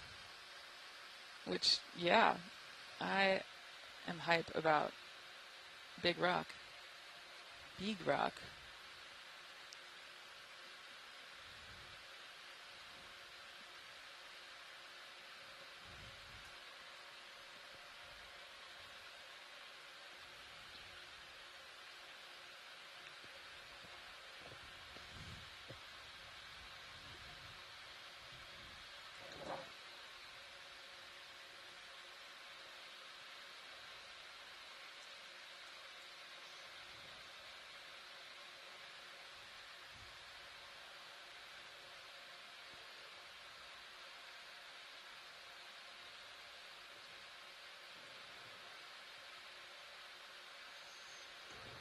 I don't think I'd ever heard the guideline about interesting things at saddle points. I never took a geology field class, though. Yeah, I've never taken a hard rock field class, but over the past couple of days, Val has been in the chat enlightening me a little bit more about some of this side of geology I haven't spent much time in, and it sounds like every Go for time black coral. even coming up to a saddle point, they've mentioned like, well, it could be Coming in on a black coral? something really interesting. Sometimes that interesting is more Hold on for a conducive for Hold it. geological sampling than others. Here's another Bathopathes. Oh, cool. Oh, wait here. Black coral. Come in. Yeah, come in now. Okay. As you wish. A lot of times there's little worms in here. This is actually a different species than the one we saw at deeper depth. How can you tell? The branch pattern here is symmetrical, so the branches are Oh. coming off from either side instead of alternating. Yeah, there is something Cool. in the middle. Maybe fox. Yeah, let's bring it up to 40% or Yeah, there's 50% one of is those little good. things in there. Take more zoom if you got it. That is max zoom. Roger, Max. I like these corals because they just, all their mouths aligned in the central rows are so cool. Those little bumps are, I guess you'd call it their mouth. Yeah. What's that Is there behind it? a coral anatomy name One of for those, it? Like, Barnacles. Yep. Oh, yeah. See the Oh, barnacle I'm just going sucked in? to look up coral Saw that. anatomy. Probably because my Barbie's on the touching the bottom and it's wiggling the ground. Or it knew we were talking about it. Oh, I think it is mouth. Yeah. Very scientific.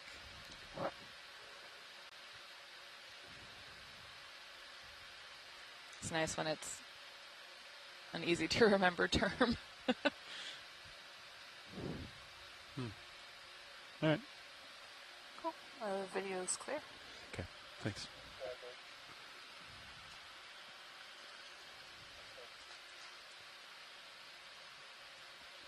That's full wide.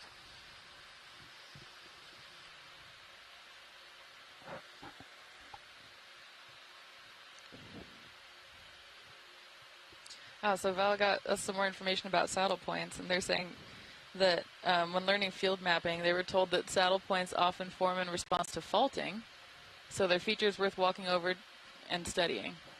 Obviously, in this deep sea setting, they don't always seem to be fault related, but there's always something cool to look at saddles, not just in terms of geology, too. It seems like also in terms of the biology. Moves complete, Palace, a few minutes ago. Okay. Thank you, Val.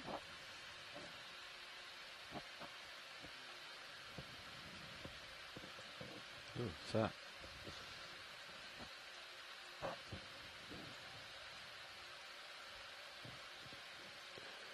Ooh. Yeah, your big rocks right there. Here's the start of our big rocks. Good rock. Oh my gosh. Is this a wall or is it just the edge It's a of this? rock. You can see. I can see over it with blue view. Back there. Oh yeah, look I think at that's that. the top right there. See where that coral is? I don't think you can see over it with blue view. Earlier I did. I tilted it out. Oh, okay. And it saw it right. Copy. Whoa, large What's down here? What's all this large stuff? wall. These goobers down here. Whoa. Still got your fogs on. Yeah. This is a great rock. You want? Wow. I think he'll finish perfect. Yeah, he might be swinging in. Nice. Wow, the diversity of and density of this community on this rock is so much higher than what we've been seeing, and I feel like every time we find rocks like this, Video it's just snap on this red stuff. wall Sure. of awesomeness. To be honest, it looks That like caught my eye too. Oh, It's a little family. wait, what are you? Holding here. it's an interesting trail. You got a little trail of Anthomastus here. Oh, it's a Shrimps. bubble gum right there too, right? Is this Yeah, a hemicorallium? I think Hemicorallium is my current Wow. assumption. Yep, I'm pretty sure that's Hemicorallium. Wow, cool. So we got a couple new creatures here. Yeah, it's the first one we've seen this dive. We would like to get a close look at the kind of sheety looking sponge down lower at some point. Doesn't have to be right now. I can. Okay. Yeah, zoom out. Let's find it. Okay. Doesn't seem like it's pushing you down. as much, huh? Yeah, in the lee, I think. You can come in on sponges, sponge program. Okay, we're a little bit far. So that's okay. I'll try to zoom out just a little bit. I'll try to get you closer. Okay, coming Sec. out. Let me get you closer. It's just weird. All this stuff is in the lee. Yeah. Well, That's let's cool. see what's on the. We'll have come to in. go see what's on the Coming in. upcurrent side too. That we will. Holding here. Couple primnoids, couple different sponges here. I see her still. Is it staying right where it is? Or is it still getting closer? Probably get you 10. All right, that's good for the sponge. Thank you. Alright, you want to 10? Come wide and we'll try to find Coming wide. something else here. I'll work my way. Yeah, I'm looking up from here, I think.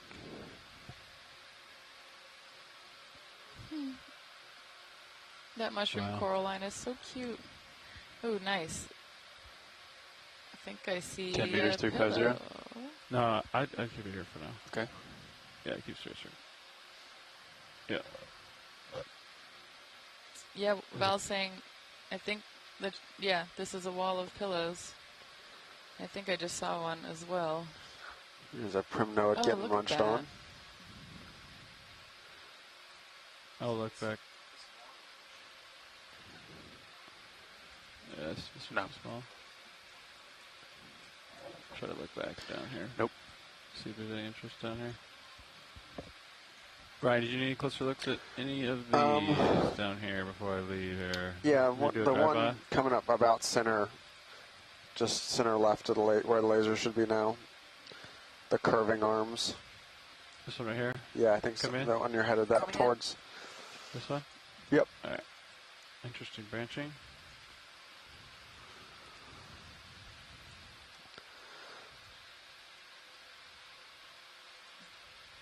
Holding here. Yep, thank you.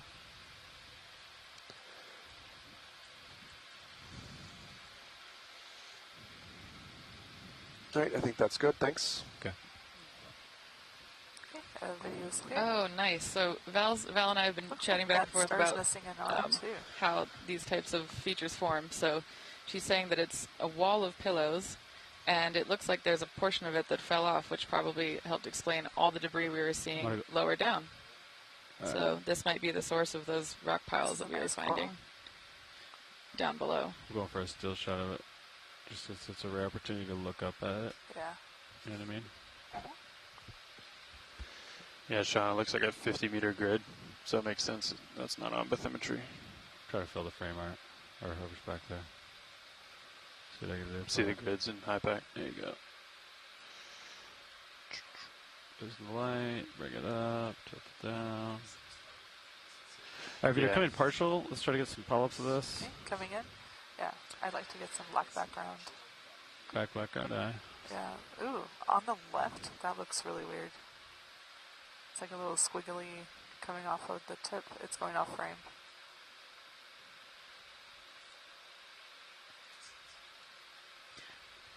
Oh, some good anemones on this too. That. Come in. What is that? Oh, a tube worm. It's not? Oh. Hang on, you're muted. There you go. Thanks. Do it again. I said I think that's a solitary hydroid sitting on the end of something. Oh, cool. Wish I could have a more stable shot for your video, but I'm floating it. That's okay. Maybe that's why I'm staying wide. Yeah, thank you.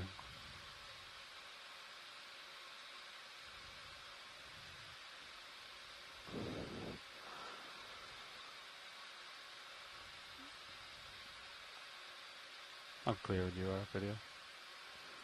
Okay, video is clear. Okay. Coming wide.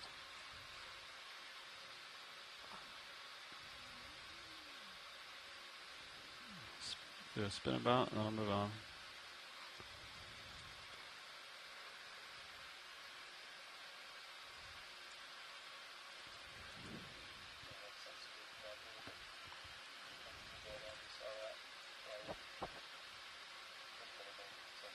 Ooh. Yeah, they like this particular wall, don't they? Yeah, look at these wispy fans. Oh, and I think that might be a bigger hemicralium out in the distance, too. They love these walls. Oh. So, yeah, Val's saying that there's a volcano east-northeast of this one that has a pretty large sector collapse, like the one immediately northeast of this. And maybe this seamount was just big enough to develop some instability along the flanks while it was still active that maybe could explain why there's these large wasting features that create these large walls of pillows. That's so cool. So this is like a head wall scarp, Val? I think this is slumped down away from it. Can we look at coral livery right center? Roger. Go for the one with the sea star on it. Ooh, ooh, ooh. I love when we get close-ups of the sea stars eating the corals. Ooh, ooh, ooh.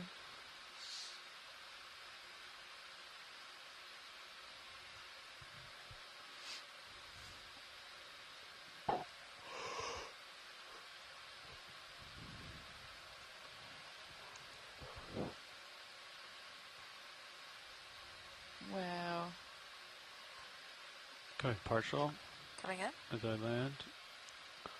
We're going for mouth parts. Okay, that's partial. Okay, come in. Please show off your stomach to us, buddy. Oh, look at that yellow thing on there. Oh, is that a worm that's on it? Yep. So it doesn't appear to be Cool. currently feeding. Yeah, taking a It's siesta. just holding on with its Resume. two arms. Yeah, It's a goniasterid sea Hold star. for 1 second, and then coming in. Has been eating on this coral, Cool. but is currently, It has a as Sada part. said, probably taking a siesta in between feeding bouts. And it's got a pretty low scale worm there on it. A couple hydrozoans in the top right. Oh, is that the tissue of the coral that's like ripped and flapping in the current? I think you're correct. Metal. Caught red-handed, red-footed.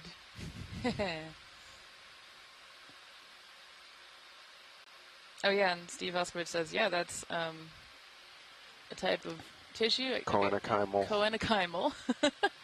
Coenechimal tissue from the coral. What does that mean, coenechimal? The coenechium is the tissue that connects the polyps together. Oh, cool. So when we were experimenting with the nerve response on that bamboo, that would be like coenechimal nerve signal transduction. Oh, awesome.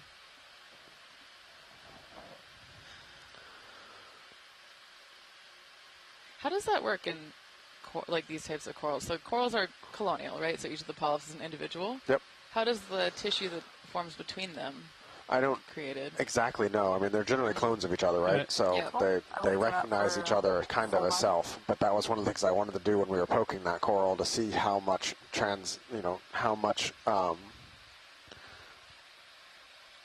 Yeah, how much nerve innervation there was. Okay, and apparently we pronounced it wrong. It's spelled Coenenchymal, which would be an amazing word for a spelling bee, but it's pronounced Senenkime. Thank you, Steve Oskovich, for writing it out phonetically. And that's full white. Senenkymel. Senenkime. I'm going to go for an enemy next. Biology words are hard, man. That's not the past.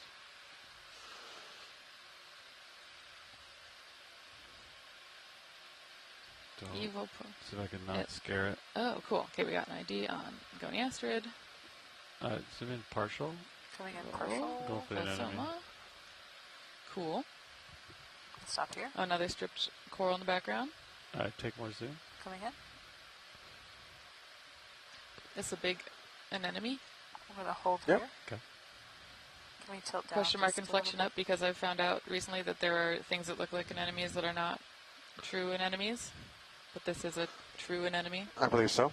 Yep. Cool, cool, cool. bit? Feeding And trace in now the I'll background zoom too. in on the top. This one's kind of hefty. That's max zoom.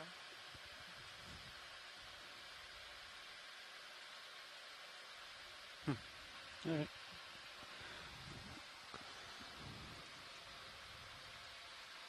Next video, when you're clear. No rush, but take what you need. Ooh, it's moving.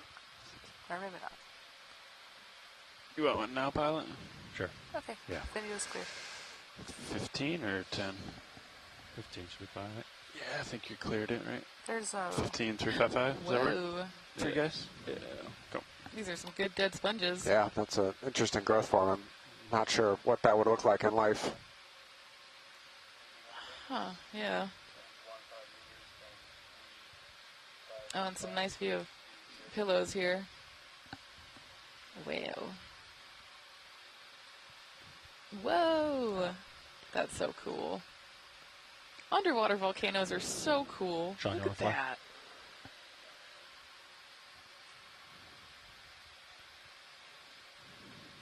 So you know when you want it back, Chris.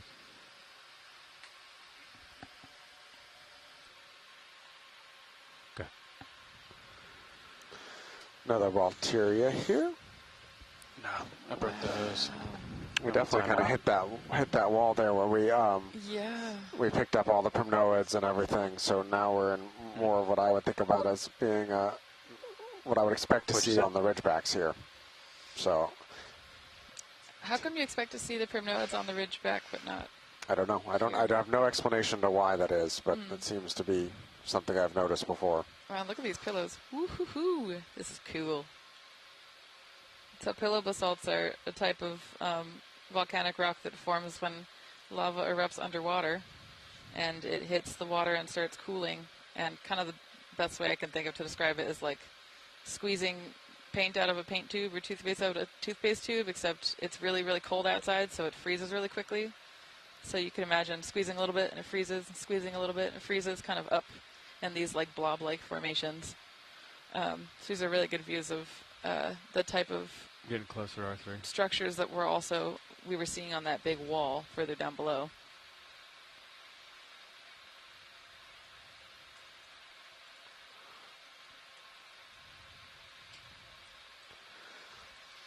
These also look cracked and partially drained. You can't see it in the current shot, but a second ago there was,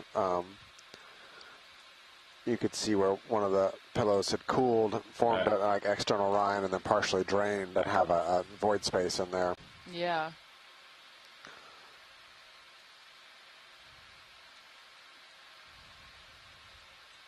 There's an interesting coral off to my right. Oh, come up.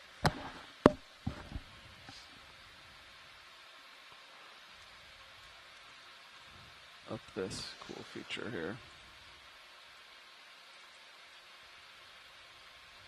Video, snap this one. Okay. It's Coming kind in. of Look at that. that That's angle. so huh? cool. Yeah, this pillow lava's cool too. Hold These that drained video, I'm gonna pillows would be pivot you such a cool cave to around. live in if I were a fish. Oh. Brian, do you need a closer look at this one or not? Yes, please. Yeah. All right. Is this like the planar form of the one that we sampled earlier that we were confused about? I wouldn't call it it's a different species, potentially in the same genus, but I wouldn't. Yeah. Why don't you come in? Okay, coming in. It looks so dainty. This is one of the planar growth forms in Chrysogorgia.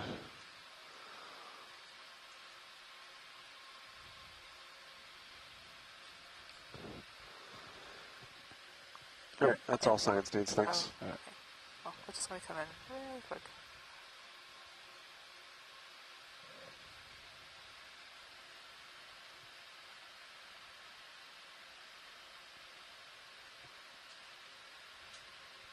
Okay, video's clear.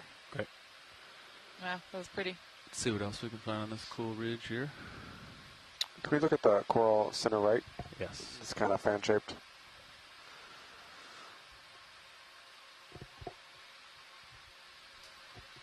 Go ahead, Bridge. Thanks, Bridge.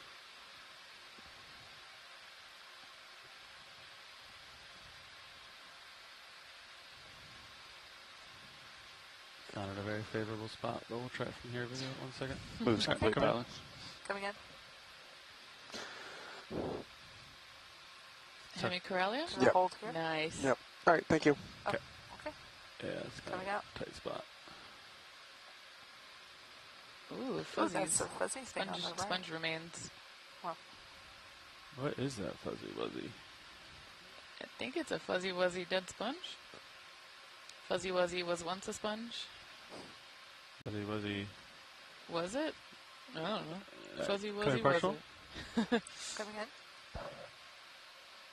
Hold that for just a moment. Holding. Yep. Oh, yeah. Dead sponge. Nice. All right. Dead sponge. Keep going, video. Let's come wide. See what else we see on The this fuzzies. rock. Basically got my facing this rock. Let's see. Is that the same weird one? Or is that the... It's not the same weird one, no. What is it called? Chrysogorgia. Chrysogorgia. Thank you.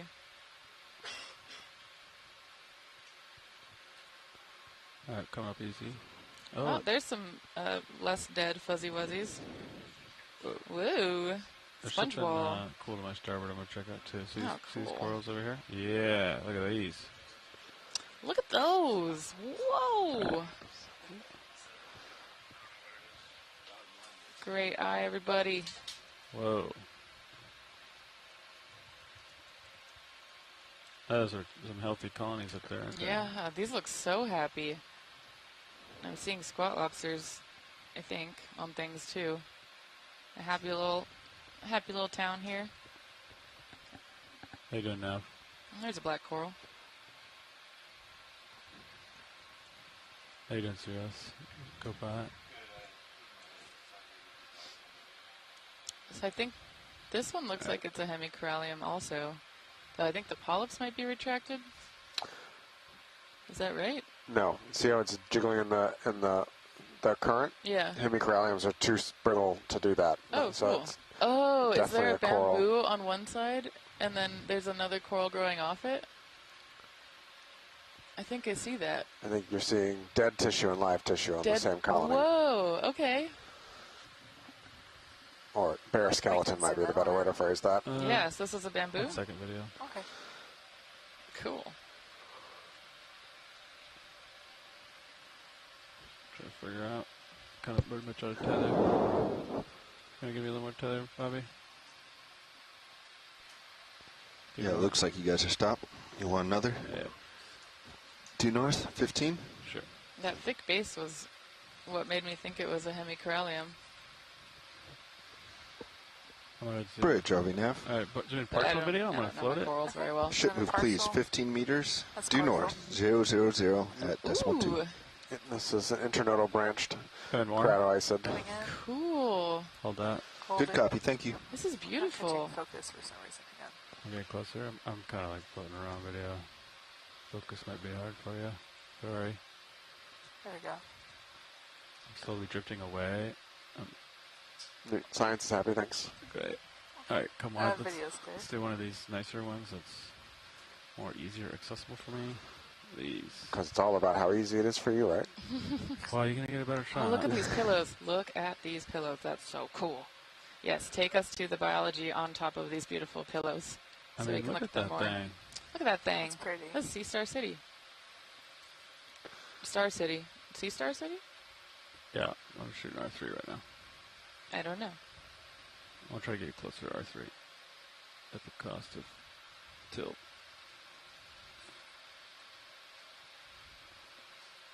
Wow. Brittle Star City? Alright, babe, come in at your will. I'm kind of framing it for R3 right now. I think, yeah. I Ox will too, zoom too. in on the brittle stars. Ooh, yeah, look at them all. Brittle Star City. Alright. R3 is clear. So whatever you need to Yeah, do. lots of Ophiocantha. I thought We're okay for So brittle now. stars here. I'm This gonna a come in just a little primnoid? bit. This is a Get rid primnoid. of that Sweet. one on the left. Does it have the straight Can we branches? tilt up? Yeah. There we go. Maybe Narella, because I see scales that look big and looks like there's 3 of them. Okay. And slightly downward looking polyps. And downward or not polyps. slightly, but I agree. This looks like Narella to me.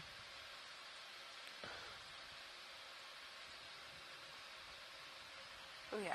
If we can frame up the And top. big thanks to Okay. Brian Asaka Matsumoto There we and Megan Putz for helping me with coral IDs. And the video team. If you look at the Sirius view, that's like what I'm on is a local high. See that? See how it's a little Oh. mound with a bunch of life on it, and then there's just a Yeah. big rock pile behind it. Does Oh, that make sense? cool. Yeah. And then I think there's some stuff on the other side of this that I can see my wide-angle cameras. I see stuff around the corner. Yeah, I would very much like to see the up current side of this before we depart the area. Yeah. Okay. Video's clear here. All right. Next video. let's explore this mount. Wow. So this is basically the top of it. I love how summit. Yeah, this is so cool. If I back away, I could try to get you a picture here. See all those sponges, and then over here, I saw some stuff on the back side of it. Ooh, yeah. Great view. Oh, look at that. This stuff here. That's so cool. Coral Mountain. Coral local peak. Yeah, the wide angle camera, you can really see it. Nice. That's awesome. Yeah. Alright. I'm going to come around the other side of it. Do a spin about. Go bridge. Raj. Yeah, so if you're watching from home, if you go to stream 3, you can see the multi-view that gives you some of the different angles we're looking at over here to get a sense of this little local high that these corals are clustered on, and sponges, and their friends. There's also some Immunida squat lobsters mixed in there in the small white stuffing. Alright. Cirrus is on the move, Brian, so I'm going to keep going past this mound. Yep, that's fine. Okay.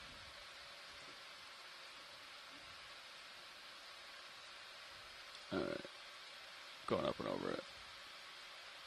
Don't want to snag it. Up, up. Do a little flyby to the backside here. Can you cheat a little lateral, a little left so we can see down the crack? Sure.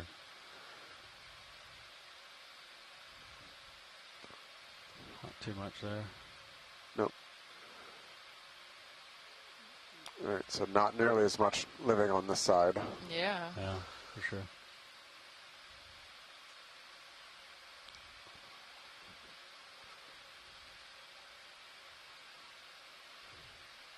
Okay. All right, cool. Thank you. All right, back to the direction of movement.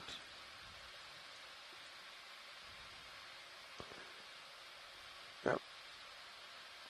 Look at all this stuff.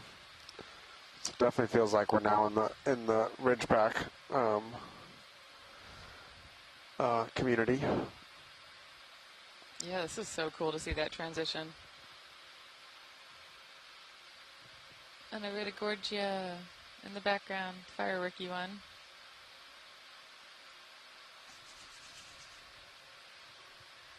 About the dead stalks or bases you're pointing at, or? Oh no, I'm pointing at there's a reddish looking coral on the far side behind that dead stalk. I'm wondering if it's the bubblegum coral. Fish top left. Fish. Or maybe not fish. Something. The sea slug? Something softer. Sea slug? Come in. What is that? Coming in? So they're one of these. Yeah. Oh yeah, it's a sea cucumber, but I'm not used to seeing their little feet are out. Moving. It's splooting like a corgi. We made a fantastic joke. Oh no, did we? Yeah, I think we made a joke about these sea cucumbers being fantastic earlier, and I wrote it down. So I'm going to try to find it so I remember what it is. Where are ya? It's got something lighter in color on it. See that? I see it. So you can see what the current's doing. Yeah. Come on just a little bit for full body first. Yes. Just hanging on. Onerophanta. Onerofantastic. It is hanging on. Oh, it's really hanging on for dear life there. Zoom in on the white thing and the feet. Can anyone see, got a better look at what's this Onerophanta. light color thing on its right side is? Come in more. You got it. That's max zoom. I can try to reset and get you closer to your video. No, that's okay. We don't. Oh, it's really like hunkered down in the current. Can we tilt down to the... You got this, buddy. Well, I don't know if your little booties are keeping you safe. Yes, Oh, and it's feeding. I think we could see its I don't know if stomach is the right word for it, but the frilly bits that are kind of at the bottom of the screen now. Yeah, it's definitely not its stomach, but yes, Yeah, it has the frillier pieces on its 2 feet that it uses to feed itself. Yeah, that's so cool. Feeding appendages, is that the word? for lack of the proper sea cucumber anatomy, yes. Yeah. This cucumber kind of looks like those African... Is it the African... The hounds that have the shaggy, kind of like shag carpet hair. Yeah, I know what Looks you're like talking that. about, but I can't remember what those are called. Oh. Afghans, something like that? I think my dog has a dog toy that looks like this. Yeah. Yep. Look like a toy. Afghan hounds. That's cool. Videos And yes, there. they are Copy feeding that. arms. Thank you, Chris Ma. Good hairdo for the cucumber. So I think now it is rock o'clock. Should we find a good rock? Okay. Pilots, are you ready to rock? Always. Always. Yeehaw. That's the one joke that we have, and it will be used every time.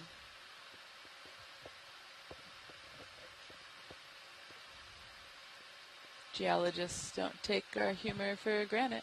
That one got art. Ooh. Thank you, Art. It's because he never hangs out with geologists, so he hasn't heard that one 500 times like I have. Or my favorite, we do know our schist. That one didn't get Art. Sorry. The novelty is worn off.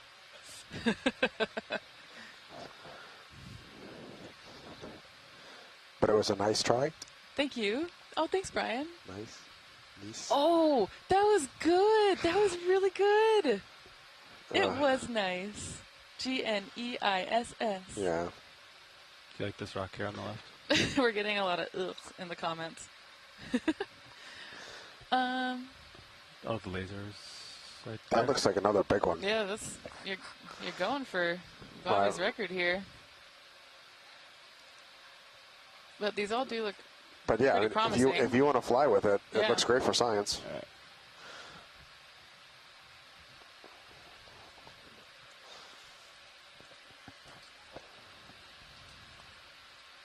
Might be too low. Chris Moss said, "Hey Sada, where do you put a peridotite clock? On the mantle." Hey. Boom. No. Where's John? Val has added "I lava" all the bad geology ones. So Yes.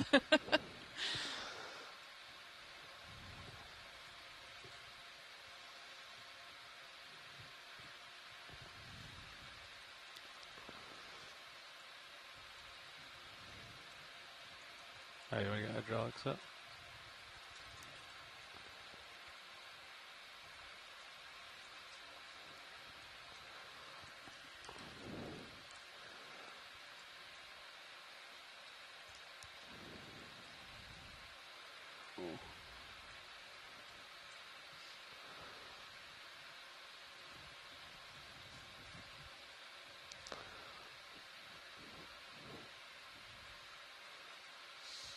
I can't reach that though, can I, Bobby?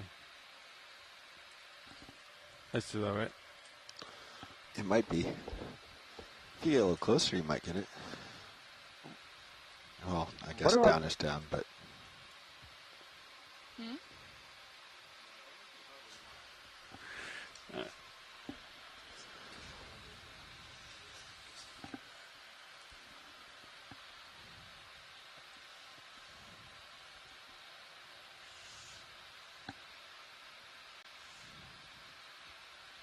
Oh, it's probably too big. yeah, that seems very big to me. Yesterday we were finding small rocks. Today it's these What about that one? chunks. Yeah, just below the arm there. Oh, come on, mini this. There you go. That one looks good. All right. All right, let's open the box. We gotta go to the box, so we can wing in, open it, and then The one under the lasers is too big, Val. There's one that HD. If you switch to Scream 3, you'll see it. But there's one that's looks like a good option here that they're getting ready to pick up.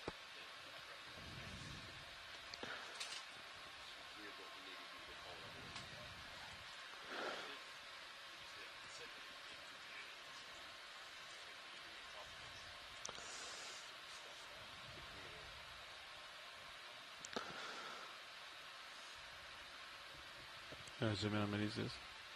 Okay, coming in on mini.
All right, Val, how does this one look? That's coming up.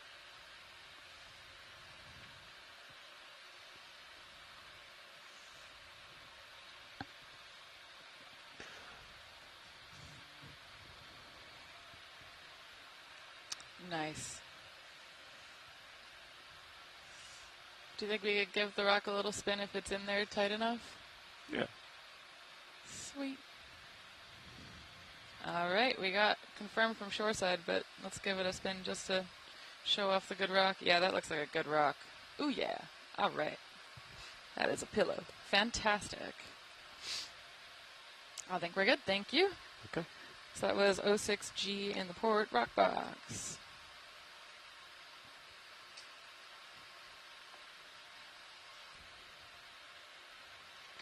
Nice. That is yeah, Val says that is a great chunk. Thank you, pilots. Yeah.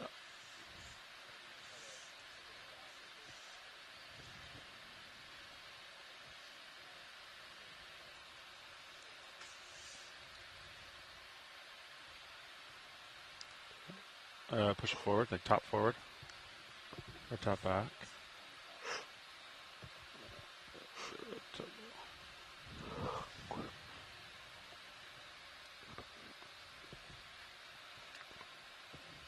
I was just going to let it be ajar. Yeah, I don't think it's going to close.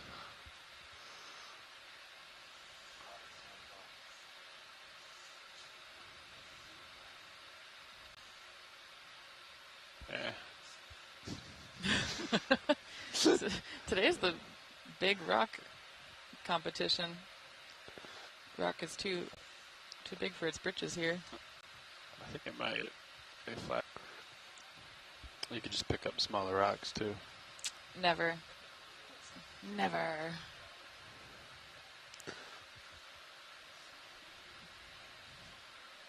There are other rocks here too, so It's not a big deal if the box doesn't close. It's enormous. I don't see it flying out. Yeah, I think that one will not be running away from us. it might go wherever the Sea Star went, though. It might. Yeah, to Narnia. The wardrobe inside of D2. So when you wing out, okay, you might. That's okay. Just draw out a little bit before you wing all the way out, if that's the case. Or it's just wing. I think it should work. You're saying wing out? Wing out, yeah. Maybe just don't wing out all the way.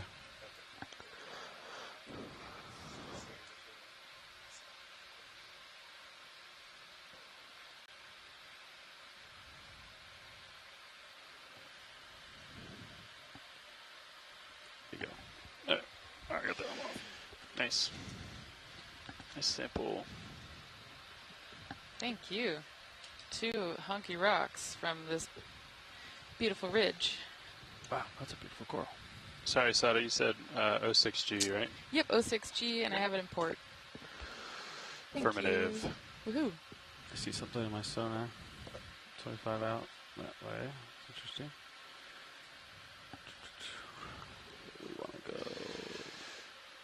Change Z bias. Lid's open, by the way. So you know.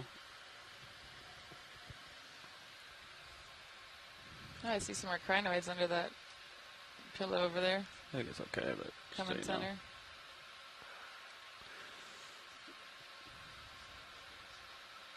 Yeah, or it's just fully open. Not at least.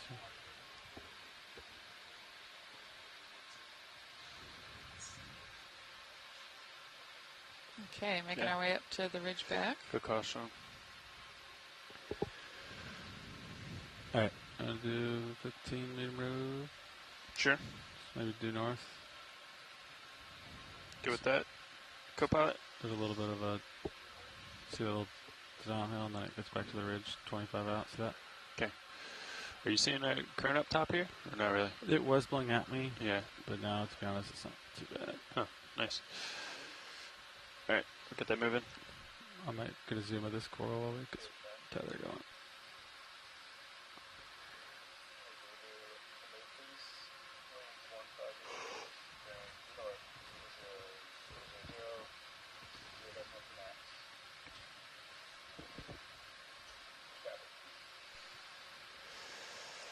Alright, pilots.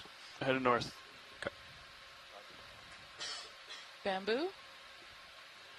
I think I see a notch. Fogs at 50. Yes, please. We shall see. It's my favorite game. Are the What is clocks it? on? Not yet. Oh, okay.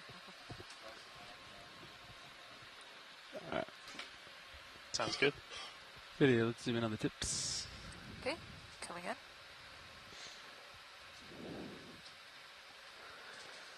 Nice. It's always nice when you can get a black background. Yeah. John, it looks like it's maybe It's a nice, little nice bit downhill for a second. fleshy bamboo here. Kind of got a little pink color to it. Yeah. The super clear kind of pink circles there on the mouth, the classic octocoral pinnate arm structure, and you can see those little black stripes in the skeleton. All are good signs for making it a bamboo. This has much smaller sclerites than the small polyps bamboo we were looking at earlier in the dive, 100 meters or so below us. Up just a little bit. A little piece got stuck on that polyp on the left.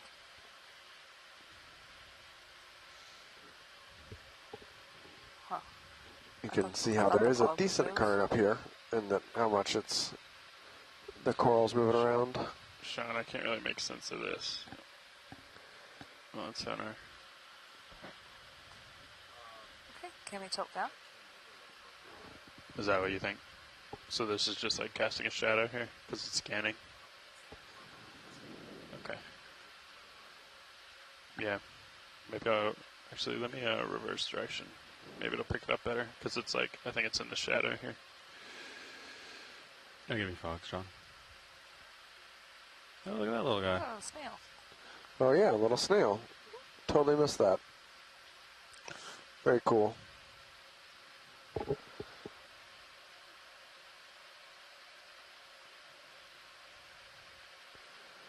Yeah. Okay, video is clear. Okay. Thank you. Oh yeah, picks it up a little better. Going the other way. Maybe we'll give one more R3 shot now that I got fogs on. Yeah. Just tell me what you need, Art. I'm trying to keep it in frame. Go ahead, Bridge. Thanks, Bridge. That's what you get. All right. Onward. Yeah, my tail cam. Yeah.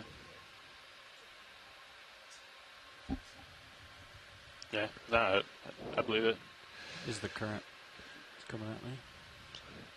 For those of you who are just joining us, we're exploring Unnamed Seamount, about 50 nautical miles south of Green Island, way out in the far west reaches of Papanamakuakea.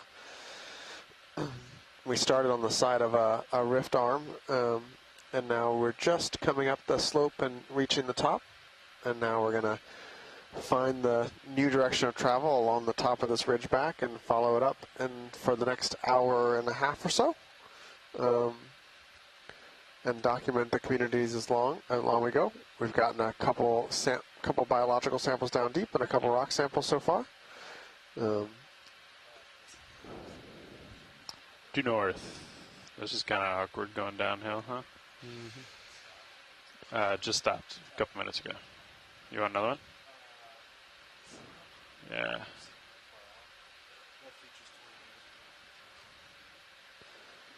Can we snap zoom on sponge, please? 15 on the way.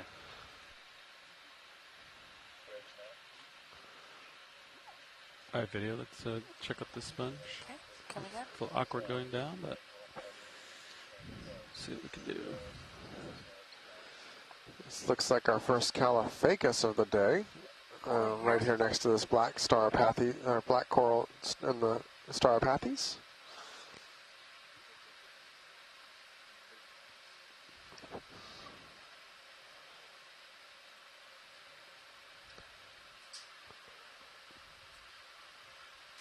Our pilots move us in.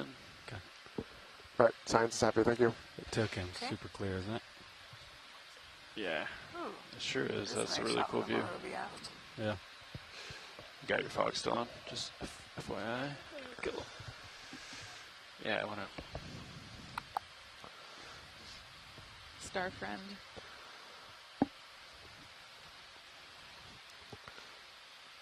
We are going this way. Yeah, the Blue View has the ridge in it, I think, so we'll go acquire that and then ride it up would be my guess, right? Oh, cool. Yeah. So it sort of makes sense if acoustics don't look right. Big star. Ooh, can we zoom White Star? Yeah. Nice. Good eye.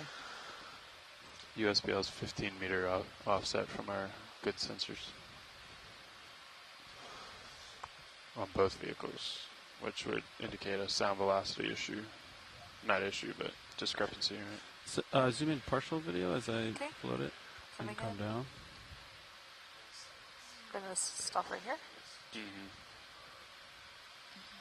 Hey, Chris, if you're listening, Yep. take a look at this that we found. I think it's just rock. Never mind. Pulling up the images that he sent us to see.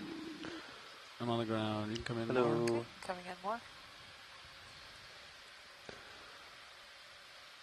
Wow, look at this. This doesn't look It's a little exactly different like, from yeah. the- yeah. Gonna hold here. But I Button did remember him saying any white star. Take a look at. Look at the texture And it on just, that. wow. But that texture That's is weird. different. I like it. We love different.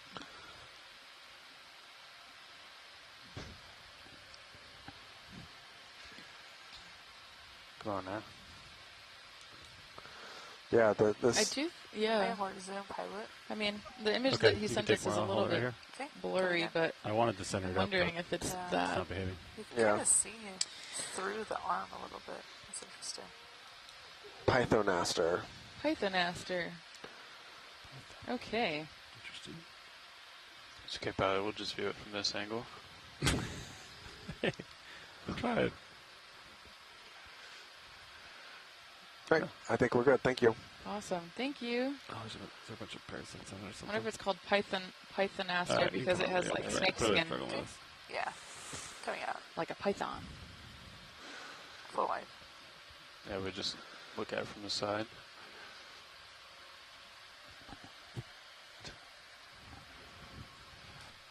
Alright, onward and forward. There we go. Another big rock. That's a big rock. So it's relatively high oxygen for this depth, given where we were operating north of the Hawaiian Island chain. Earlier, we're at, what are we at? 2260 meters, and we've still got 3 milligrams per liter. Yeah. You saw, while I was at There's lunch, a you saw an eel, right? in the We center did. We there. saw one eel, Oh, but yeah. it So- flitted away from us. Coming in. So, I'm getting closer to it. so Very almost nice. no Yeah. no I'm gonna hold right here. Partial. fish. We got a big crab. Yeah. Cool. Frame up more, zoom in just a little more Okay, as coming I in. float. I'll hold here. So floated? Yeah. What's that? It's a king crab. Oh, it's a king crab? It's in the family. Cool. Yeah, I think I read somewhere that they're called king crabs because they have these like crown-like spikes, but I don't know if that's true That or is not. one of the ways to distinguish them is they got all that spikes all over them. Nice. Yeah, you can come up with it. Spiky crab. Okay. Is that a good enough view of the crab? Yeah, I think so. Okay. Thank you. Another pillow wall looks like too. Awesome.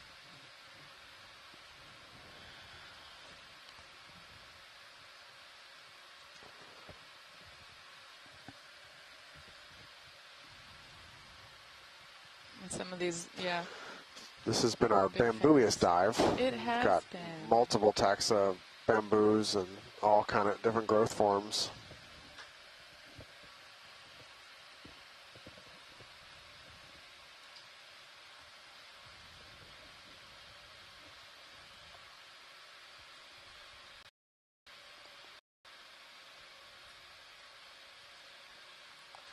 What kind of habitats do you expect to see bamboo corals dominate in? Do you have a sense for that? No, not at all.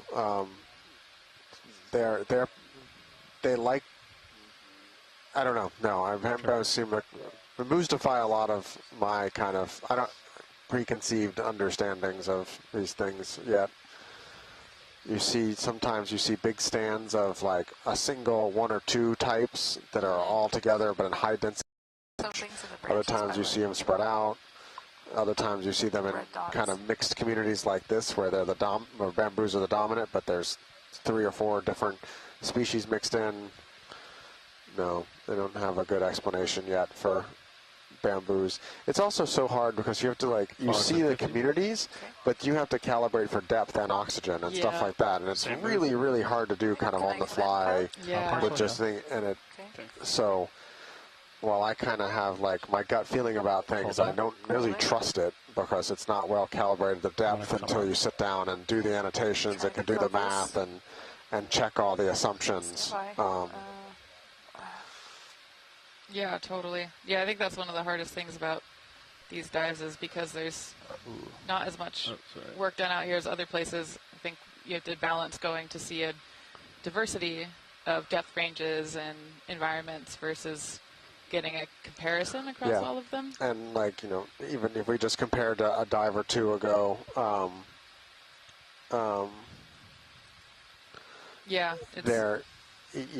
we've changed 400 or 500 meters, even 1,000 meters from one day to another, are we in a good place to potentially sample this? Sure. Yeah, Brian, you come wide. Did you want me to easy step? That's full wide. Awesome. Oh, wow. And so it sounds like we're interested in sampling this because we've been getting input from some of our collaborators at the Smithsonian that the bamboo coral taxonomy is not super well worked out, it sounds like. And it hasn't been. It's been a point of debate for quite some time now. 5 meters. And so getting a clipping of one of the more commonly observed ones is helpful both for those types of purposes, but also for understanding potentially a little teeny bit more about those questions about their ecology that I was asking earlier. Talking about a clip off the top, right? Yes. I get hydraulic. No particular preference on where you get it, but a good size clip. All right. And watch leads, I just wanted to remind you that we can't grab the suction hose and take samples, but we can bring things to the front of the hose and fill jars that way. Oh, sure. Okay. So, thank you. Thank you. You got it. I broke the hose. Good job. That was actually incredible. Sorry in advance for the amount of work. We have different definitions of incredible. Maybe it's awesome in the original Victorian sense of the word. It inspires awe. Talk to me about sample boxes. Sample boxes, standby one. Everything starboard should be open. Starboard's open, right? Yep. Thanks, Rich. That looks great there. No more? No, that's plenty. Everything in starboard's open. Bio. Just want to make sure I get it in the blade section. And then I gotta be able to get it in. Oh, yeah.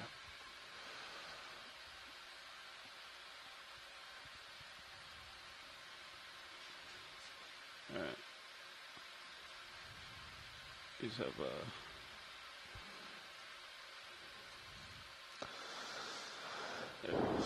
Sorry, this is our first bamboo of the expedition, I believe, so you get to have the fun of the mucus on this one, too. It has mucus? Sounds a lot. Really? Associate on there. Wait. Zoom in on associate. Please elaborate. Please elaborate. There's not much to say. There's lots of mucus. Ooh. So, Ooh. Is that an anemone associate? I believe it looked like it was before we clipped it. Oh, and now it's hiding from us. You know what I mean? Yeah. Does it have mucus all the time? Or does it have mucus sometimes when you bother it? No, it's the way it's wide open. No, it's a defense mechanism. Really? There's a huge rock in there. All right. Oh, I'm so excited. Let me know when you're clear, video. I'll stay here until you're ready. As we know, the deep sea runs on mucus and poop. It's a cool shot. All right. You start working your lid. Maybe this will make up for the slam star yesterday that did not give me as much mucus as I was hoping. It's a cool shot. There you go. It'll bend. Coral bend all the way. Yeah.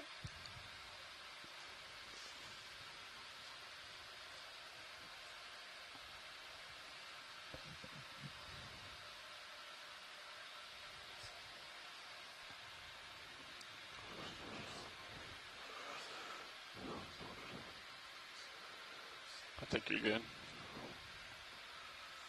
If you want, I can fly. I can leave it here. I just have the left toe down.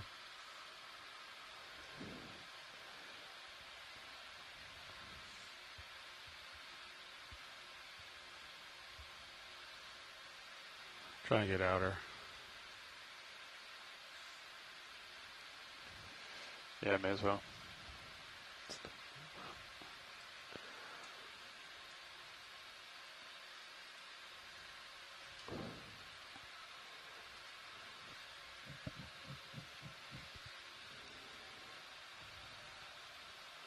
One went in the inner. See that, Brian? Okay. One of the stems Cool. fell in the inner. I'll put outboard as the main, but we'll check the inner for it too. Yeah. Sweet. Thank you. Thank you. 07 Bravo in the starboard outer. I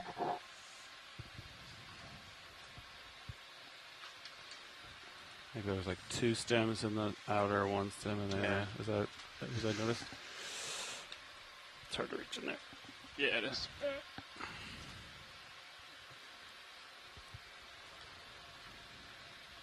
Alright, how's my, yeah, we got the lid wide open over there, huh? Someone got way too big of a rock. Alright, so what's our direction of movement? Is it time for us to march, what's Blue's say here? I think you're pretty clear. There's like a little depression here. Yeah, I agree. My gut tells me kind of that way. Yeah. A little bit, 2-0-ish. See this? Yeah, yeah. Alright. Alright. Oh, we can just go northbound. Alright, let's go northbound. Sounds good. Alright, cool. Oh, look at this field. If you have an issue with the rock sizes, you can take it up with the dive supervisor.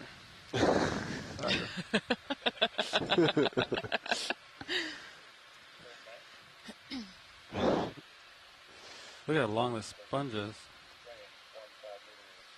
Another one of those caulophacus sponges with the ridiculously long stalks. Yeah. They're so funny. Just zoop. Way too long. Does not beat Levi's approval. I think we need to sample one in its entirety. Moves in, palace. Grip lock it for the way up. You have to use both arms. You have to dump your light. Yeah. Oh. Like a sword. Put it down the... Sheath it down the suction hose. Yeah. But the ball's too big. The top head portion. Yeah, I don't know. Or just you put it like in the drawer. Try a continuous light.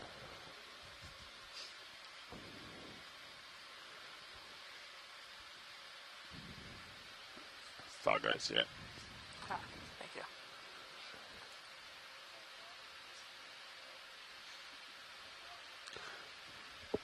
Here's another polyopogon, which I kind of expected to see more given how many we've seen on the last few dives Yeah. at this depth. Yeah, and we saw one below. I kind of thought we'd be coming up to more of a group of them, but you never know.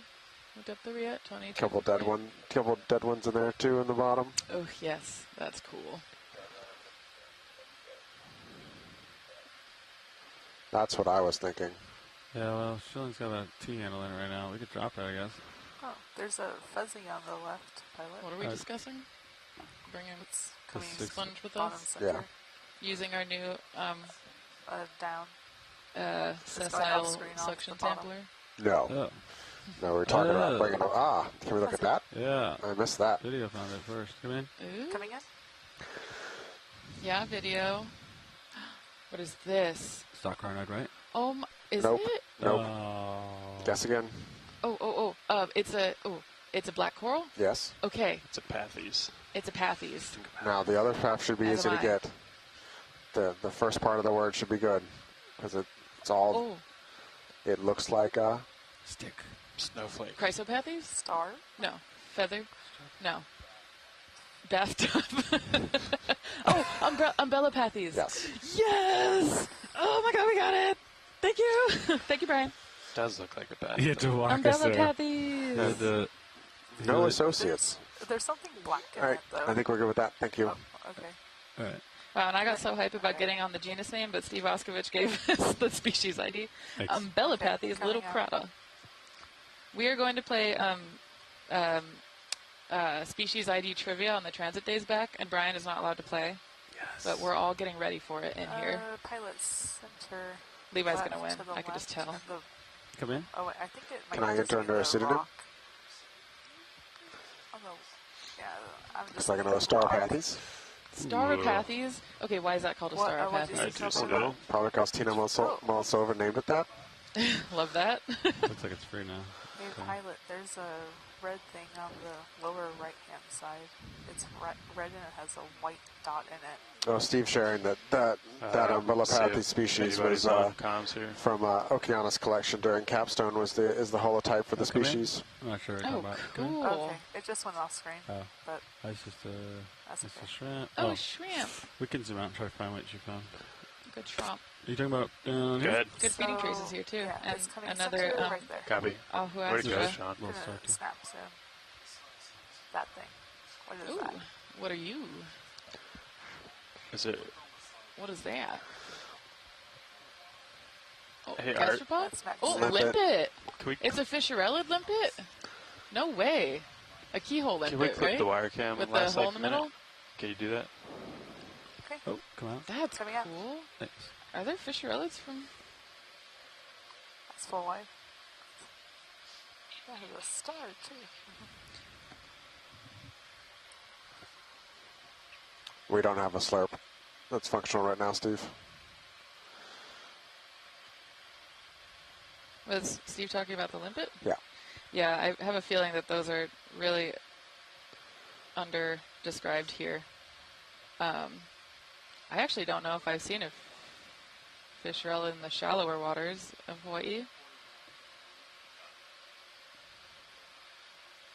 Shoot.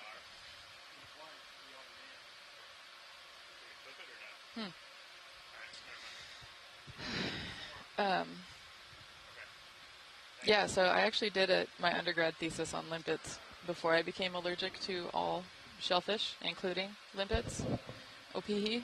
So that's how I know that the keyhole limpets are fissurellids, or not true limpets, versus true limpets are patelogastropods, unless the taxonomy has been Pilot on updated. the right, Thanks, Art. left-hand Recently. side, there's a white dot that's But kind keyhole of limpets stick their star-shaped. little feeding I'll go there next. organs out of that hole in the top of their shell, versus true limpets kind of graze along the rock and scrape things off like conveyor belt style, kind of like the coming out of chitons this that red we core? saw a couple dives ago. Coming in.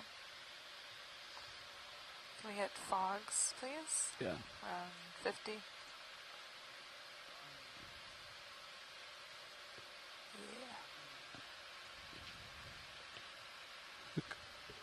Could try to keep using suction hose. Might be enough suction. I don't know. Yeah. Yeah. You think it'll start coming apart? Yeah. The tape, you don't think the tape will hold it together? Yeah. I don't think so. Yeah. I think you could prevent the Really pretty brittle star here, hanging out on its host coral. potentially like fly something to the Video is nozzle, clear. draw out, and then talk about limpets. Oh.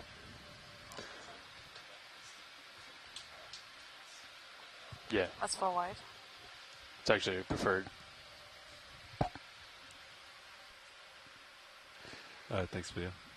We saw a little sea star. Potential. Not 100% I mean, sure. I guess It there's looks star no. to me. It looks like a little. It's looking less and less like a star. Come in. Yeah, not 100% confident. Yeah. No, it's just a white. It's kind of star shaped. I'll give you that. It is star All right, shaped. you can come out. Oh, but there's a Can we look at little the crab. 3 white things that were on the dear. boulder just to the right Okay. Dear. when you're done? Okay. Right center. All right. I was gonna say that. one. Okay, coming in. There's a gooseneck barnacle on the bottom. Cool. Yeah, I suspect that's what these are going to be. Yeah, barnacles. Yep. Okay. Hi, buddies. Okay. Thank you. Wow. I get another one. You want another one? Yeah. Okay, coming out. Some good shellfish diversity here. That's full wide. I got We more. could cheat northeast. Is that what you're thinking? It's a bathymetry saying, isn't it? Yeah. Let me come up for you, Sean. Okay. Look at that size. Sounds of good. 15 on the way. What's the stocked one called? Calphacus or something? Or Which stocked one? the one in the background that's falling over. I guess. It's, Most likely, you're Yeah. right. Right. But I can't tell from this distance, actually. But given what we've been seeing, that's a safe bet.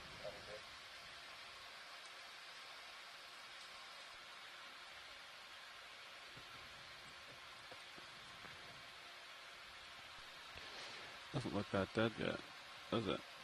Nope. Oh, look at that. Still has its head attached. Yeah. Yes, you're right, Levi. All right. Another Walteria down in the bottom left. It's probably in the process of dying. Caliphacus sponge over here.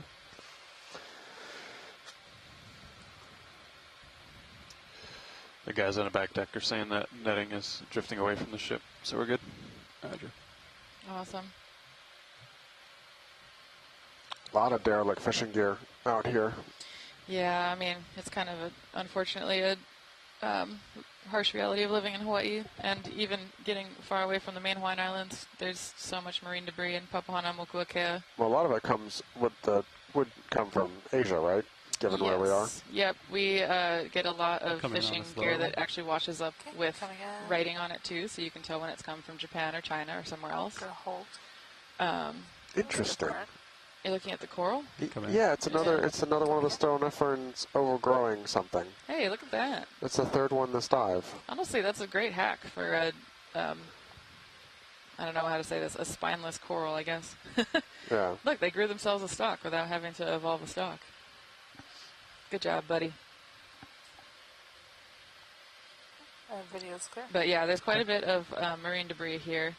And actually, I think is it the marine debris program that comes up to Papahanaumokuakea? I think they have a couple cruises yearly where they'll come up and they'll clear marine debris. And this past year, I want to say that they cleared about, I want to find the stat because it was It's like a lot. 70,000 pounds or something like Yeah. that. Outrageous. It was ridiculous. It was a month-long cruise, I think, too. So they were out here for a while doing some really awesome Long work. one right there.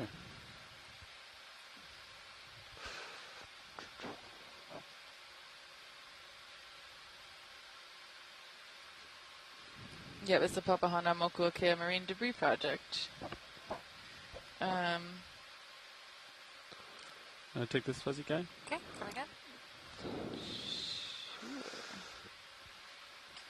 Is this a Stauropathes? Yep. Okay. I see some crosses. I have more zoom. Kind of looks like a pine tree.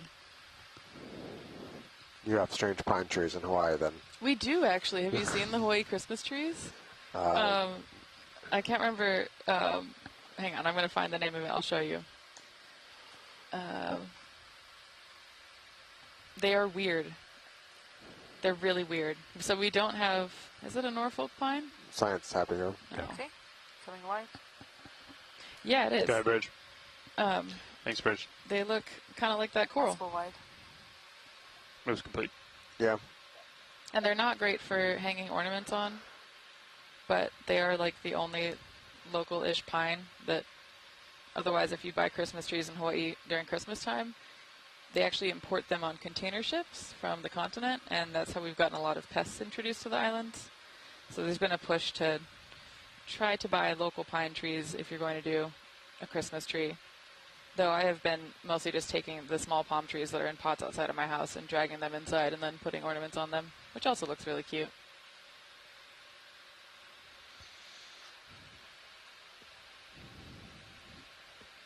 Yeah, I guess you could try to grab it, but then if whatever you're trying to take suction of goes out the hole, then that's kind of defeats the purpose, huh? Yeah, when it's holstered. I mean, like if you grabbed it and then,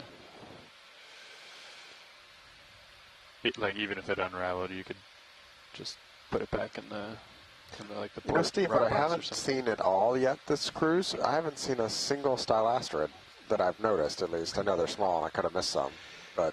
I think shut the lid and put that shilling over it. What is a stylastrid? Another black? It's another type of coral. I'm not sure. I forget right off the top of my head where it sits in the hierarchy. Might actually be a hydrozoan, but they're going to worms. Are they equally squishy? They're super small and super brittle. They're really hard to collect. Yeah, 15. That way we skirt this local high and get them. But they're very understudied because they're so hard to collect and small. And I try and keep an eye out for them, and I just haven't seen any of this cruise. 020. You want to turn starboard with me? Yeah. Well, yeah. Okay. 15 meters, 020 on the way. Cool.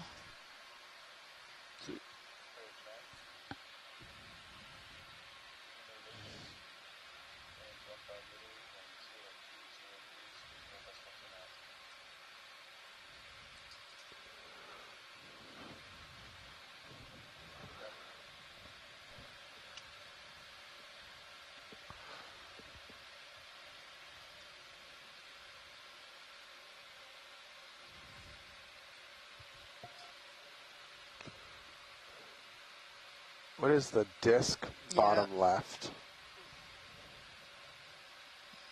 Video come in partial. Ooh! I think it's going to be a polyplecaphoran. Why can't I think of the name? Chiton. That's partial. That was the longer name, the one that came out first. We saw some of these the white chitons yesterday, but I'm guessing they probably... Center you up a little bit, video. Well, maybe, I don't know. That was way deeper than here. Oh, and look, it's near a trace. Oh, that's cool.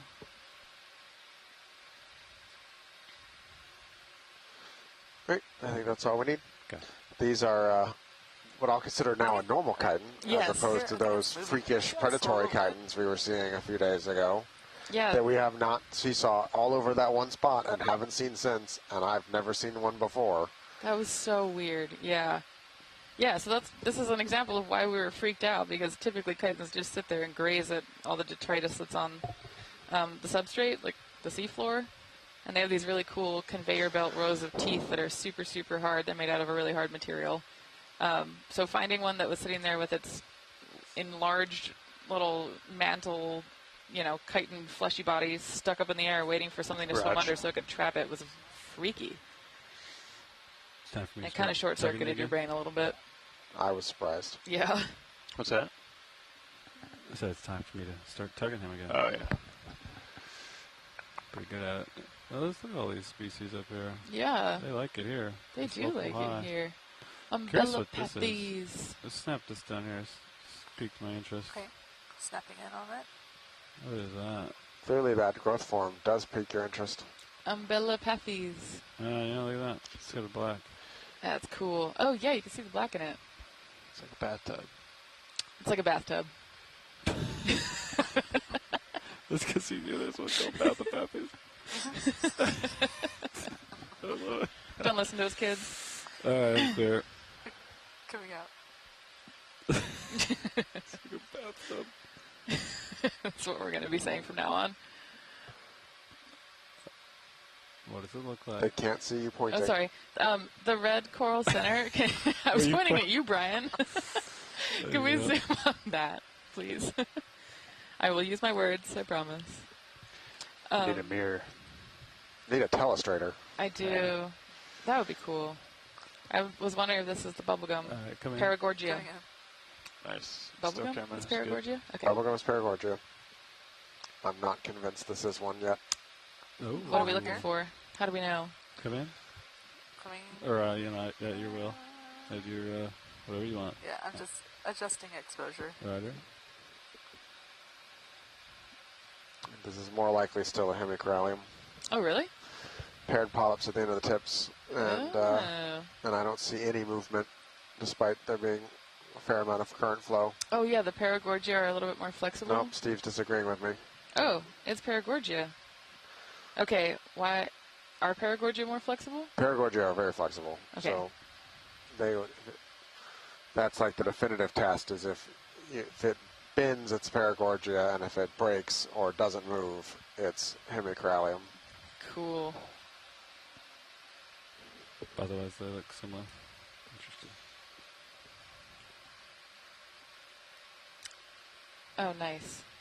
Yeah, and I feel like I've noticed that the hemicoralliums have a really thick Only like one polyp. white base. That's That Oh, is there it is. generally true, That's but nice. not Ooh. definitive either. Because the Paragorgia can have a color change too, is that right? Yep. Okay. We're going to make this trivia happen. All right. I'm clear. Right. Video is clear.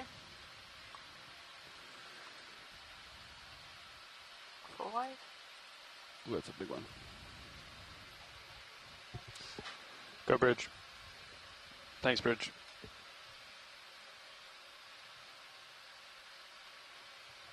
Was complete pass. Roger.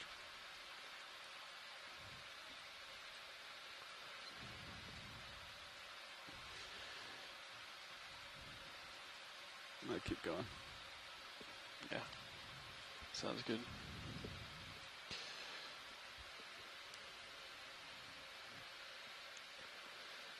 Can we look at the pluff ball? Yeah.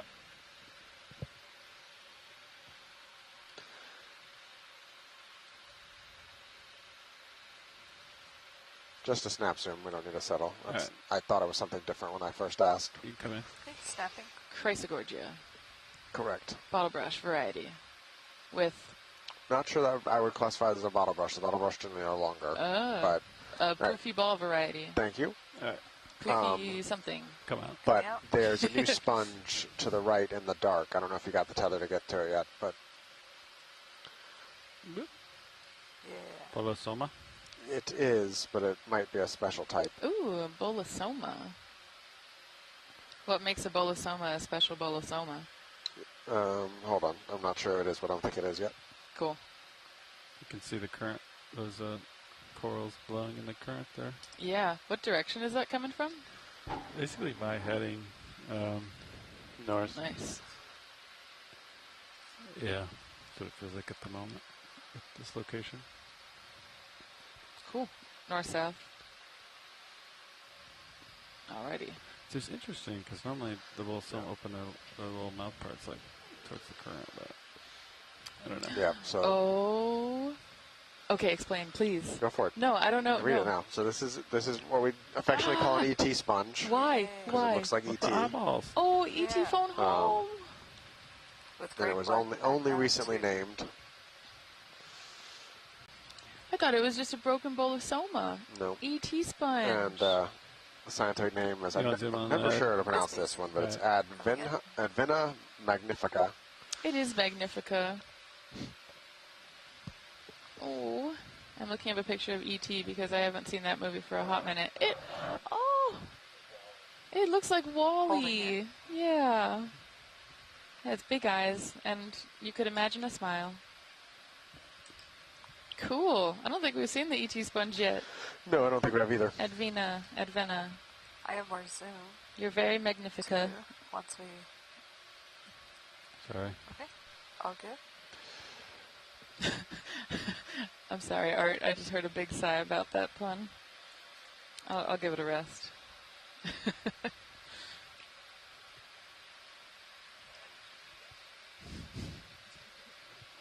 All right. We're good. Thank you. All right.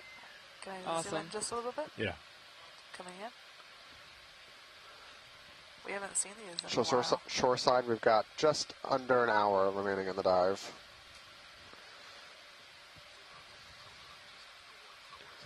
Yeah. Tell me what you need, Art.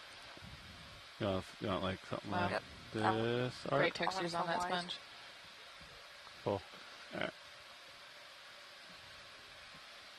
Yeah, Brian, just under an hour. Copy that. 135 meters to waypoint 3. Yeah, I think you guys have been tracking this, but you can see on this isn't really the bathymetry we expected. It's kind of undulating at the top here. It's going up and down. Yeah.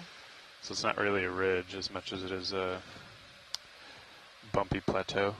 Like that. We'll put that in the geology notes for the dive. Yeah.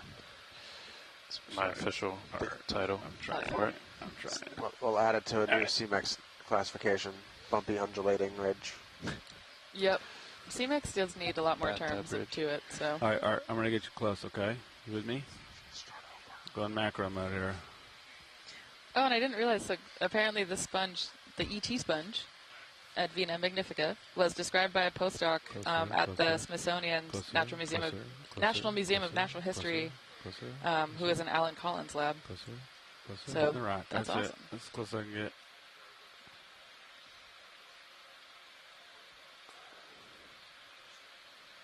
Maybe fog's up. And I- or- and- there, and- right. Also from samples collected during capstone. Oh, yes. Honestly, I think I'm too close to where the lights doesn't even look good anymore. Do you agree, Art?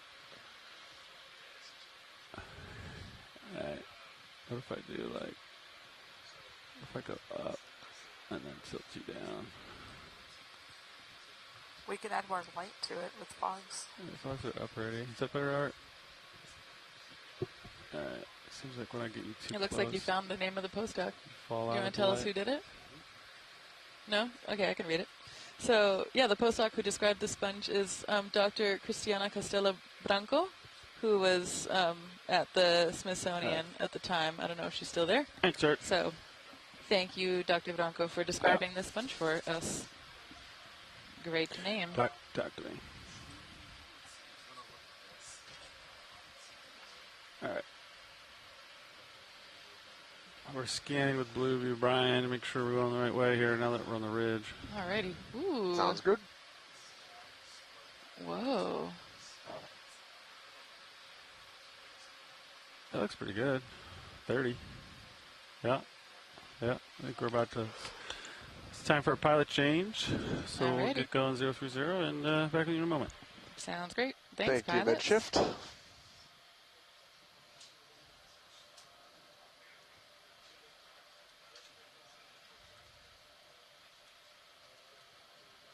So we're just doing a pilot change here, and then and now we're up on top of the ridge, and we're taking a little bit of a right turn, and we're going to follow the bathymetry shallower for the next 50 minutes.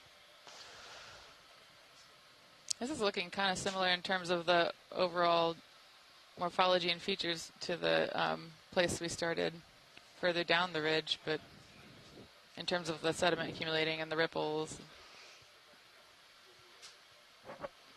that kind of thing.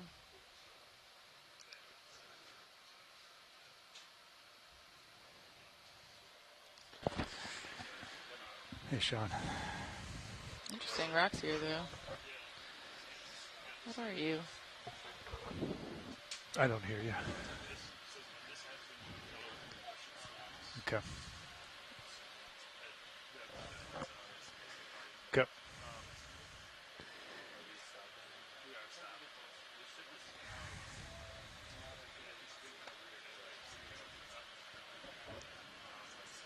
Go. She's heavy.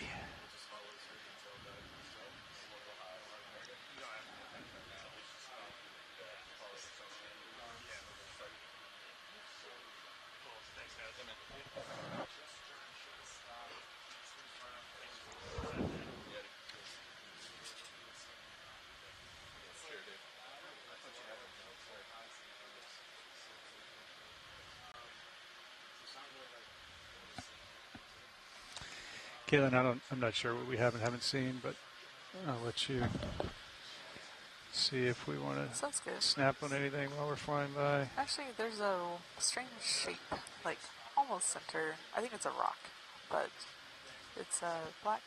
May I just zoom in a little bit? It's to our bottom left. Bottom left. Yeah. You can zoom in and then drive me. It is a rock, so I think I'm good. Okay. I'm a little high Just here, wanted to so. make sure. Yep. You're good.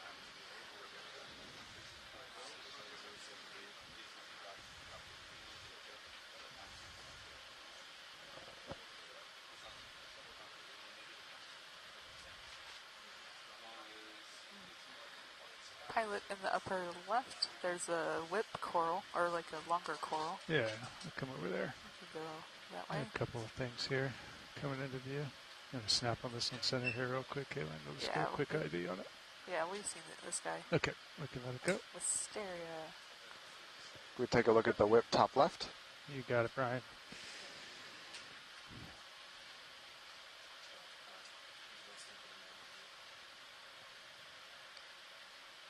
You can take partial there, Caitlin. Okay, coming in partial.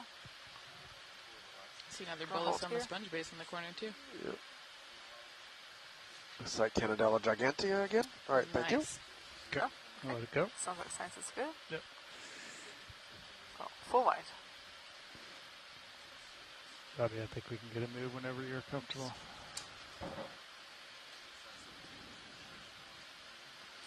You want to take this star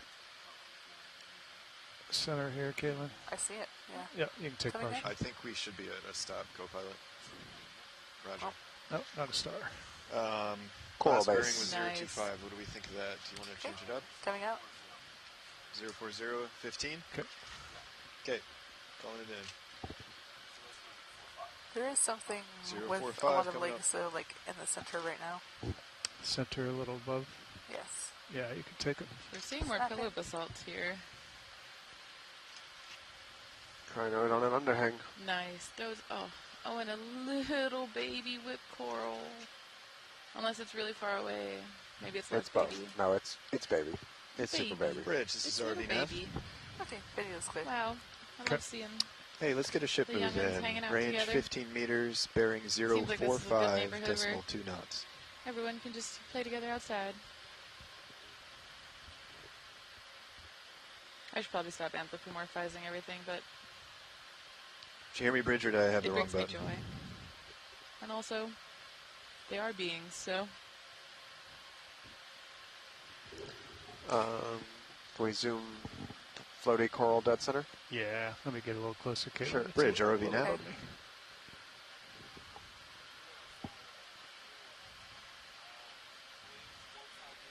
And then there's something behind it in the back left. Let's take Yeah, this good copy, Bridge. snap No on worries. this guy first. Let's snap on this one. Go ahead. Okay, coming in. No worries. Bella, Pethies. Yay. We saw a couple of these earlier, but our second species that was described from Capstone. Yeah.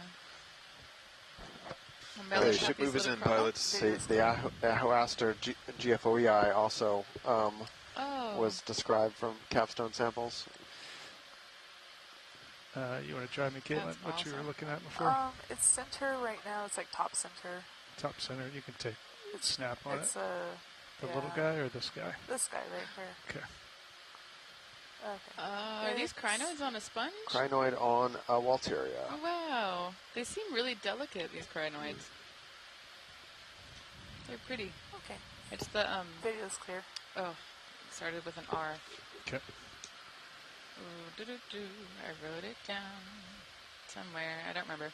Anyway, beautiful crinoid. I'll find the name eventually.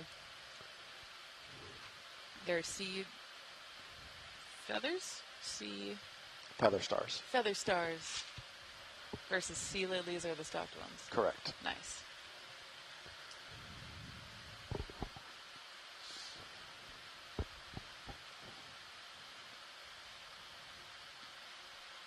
Just waiting for a bit more tether here.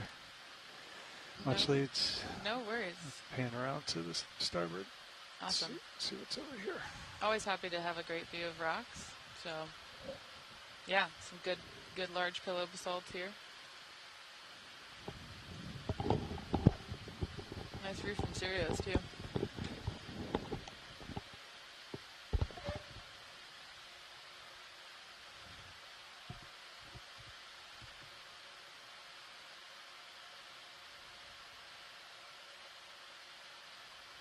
Very cool.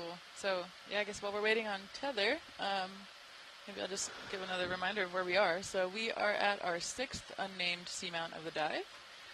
Currently coming from, I'd still call this western Papahanaumokuakea, but given how far west we were the last couple days, it now feels like we're nearing east. We're back across the date line. Well, considering we have 6 days of straight transit, more or less, to get back to the main Hawaiian Islands. Yeah, this is still pretty west. far west. I think the dives we were on previously I was calling west of the west. Eastern Hemisphere west. Eastern Hemisphere west. Yeah, and our closest point of land is Hōlanikū, or Kure Atoll, which is 50 nautical miles away. And we're currently at a depth of around 2250 meters. That's a big dead sponge. That is a big dead sponge. Yeah, let's see if I can get a better view of this for you guys. You can take partial there, Caitlin. Okay, coming in partial. I'll hold here. Yeah, I'm just going to come up over the top of it. We got a pretty decent idea what that used to be. So. Okay. Yeah. Okay. Euplectellid. Euplectellid? Wait, what is Pharea? Go ahead, that's one of those ones that falls in a different Good group. copy. Thanks, I have to go look it up because it's not a common one. Yeah. Let me see. You got it. Beep, beep, Move beep, coming up. beep.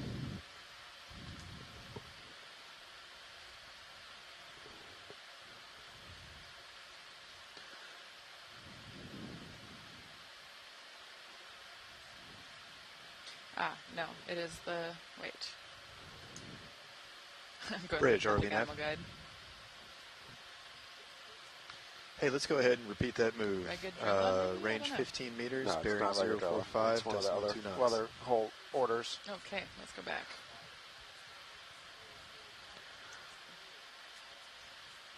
Good copy. Thanks, Bridge. Nice, Take a snap, Caitlin. Okay, snapping in on the pink. So come into view. I get more zoom. I want to say Bathopathes, but something seems not right. yeah, I'm confused. Yeah, it looks weird. I think this must have been injured and has a very unusual growth form. We can take a steadier look if you want to pull back Okay, out. I'm going to come back out. Okay. Stand by one. Go ahead, Bridge.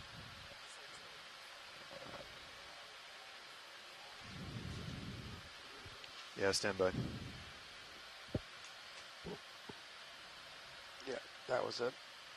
Yeah, it looks like that it's a Phareid. Oh, it is? Okay. Yeah, it's a Spidoscopulia was the sponge Okay. ID that Steve gave us. Yep.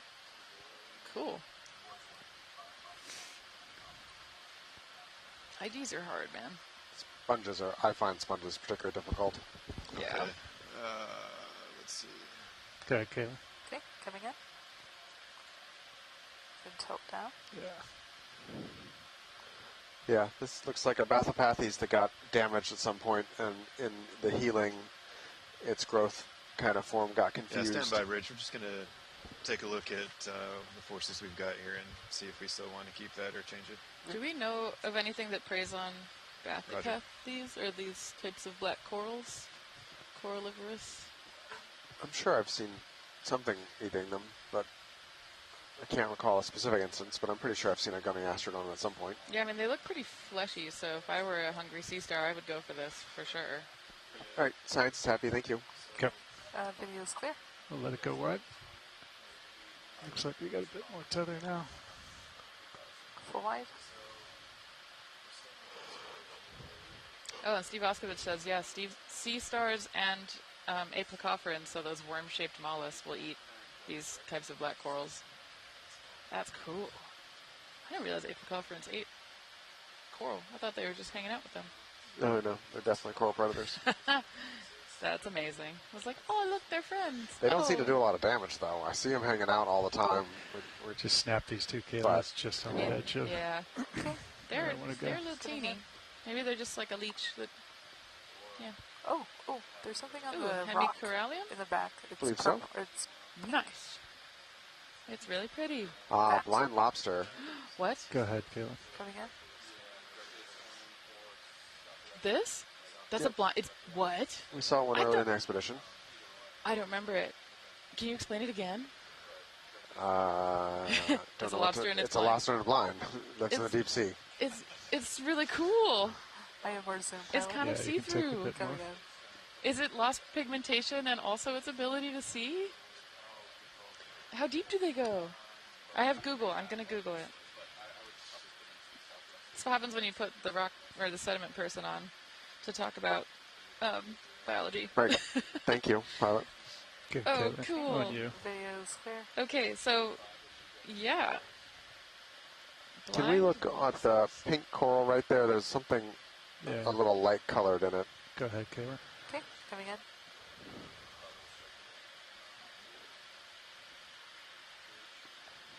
Okay.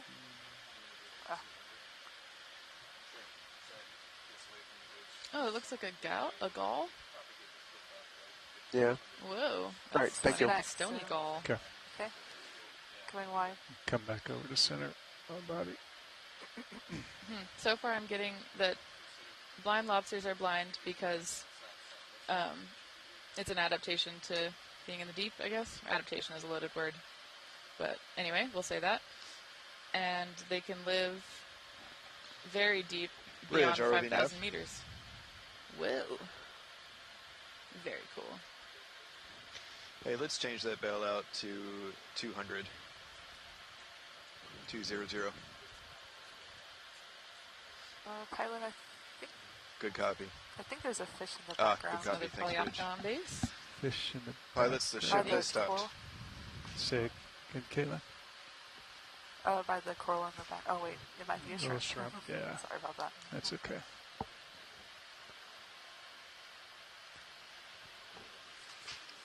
Pushing out. All right.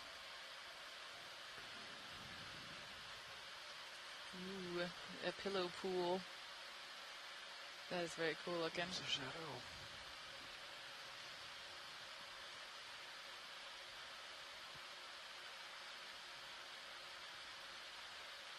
I just love how stark this landscape is, but then there'll be occasional like rivers of sediment.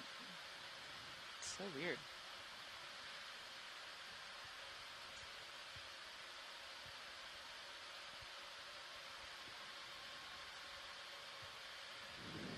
It seems like we've been getting a relatively consistent community up here once we got into the Ridgeback area. Yep. No, totally. We had, I mean, some of the same species are showing up in both, or same genuses, but it definitely feels like we've picked up a lot more primnoids. We've picked up the hemicoralliums. We've picked up some Paragorgia. We're not seeing the Romellagorgia militaris that we were seeing. So it definitely feels like a different community up here on the ridge back, or that we were getting on the slope. The bamboos are still with us, but we picked up the Walteria as well up here. Yeah. That's pretty cool.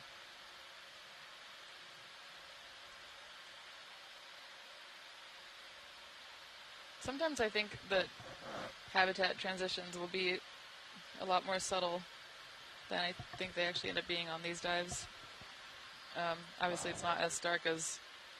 There was that one dive where we went from the paramercid corals into that super weird, like, purple paramercid Yeah, field. but that was you know, That was way 500 shallow. to 300 Yeah. meters, and then yes, that dive, given how little area we really covered on the seafloor, to move through 3 or 4 starkly different transitions in that kind of tight depth zonation was intense, because we went from the Caligorgia into like kind of a mixed group, and then we picked up all the true soft corals, that purple soft coral, the Siphonogorgia or whatever it was. Yeah. That then became like just a carpet. That was wild. That was probably the starkest community shift I've ever seen in the ocean.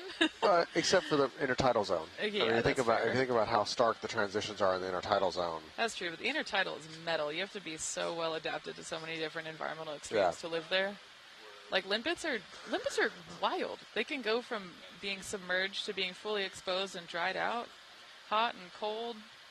Just if you think about the types of pressures that are on intertidal organisms, there's it's probably been 3 minutes. no wonder it's so strongly stratified. Snapping. Ooh, that was once a thriving community of Walteria sponges, maybe. Yep. But no longer.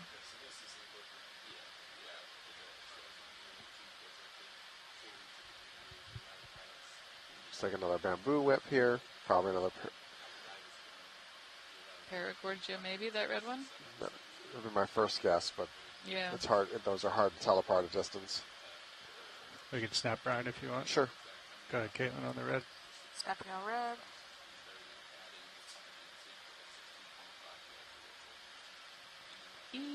I like when they have their polyps out. They look fuzzy. Yeah. Paragorgia? I'm still not convinced. I'm leaning towards Paragorgia, yeah. The base is kind of yellow. It's got the snake star. Snake star? Yeah. I like that name. I can get more, Brian, if No, you that's want it. enough. Okay. Yeah, Thank you. Paragorgia. Okay, I'll let it go. Good copy. Still pushing out. Very cool. The Paragorgias further north are giant, and they're super easy to tell apart because they're so huge, and they love these big, their polyps are just massive, even retracted. They really look like someone just built a piece of sculpture out of sticking bubble gum together. You see something cool, Robbie? Cool. Wait, how far north? Alaska. Whoa. Or in like the New England Canyon Seamounts area in the North Atlantic. Yeah. They're just massive, like 2 meters plus in diameter, and just thick. They're huge organisms. Polyopogon. Yeah, have you heard that idea of Bergman's rule? That for a long time there was this thinking that the further north you go, the more you'd see larger and larger organisms. That body size, body size increases with increasing latitude. But obviously there's, like all things in biology, so many exceptions to that rule. Is it really a rule? But there are some groups that, have this like very strong latitudinal size zonation. I think that has more to do with food, because they're all cold water corals. The temperatures here are not any different than the temperatures there. Definitely. So I think it has probably more to do with food availability. Yeah, there's a really weird thing with the limpets, Snap that, where Kayla. because this is what I did for my undergrad thesis, so it's like the example I always think of. This is the Polyopogon sponge. Yeah. Yep. Gonna hold here. But yeah, there are some limpets that get really big the further north you go, which we think is correlated with productivity. But there's others that have an optimum more around like Southern California, or they get really large as you get further into Baja. And the thinking is that it's actually you're getting these two faunas that are intermixing, where one of the faunas is more of like a holdover from the ice ages when temperatures were colder, so they're more temperature limited potentially. And so you're getting that. What's this big coral? I guess that those like size distributions layering over each other and kind of confusing what we think when we look at the community as a whole, about what's going on in terms of temperature or productivity. Yeah. Yeah, that's cool. Another move coming up. Those are the fun, like, Same macroecological heading, questions same that range. I like to Coming think up. about, but don't always have good answers for.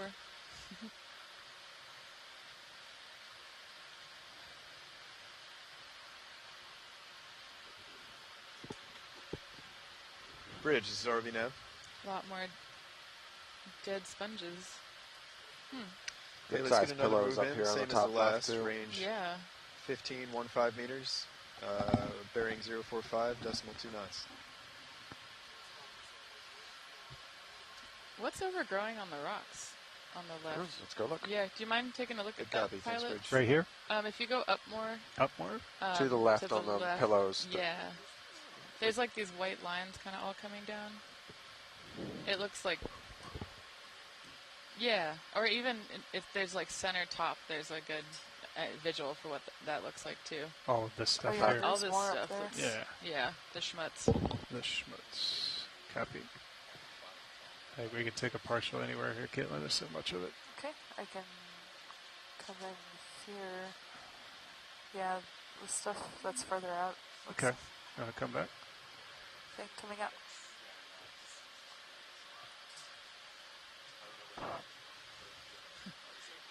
This is the part of the dive where I ask everyone to use D2 as a microscope. Thank you for trying. I'm wondering if these are barnacles or... Pilots, we've got about 20 minutes remaining on bottom. Good copy. I've got a little extra cushion baked in if we want to spend a little extra time. Go ahead, Caitlin. Okay, coming in. Hey, barnacles. Oh, that's cool. I don't think I've seen them grow in that kind of like Yeah, you can pattern take it. before. I guess they Okay. must be growing along the ripples Coming in the in. basalt. Cool. That's max. There's some. Thank you. This is. I think that's good for science. Whenever video's done. Okay. Okay. Yeah, there's some video's sites where clear. these barnacles are just Alright. like all over. Come back. It's pretty though. It looks like lay kind of streaming down this pillow. A little garland of barnacles. They are flourishing. It only looks like they're on one side of the pillows, though. Yeah, I wonder if they're on that side because that's where the current is. Is it? I don't know. Weird.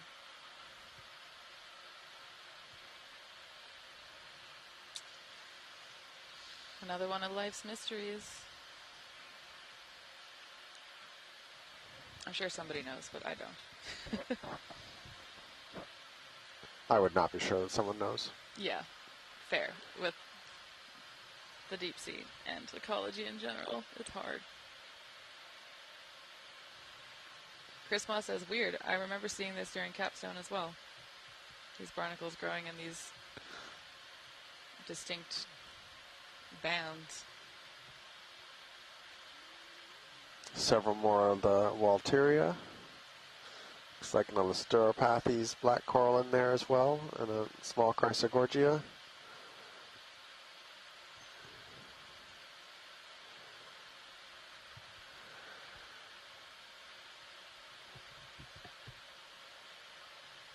Oh, this is cool. Yeah, those barnacles are weird. They're kind of all over up here. Huh. It's almost like someone took a barnacle paintbrush and just... Pilot, there's two fuzzy spread it white around. things on the top of this rock that's about to go off screen. So far, I know we still got like 20 minutes left, but just for your awareness, we're going to fire snap all the zoom on it? Niskins on the way up at different depths, which we'll give you in a moment. But Saw maybe. Go ahead, Bridge. I don't know what those Roger are. that, thanks. Okay, coming Pilots, out. the move is Oh, complete. cute. Ophiorid. Brittle star. Okay, video's clear. Okay.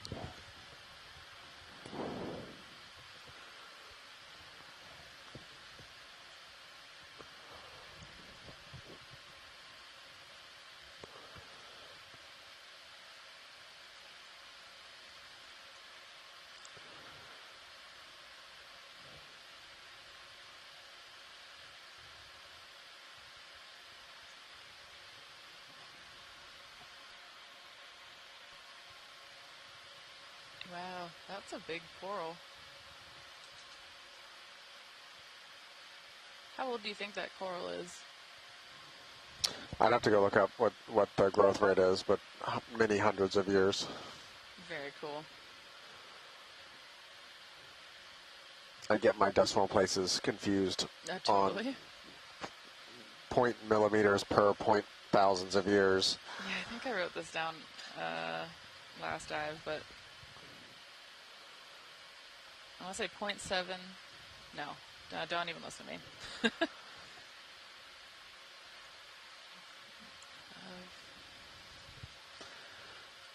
Reasons I would be a bad engineer. Exactly. Thank goodness that we are not the ones having to fly and maintain the ROVs. There's a red animal in the crack at the bottom of the screen, pilot. Go ahead. Snapping in. Cute little Anthomastus here. Okay. Yeah. And you can see a small brittle star over there also.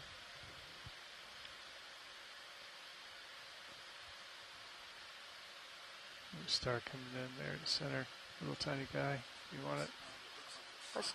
Which one? Go ahead. Yep. Can we go in? Roger that. It's a base of the Sounds coral. good. Fooled me. You want to put that in? Okay, coming out. Let it go. Yep. Got it.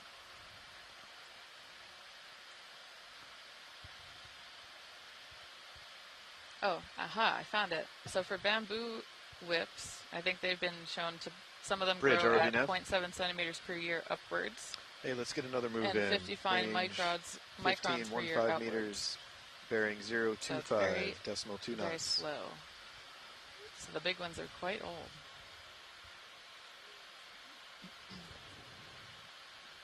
Good copy. Thanks, Bridge.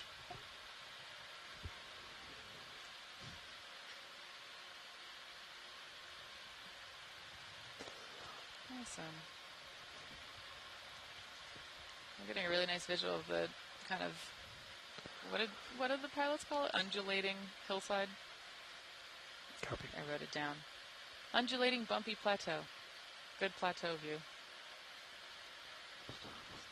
All right, pilots, we got 15 minutes at this current depth. Copy now. Thank you.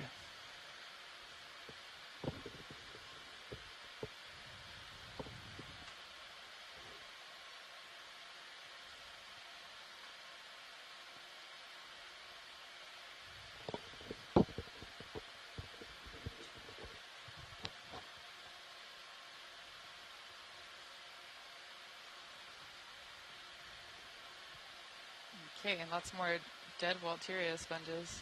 I wonder how long these have been dead for. So Steve Oskovich suggested there was a larger coral that we saw that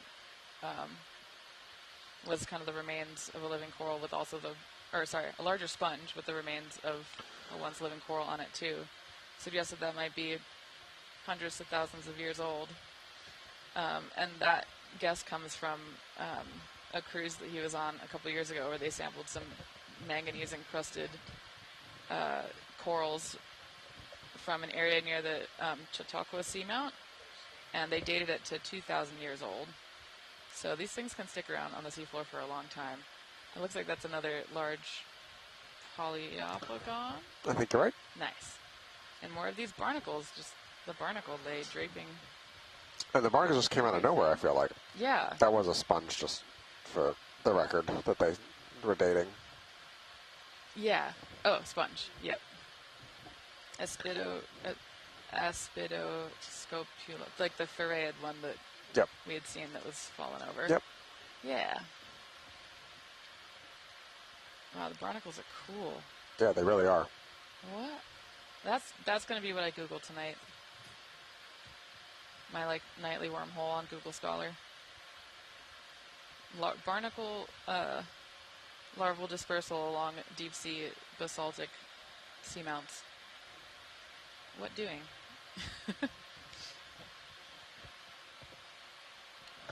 Oh. The terrain here is so weird.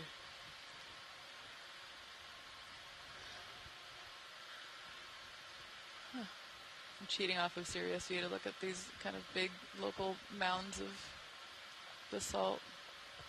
I don't think that's cheating. That's one of its primary purposes. Nice. It feels like cheating because I Go ahead, peer Bridge. over at the pilots to look at it. Move complete. Thanks, Bridge.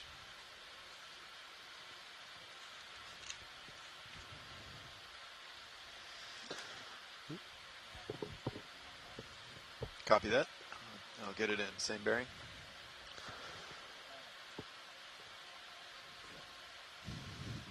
Coming up.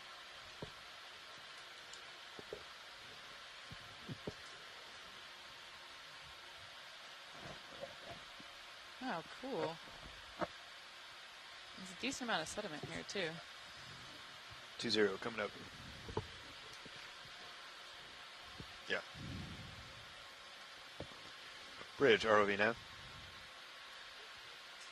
Let's put another move in. Range 15.15 meters, bearing 020, decimal 2 knots.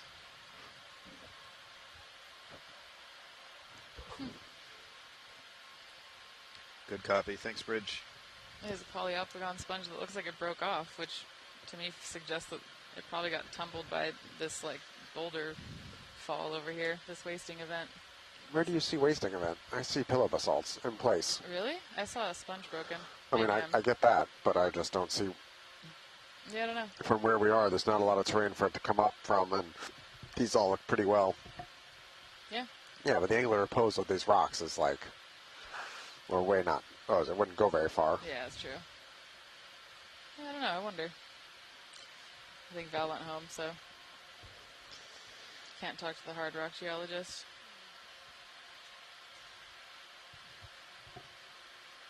But it must have taken a tumble, because I feel like those don't usually get ripped off Snap. from...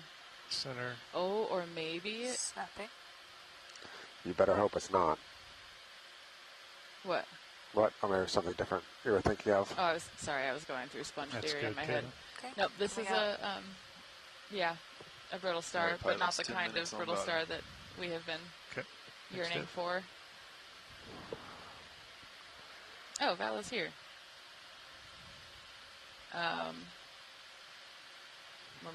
Yeah, maybe Val can give us an idea of this geology. I was wondering if it was broken up and fallen down, or was in place pillows. I was going through why is sponge broken in my head, but now that I think about it and look at the crust on this, sponge probably broke way later than this crust formed.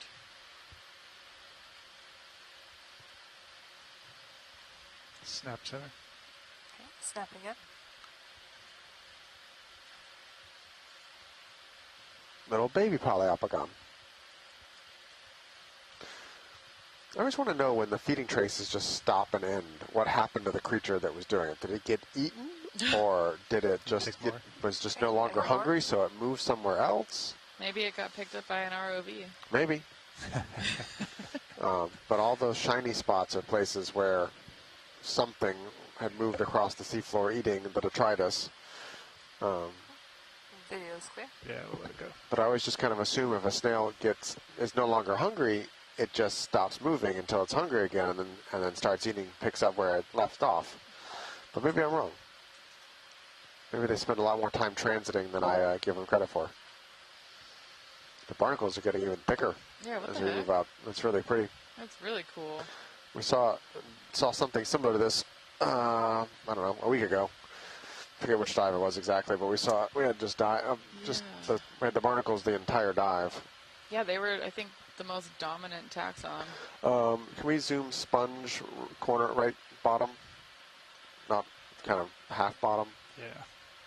That stalk sponge? Yep. Yeah. Go ahead, Kayla. Okay, coming in.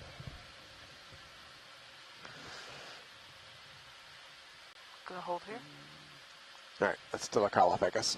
From distance, I thought it was a little bolosoma. Cool. All right, thank you. Okay, coming up. Yep. More sponge bases in those sets, too. Good ripples.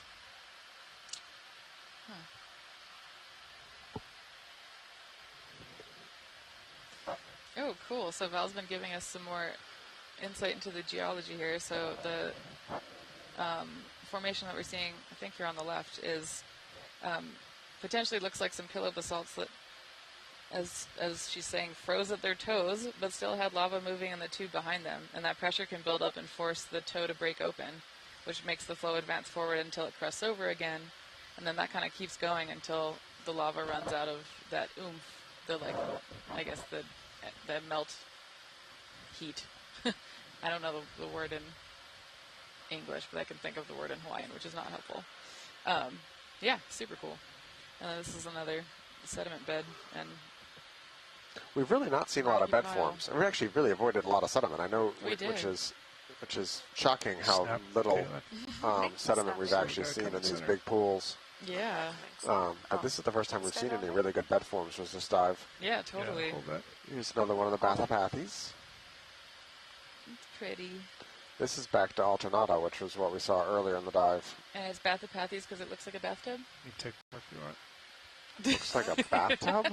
That was what Not seeing Levi said that. earlier. Oh. Why is it called Bathopathes? I have no idea. Oh.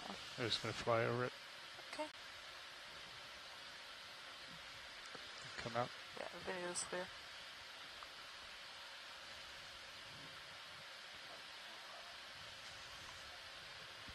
Copy.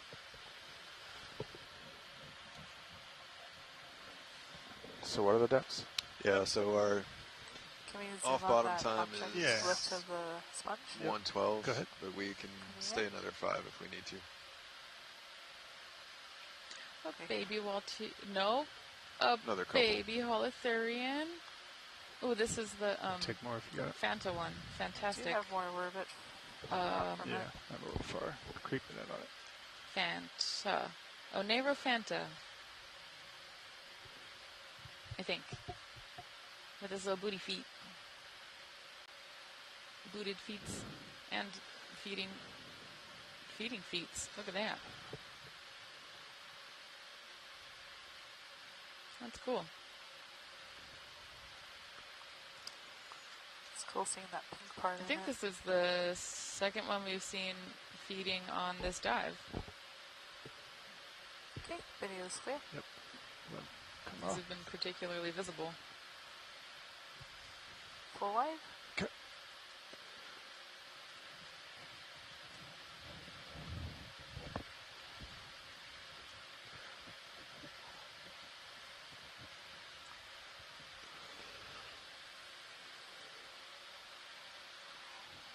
Can we zoom whip coral center right? Center right. Go ahead, Bridge. Go ahead, Caitlin. Move complete. Thanks, Bridge. All right, pilots, we got 5 minutes. Copy now. Another stoloniferan on a whip? Yeah, this is weird. They're so, I mean, good for them. They This really is just- hacked the game. But only on this seamount? Yeah. This is really weird. That's super weird. Hey, maybe this coral, stoloniferan coral community they figured out one way of being. They phoned their friends and said, this is what we're doing You can take here. more, Caitlin. Okay. I am on This zoom. is the secret. I mean, if I were an encrusting coral, I too would choose to live on the coral skeleton of a non-encrusting coral to get up off the ground. Also, Yeah. just for the optics of it, it's pretty cool looking. Pretty metal. Yeah, Steve, this is the third one we've seen like this. We collected the first one, so Here, I have it'll more be coming to your way take it soon. this top Yeah. part. You take it. That's max. Okay.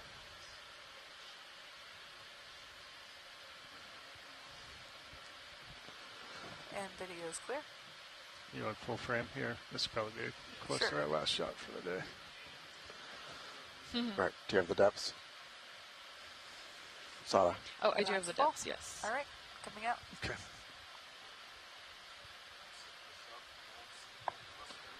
Yeah. So if you want to let these guys know what the Niskin depths are going to be while we're finishing up here. Yeah, Ooh, sorry, I know we're running out of time, but the coral dead ahead in the V shape is Yep. new. Can we just take a quick on Sure the way can. out snap? Yeah, absolutely. Cool. Good Get a eye, little Brian. closer.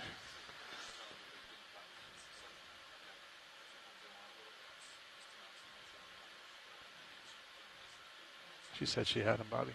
That's why I asked.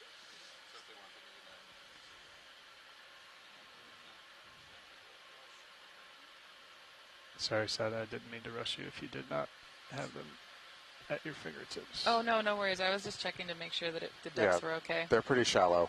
Okay. Yep. I can give you that list. Nah, I can also no sit rush. in here with y'all. Yeah, one of us will, because we have to do the sampling hits and stuff like that. You can take more there, Caitlin.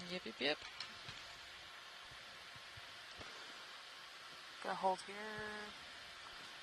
I can get a nice good shot here, Brian, if you want to. No, we're pretty sure we know what this is. Okay. But You can take more, Caitlin. Yeah, if you want it. this is Ecliptophora, but I just wanted to document it since it was the first one we saw of this growth form. Okay. Cool. So all the Niskins are going to be up shallow. 325, 150, 150. Yeah, 3, 225, 150, 150. But yeah, one of us will be back here to run the sampling collection buttons and stuff with you when we get to there. Yep. Okay.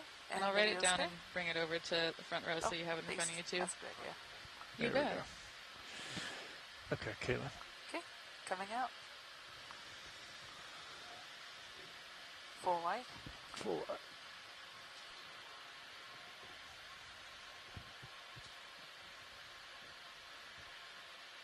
Okay. Yeah, those weird stoloniferans are going to be interesting to learn more about once they get to the Smithsonian and folks over there start working on them. Just a few more seconds here. Watch leads. Okay, Right. well, if you can, just run out to the end of the tether and at this altitude, and we can take it the community up to the point would be great. Okay. Yeah. It's a lovely final view for the dive.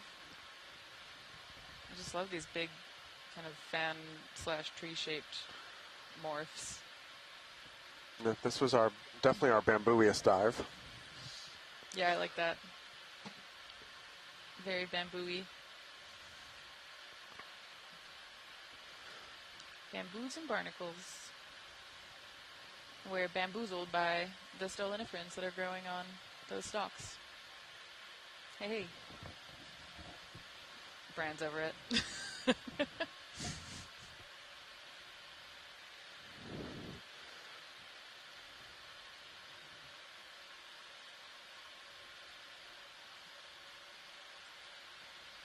I like that these are like kind of mounded pillow basalt, like I don't even know what to call it, pu'u, like hills.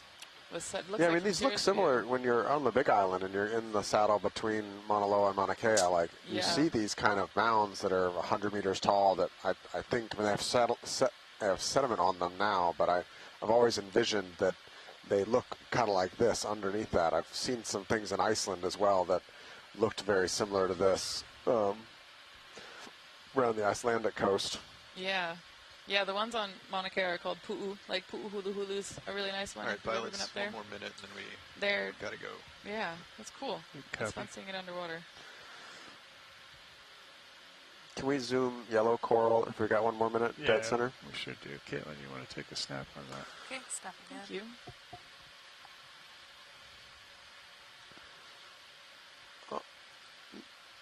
This one down here, right? You can take more if you got it. Yeah, if you got more. Ooh. Nope, Starpathies. Never mind. Cool. Never mind. Oh, and I found out from Chris Mull that bathypathies comes from bathy meaning deep. Deep, yes. Yeah. But also we could pretend it looks like a bathtub. I like that one. Good idea, Levi, wherever he is. All right, well, I think that pretty much ends our dive today. Thank you all for exploring along with us from home. We really appreciate it. We are starting to enter the closing phase of this expedition. We will have a dive tomorrow on a feature about 130 miles to the east of here. Another seamount that reaches up to about 1,800 meters that's never been explored before. We're going to dive basically the same depth range we dove today, the 2,400 to 2,200, I think, on it. And then we're going to take a transit day on Tuesday and make some tracks east. And then we'll do one dive in the Wentworths Steve, if you're still listening, I'd love your input on which one of the Wentworths is your highest priority. We've got a little bit of flexibility on which one we actually get to. And then Thursday, we will do a midwater dive to close out the expedition. And so, yeah, we will talk to you all tomorrow. Dive planning call at 9 o'clock. And then look forward to diving with you tomorrow. Talk to you later. Should Bye. be fun. Mahalo. And thanks to all the shoreside folks who were on.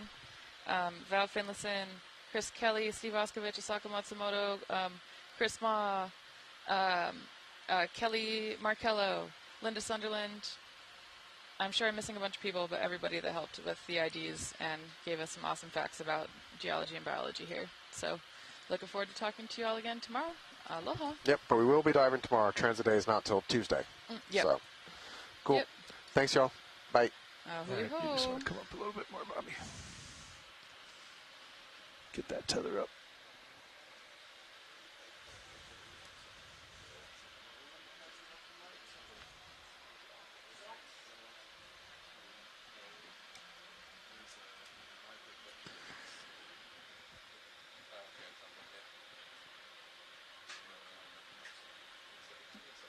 Yeah, but we'll just do 20 there as long as your tether's being pulled up. That's all I'm looking for.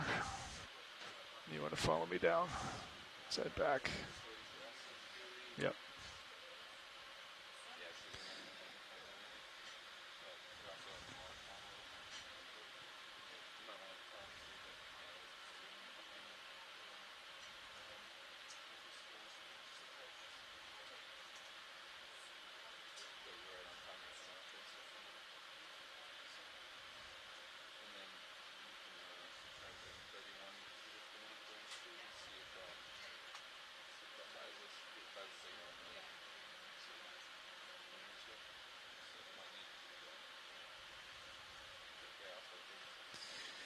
Looks like I'll just make a little port turn and we'll be good. Coming around now.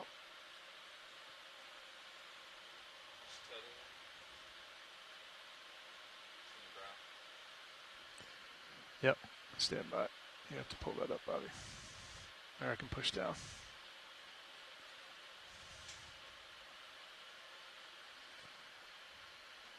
Hold that.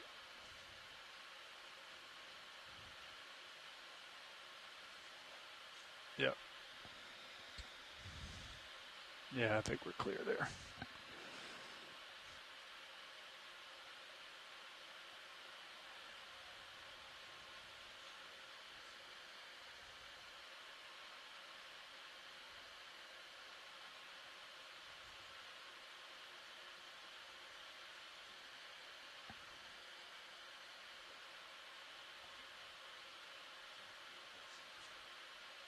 Yep.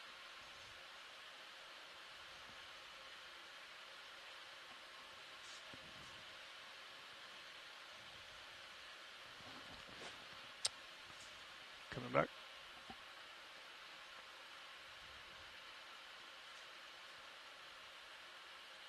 All right, that looks clear there.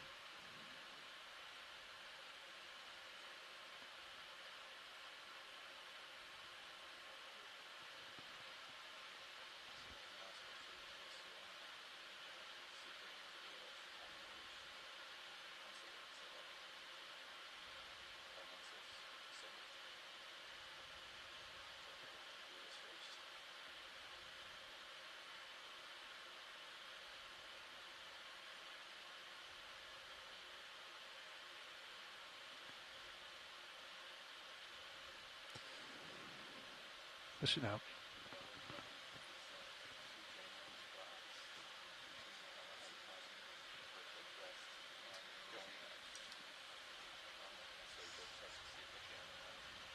Coming up.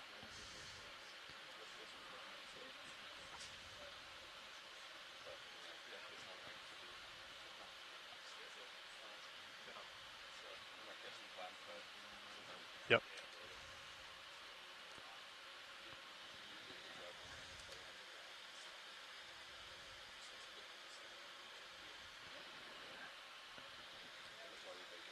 All right.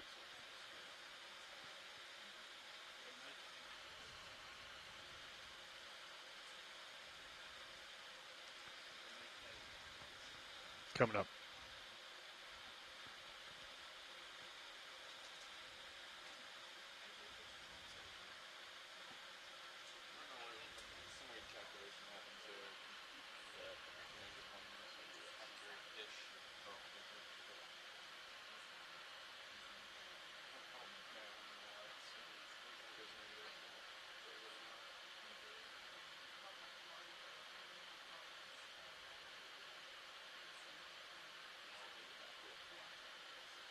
All right, pilots, we're maybe a little bit behind. I don't know if you've adjusted the winch yet, Bobby.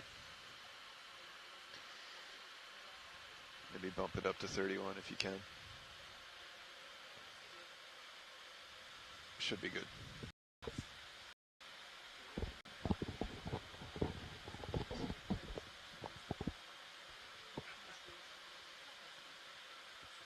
Bridge, ROV nav.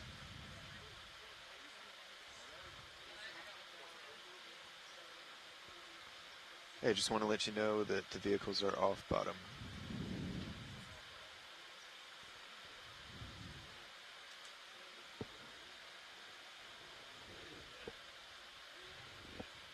You happy? Okay.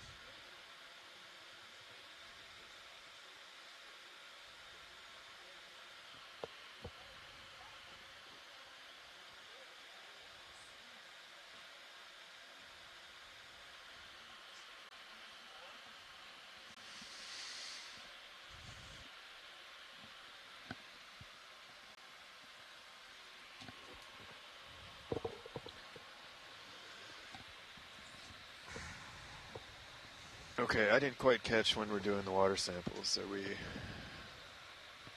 Oh, you got them. Excellent. Look at that. Oh, no. Okay, they're all super shallow, huh? All right.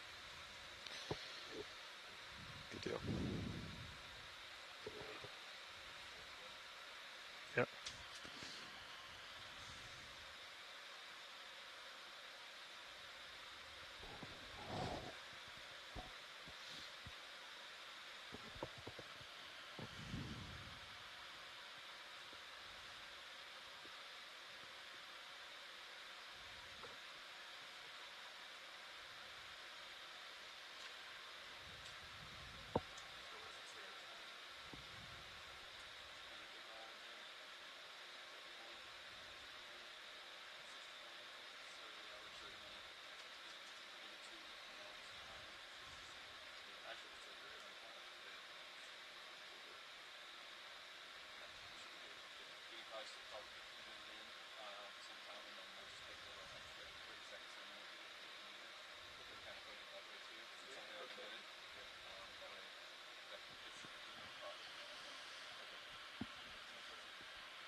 That was a very unexciting 40 minutes about them.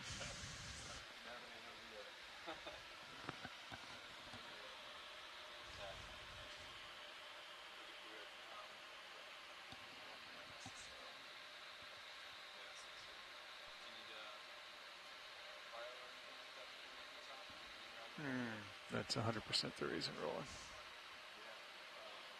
No question.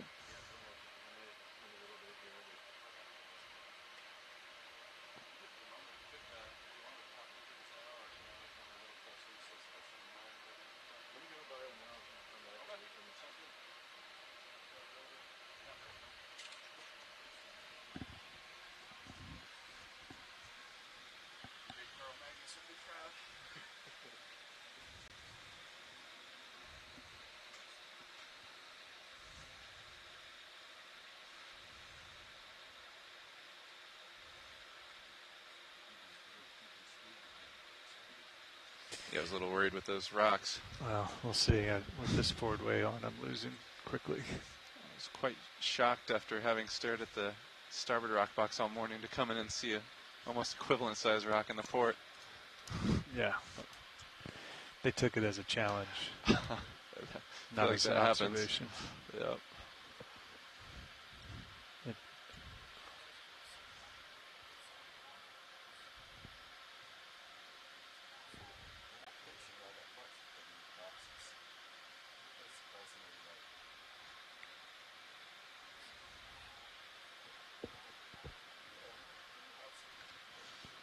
They are called pillow basalts, so they're light and fluffy.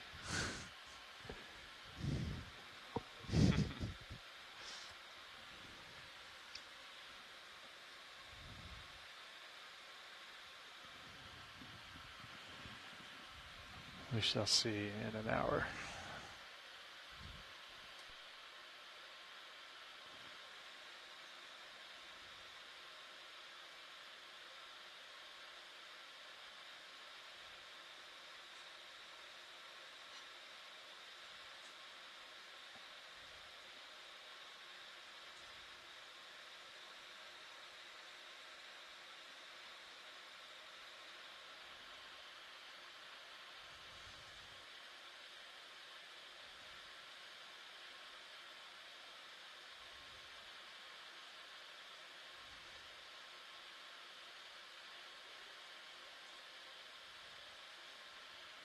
Lower tube fine today. Looks like starboard side's good.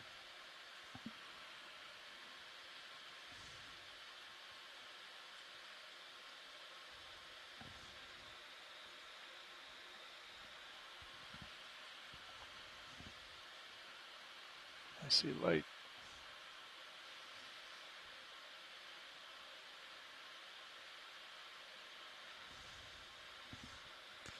Little baby rock. Look at that thing. Dinky.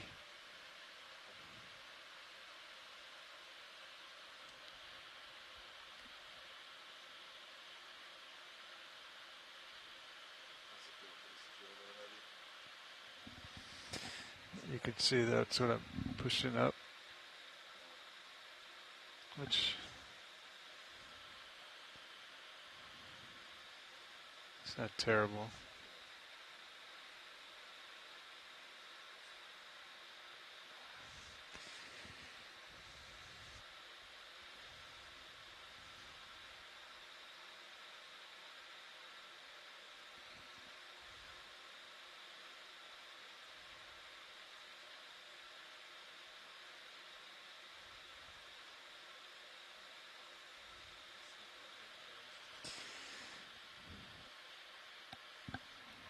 It looks, from the starboard manip, it looks clear.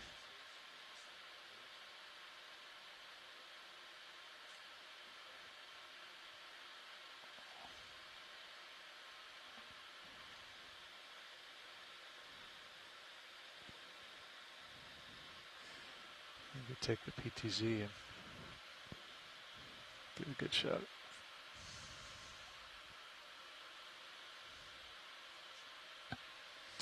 If you wanted to look at the, you could take the pan and tilt zoom.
Affirmative.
Passing 1,800 meters.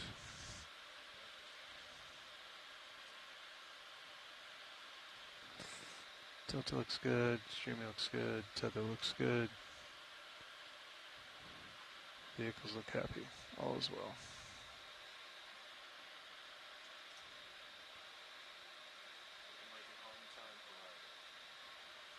Copy.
Thoughts, Mr. Moore?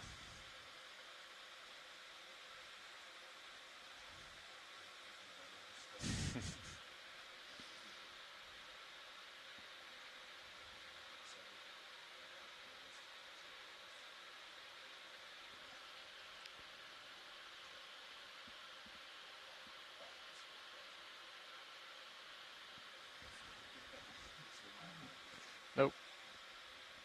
Disregard my question.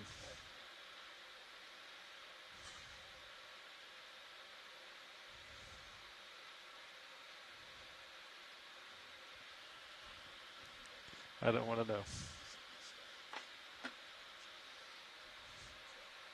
Yep. How do you do it now?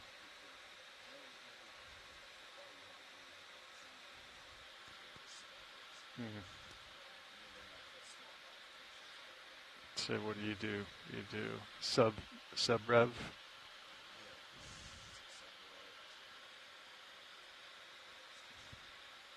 Sub rev is sort of the standard, right? I would assume.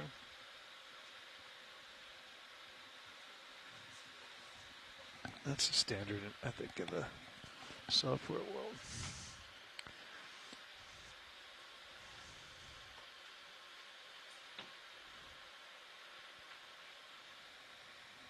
Our conditions nav, pretty benign.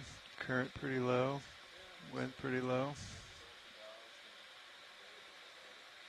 So this is probably our recovery heading.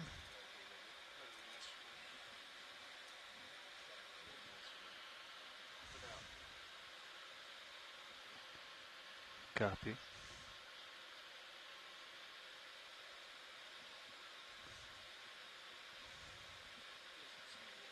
Do you want a pop quiz?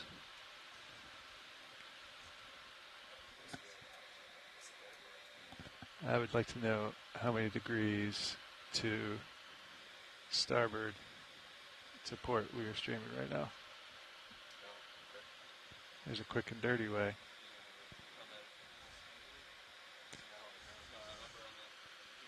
Right here. Ship relative. So that is the vehicle's heading relative to the ship. So about 80 degrees to port. And you can also see in the GUI here how the ship's here and we're facing off this direction, right? Yeah. It took me a while before I understood what those numbers meant. Much longer than one cruise, I'll tell you that. I said it took me a while before I figured out what those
1,000 meters, wire out, 1,000 meters.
250.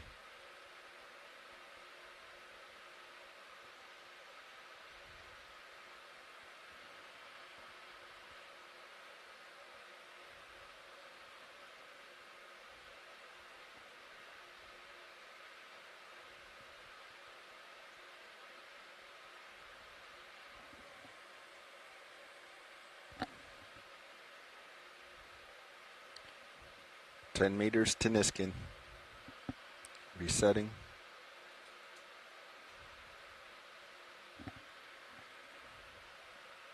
In 5, 4, 3,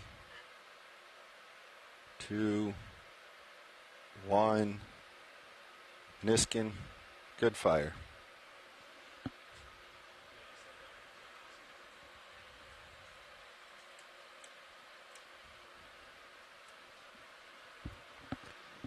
Next Niskin 150.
Ten meters to Niskin. Resetting. In 5, 4, 3, 2, 1. Fire, good fire, 150.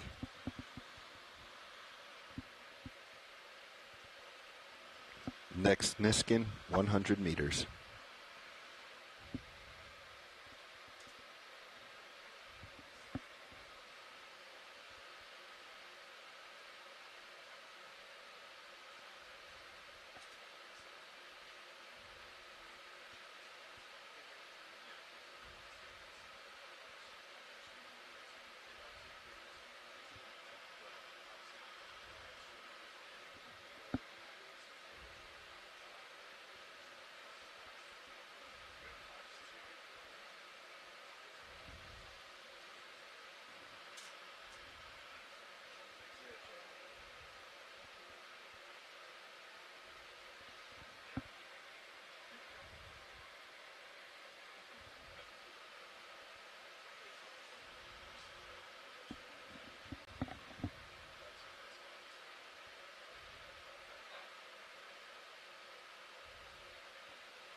Ten meters to Niskin.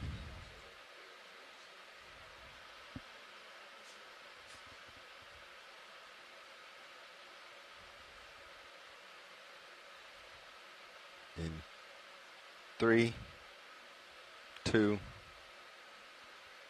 1. Good Niskin, 100 meters.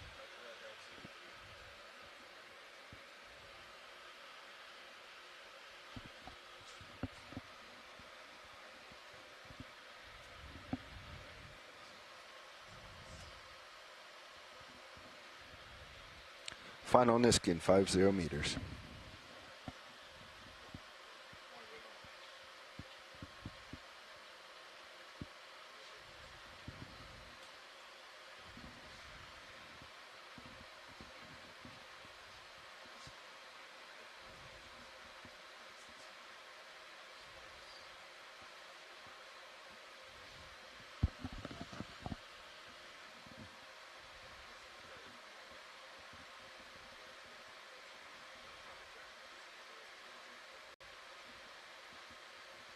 Winch 60 meters.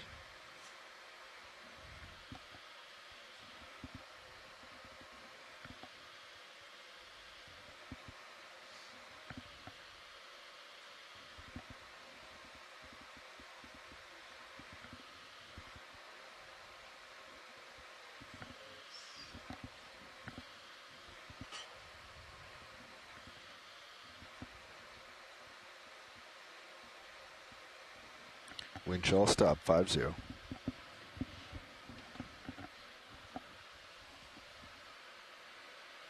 Five meters to Niskin.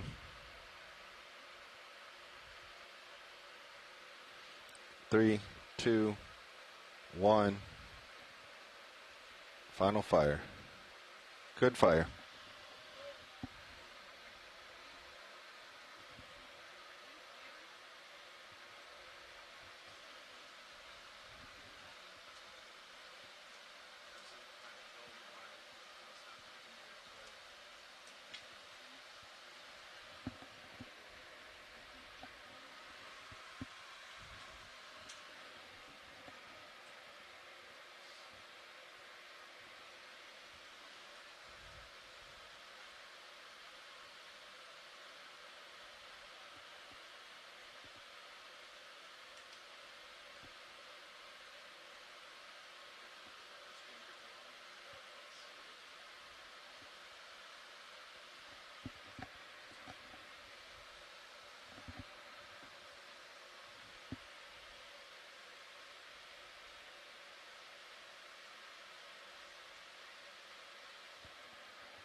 Yeah, I saw it both times.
The aft light is on. That is intentional.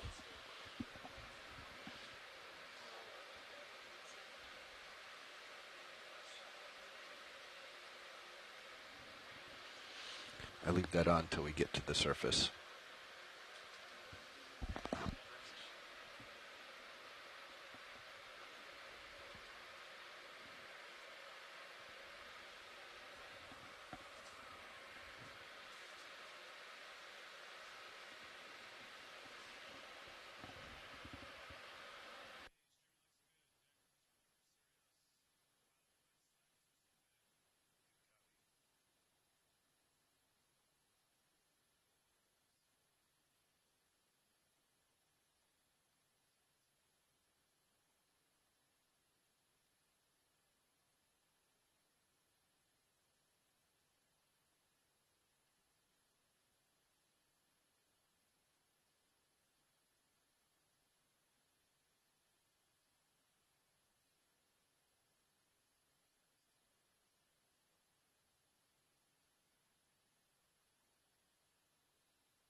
It'd have to go pretty low to get sucked in, though.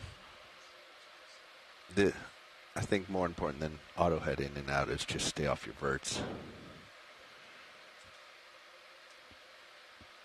Yeah, I think you'd be fine with axials engaged the whole time and moving. It'd have to get so low to suck into those.